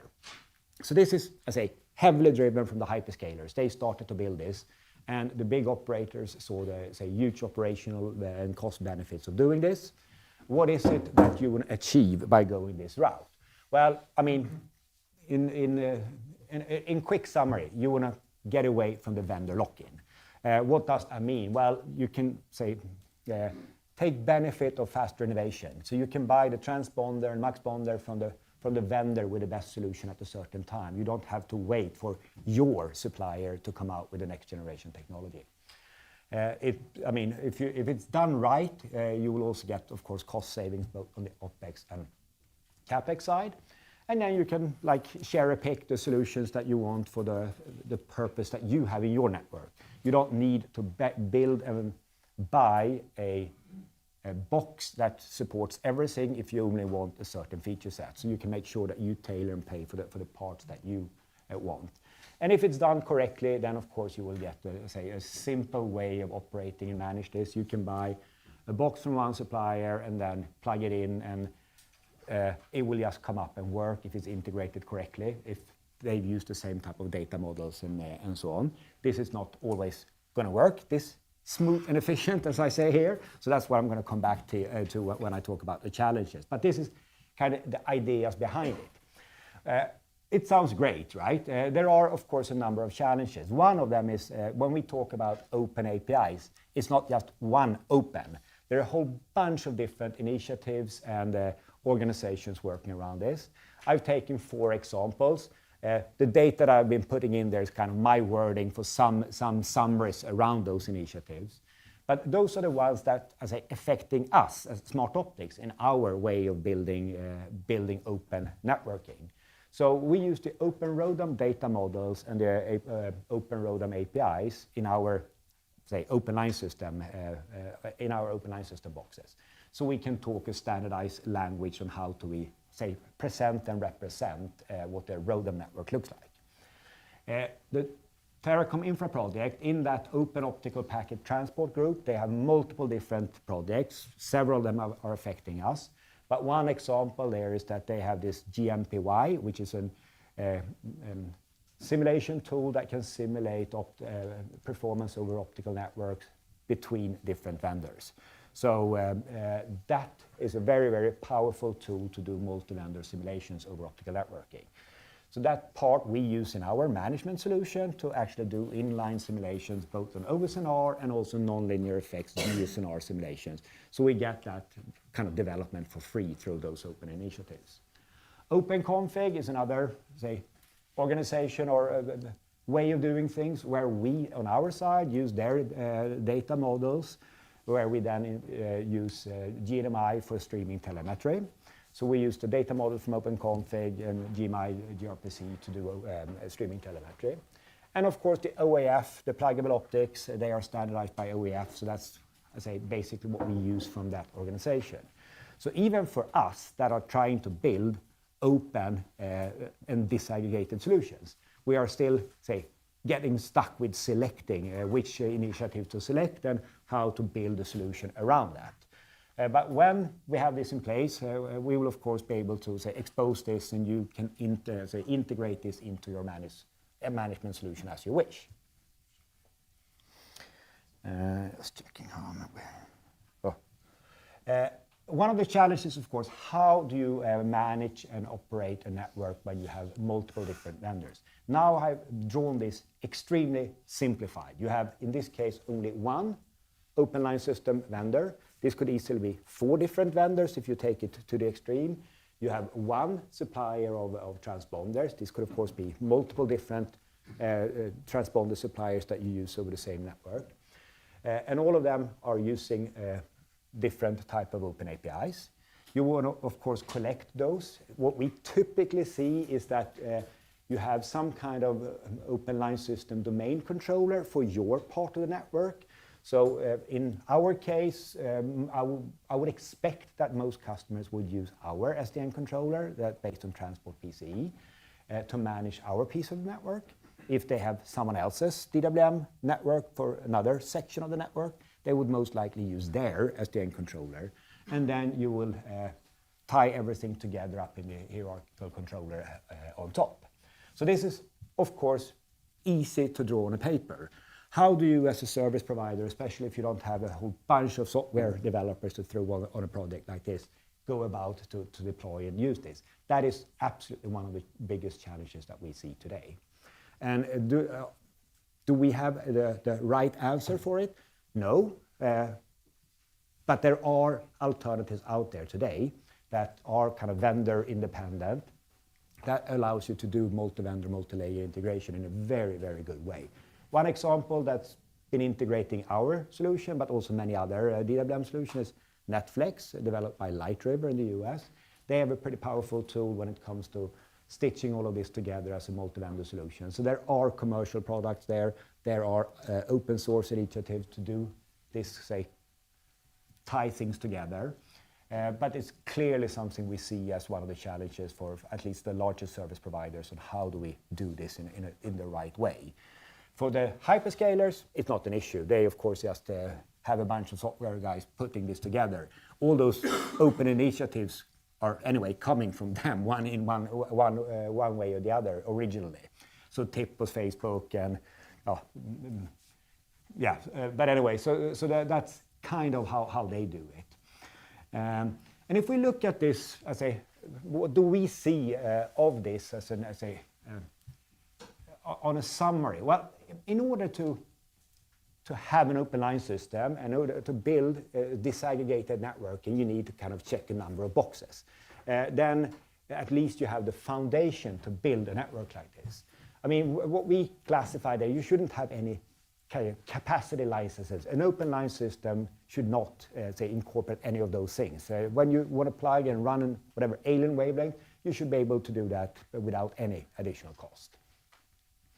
You should, of course, have standardized APIs and standardized data models. And they should, of course, be compliant with IPv4 because that's something we do see coming hand in hand with an open line system and in this disaggregating building concept. And then, of course, you should be able to do all the, let's say, monitoring and balancing capabilities over the different wavelengths that you add on top of a line system. So that was a quick summary of our view on this world. But this is clearly something that we see a lot of interest in. I mean, we have, I don't know how many ongoing trials right now with larger service providers that are looking to see how they can benefit from this this way of building networks. So that was my last slide. Any questions? Crystal clear, right?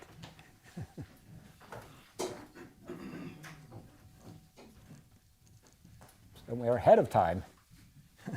Yes, we are actually 15 minutes. I hope Merete is ready. No questions? Some people are running out of. Thank you very much. We could need some air in here. Yes, but I think at 4 o'clock, so I think we should leave those doors open. Because at 4 o'clock, this alarm goes if we. Oh, yeah, right. I need to go online first. Yes. So we're a bit ahead of time. Should I, if people go out, they don't come in? Oh, no, I was just opening the doors because the air is a bit bad. But it's fine, Yeah, it's fine. We will survive for another half an hour. Yes. One sec. So next, for our last session for today, we have Merete Asak from Cisco Norway.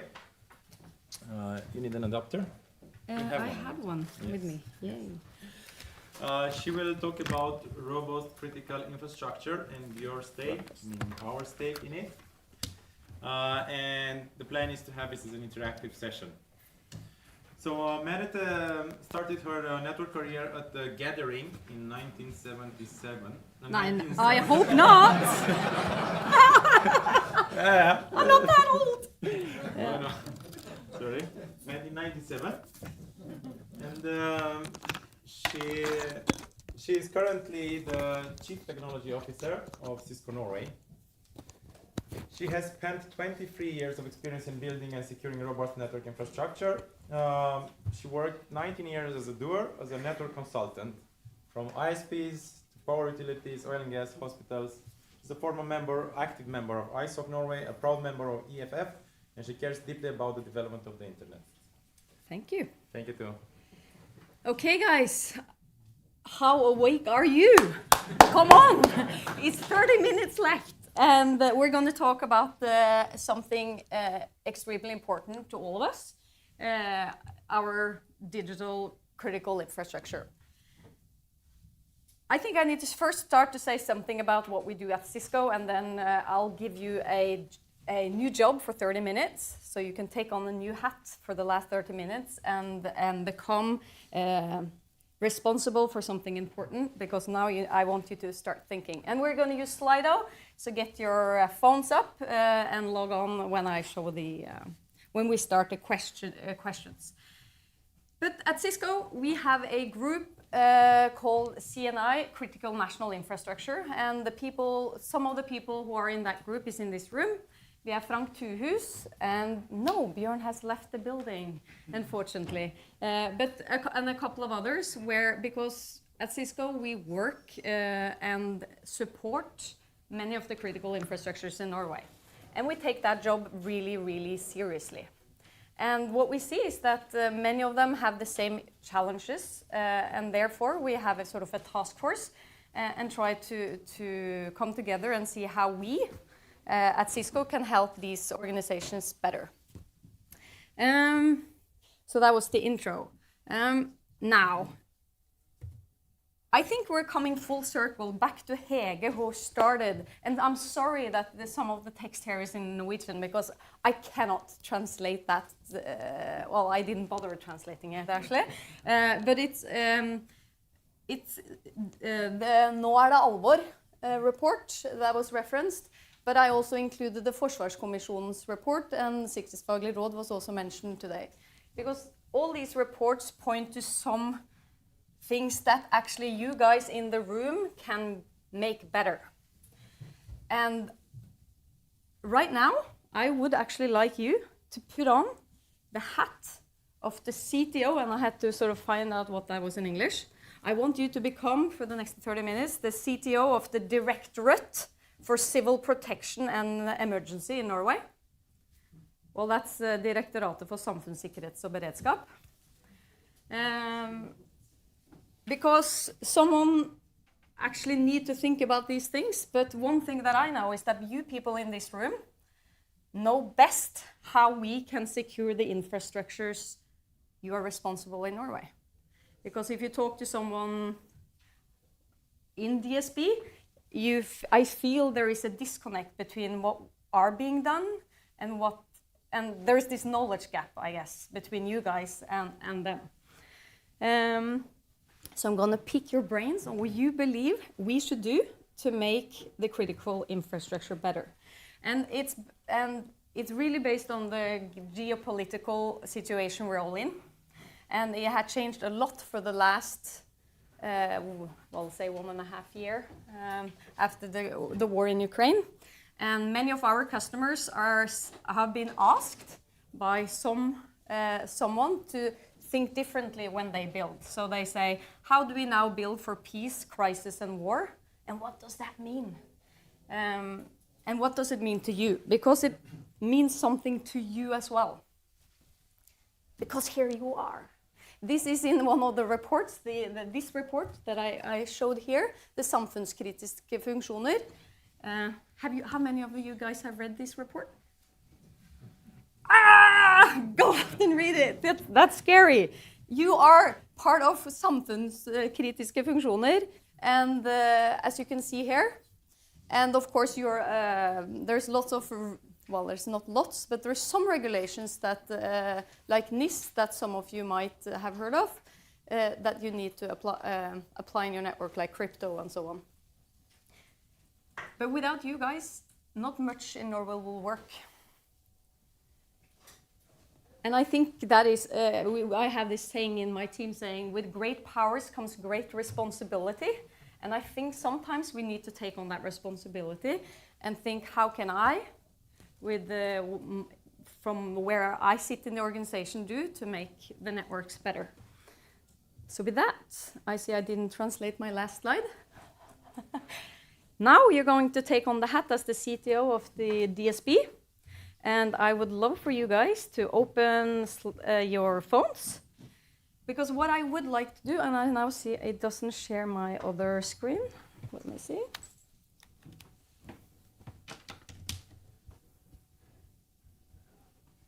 See if it shares everything I share.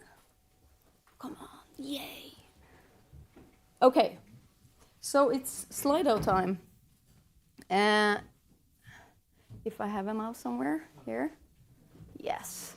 So I now will ask you all so I want to connect to your collective knowledge about critical infrastructure. So if you scan the code, and I will ask some questions. If I find my mouse, there's my mouse. My goodness, I lost it on my screen, you see. There we go. So this is just a warm-up. We have had someone, this was my testing slide. So this is just for you to warm up and to see that you all connect. While you're logging in and getting ready, this is for us to understand better your thoughts and opinions about critical infrastructure. Can you take away the mouse so we can see the passcode? Very. It's NONOG. Oi, don't down in the corner. 1 sec. Whoop. Yeah, it's an easy password. There was Frank who mentioned that would be useful. But how am I going to move this easily now that I have my mouse gone? Let me see. So while you're... Ser du den? Der er den. Okay. At least you don't... Voila. Okay. You're logging on. So that's perfect. So we're collecting this information. Hopefully that will be useful to Hege and some others in the room as well, to try to see what good ideas that you didn't put up your hands earlier of, like, how can we make your infrastructure better. So now you have the possibility to collect everything, and if you guys like, I can also share the results, of course, to everyone. Okay. And I'm sorry for the svorsk, because I did a Google Translate earlier when I understood we were going to speak in English. But my first question is, if Russia crossed the border in Norway tonight, what do you think is the most important thing we protect in order to maintain basic digital interaction? And have you thought about that?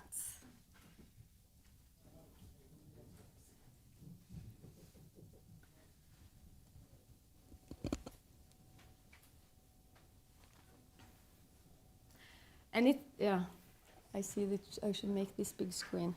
1 sec. Power, for sure. Nothing works without power. So.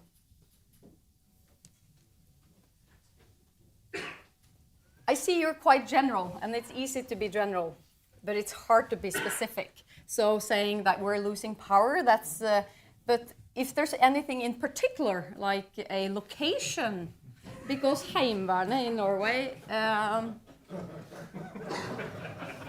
very important. Very good, very good. Because we have something called Heimevernet, and they need to actually go out and protect certain areas. And for us on critical infrastructure, what infrastructure do they really need to protect? That's also something we need to think about.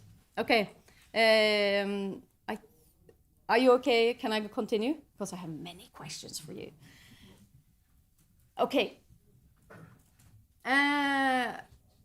Oh no, that was because you did it, but you just continue answering. So what do you think would create better robustness for critical infrastructures in functions in okay, so that was very Svarsky trying to Google Translate. But what would you believe is the most important thing we fix to make our communication more robust? So someone mentioned DNS earlier today. I had a long discussion if we at all understand our layer 1 infrastructure in Norway and who has the full overview of it, or do we need a full overview of it? Well, that would be a good start.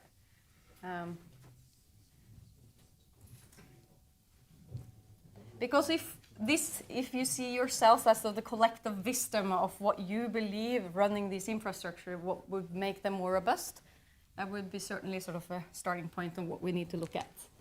That was the hope. Okay, I'll continue. And just ask questions if there's any. Okay, so what joint measures should we take as an industry to increase the robustness of Norwegian critical infrastructure? That was an easy question. And when I say I want to sort of, joint measures, what I mean is not what your organization could do, but what can we do together? Like you have NICS on the first row here, for example. That would be something. She mentioned PTP. But what would we do? What should we do more of that could make it more robust? And you might know that Norway is quite slim, there's not many kilometers where Norway is on the small, sort of most narrow. And so this is, does it matter? Can we route our traffic via Finland and Sweden if anything happens up north, and so on? Define what actually you want to make more robust. That's a good.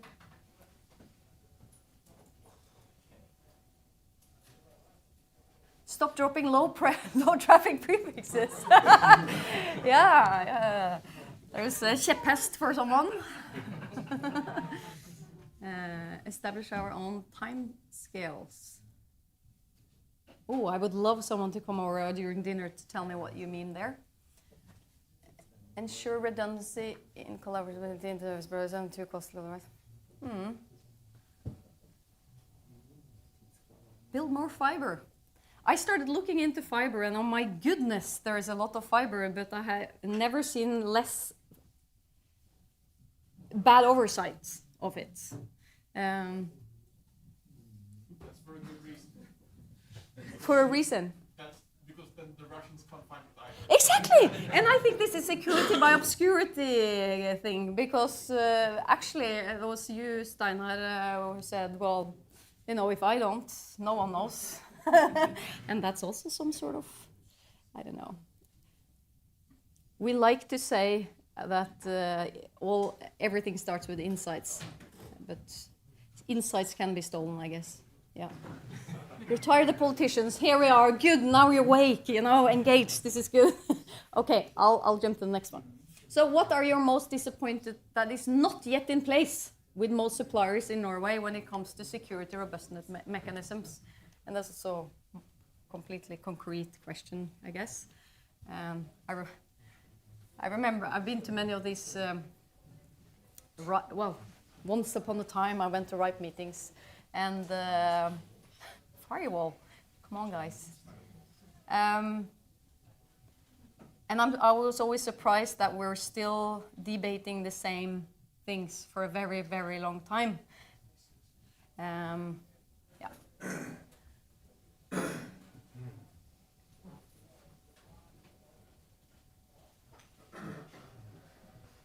Will IPv6 make us more robust?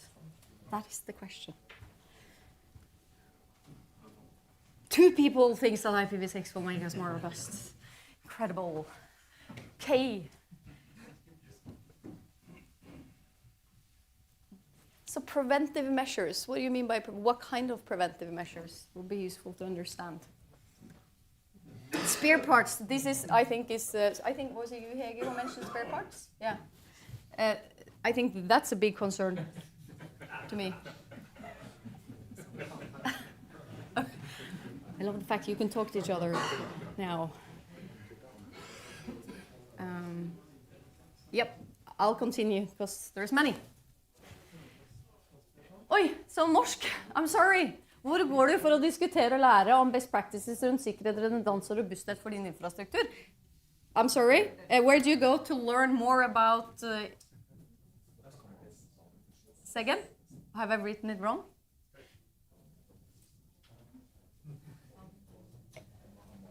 What's your question, Hege? I tried to translate.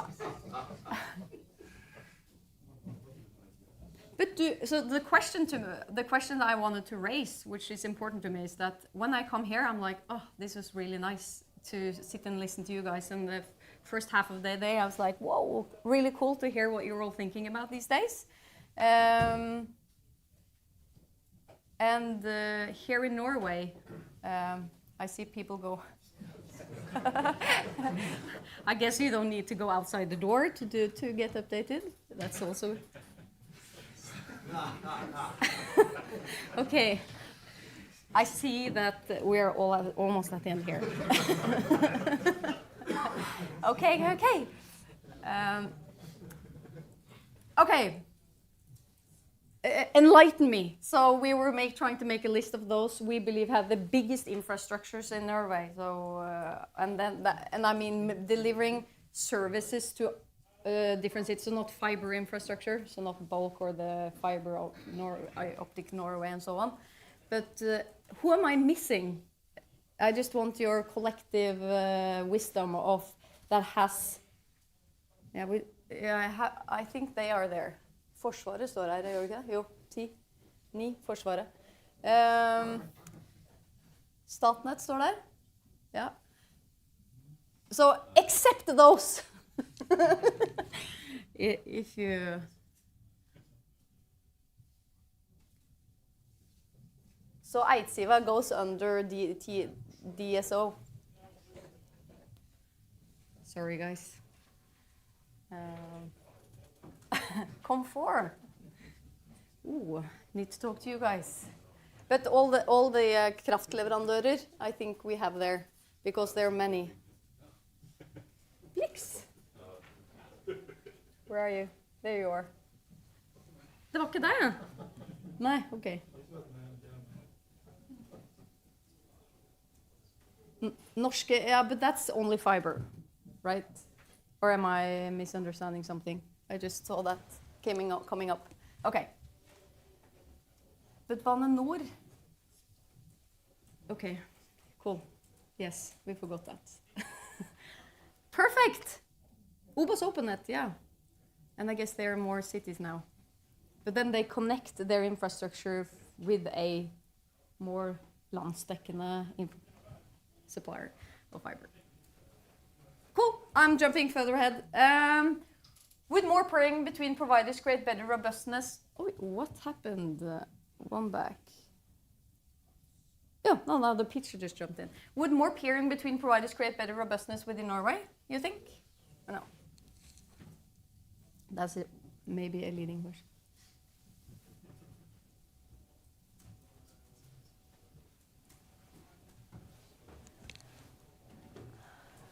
27, yeah, okay, so how many are here today? How many, 60? I'm looking at you, so maybe I should look at Marius.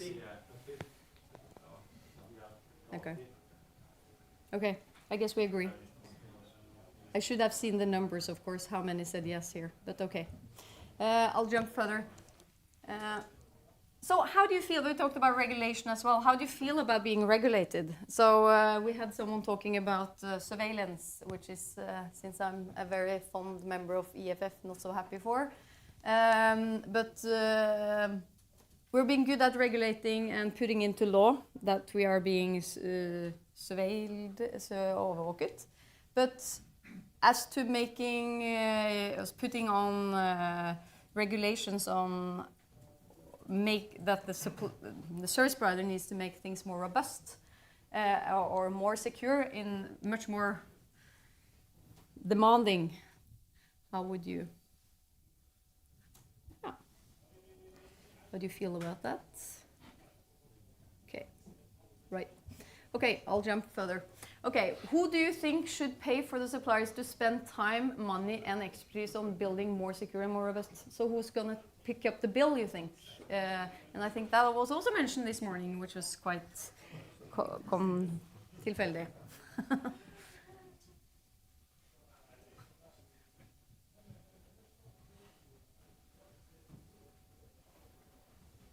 We're almost at the end. Don't lose faith. Isn't it nice to think about these things? Having the role of someone at DSB that needs to sort of think about what to do to make us more ready for a crisis and more. It's always the end user, either by tax or by price. That is very true. That is true. We like our tax in Norway, you see. Never.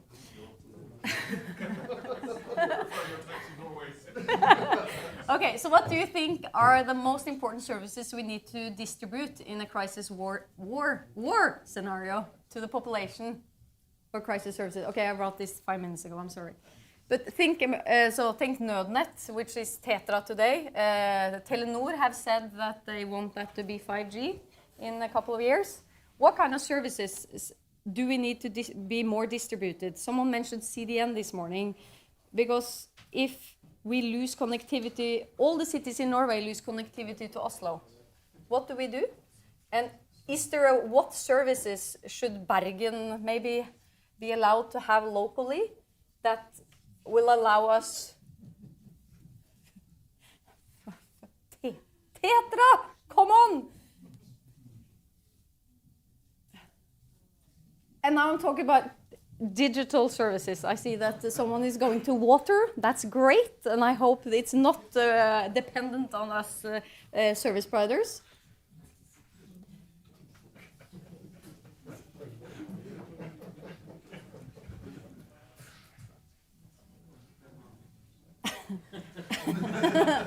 So, okay, so you have no faith in your own infrastructure, so we'll be amatørradio. That's great to hear. I have full faith in you guys. It's... Okay. Okay, we'll continue, since that was hard to answer, I see. To what extent do you see that customers have the necessary ordering competence regarding redundancy, diversity, and security?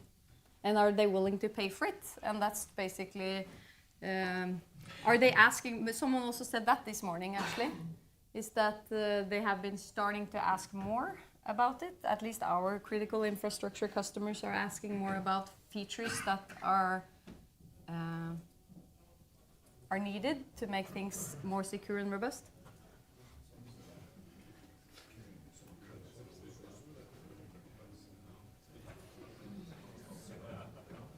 Okay, thank you. Okay, last, I think we were, yeah. Okay, what kind of insights do you have to your layer 1 redundancy and physical routing paths in your job?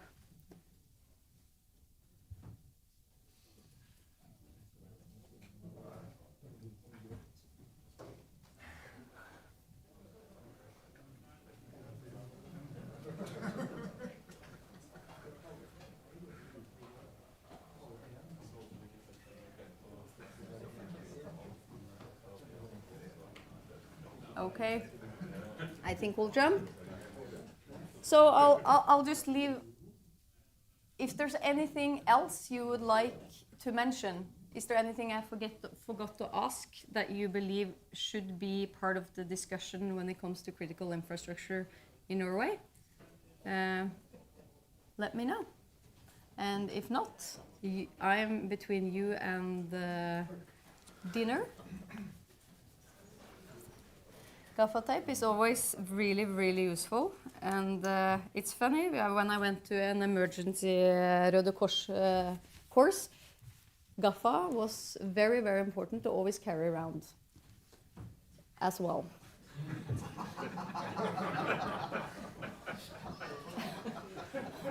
This was a perfect ending, guys. So thank you so much for your input.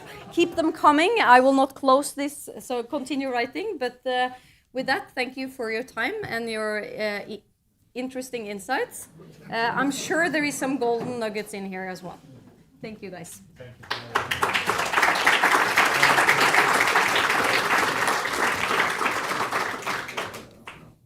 Yes, thank you very much, Benete. It was very interesting.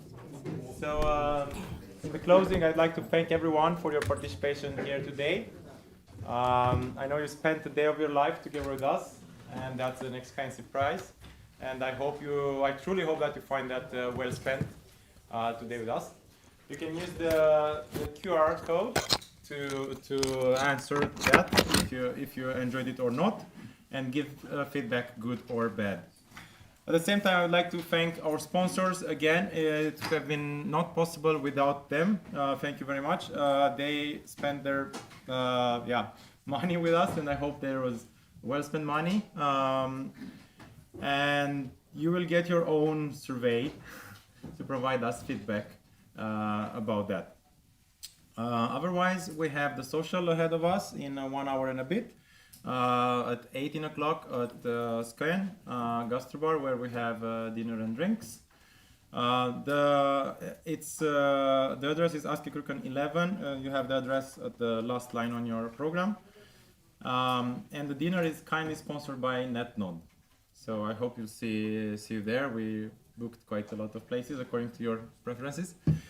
And yeah, thank you for today.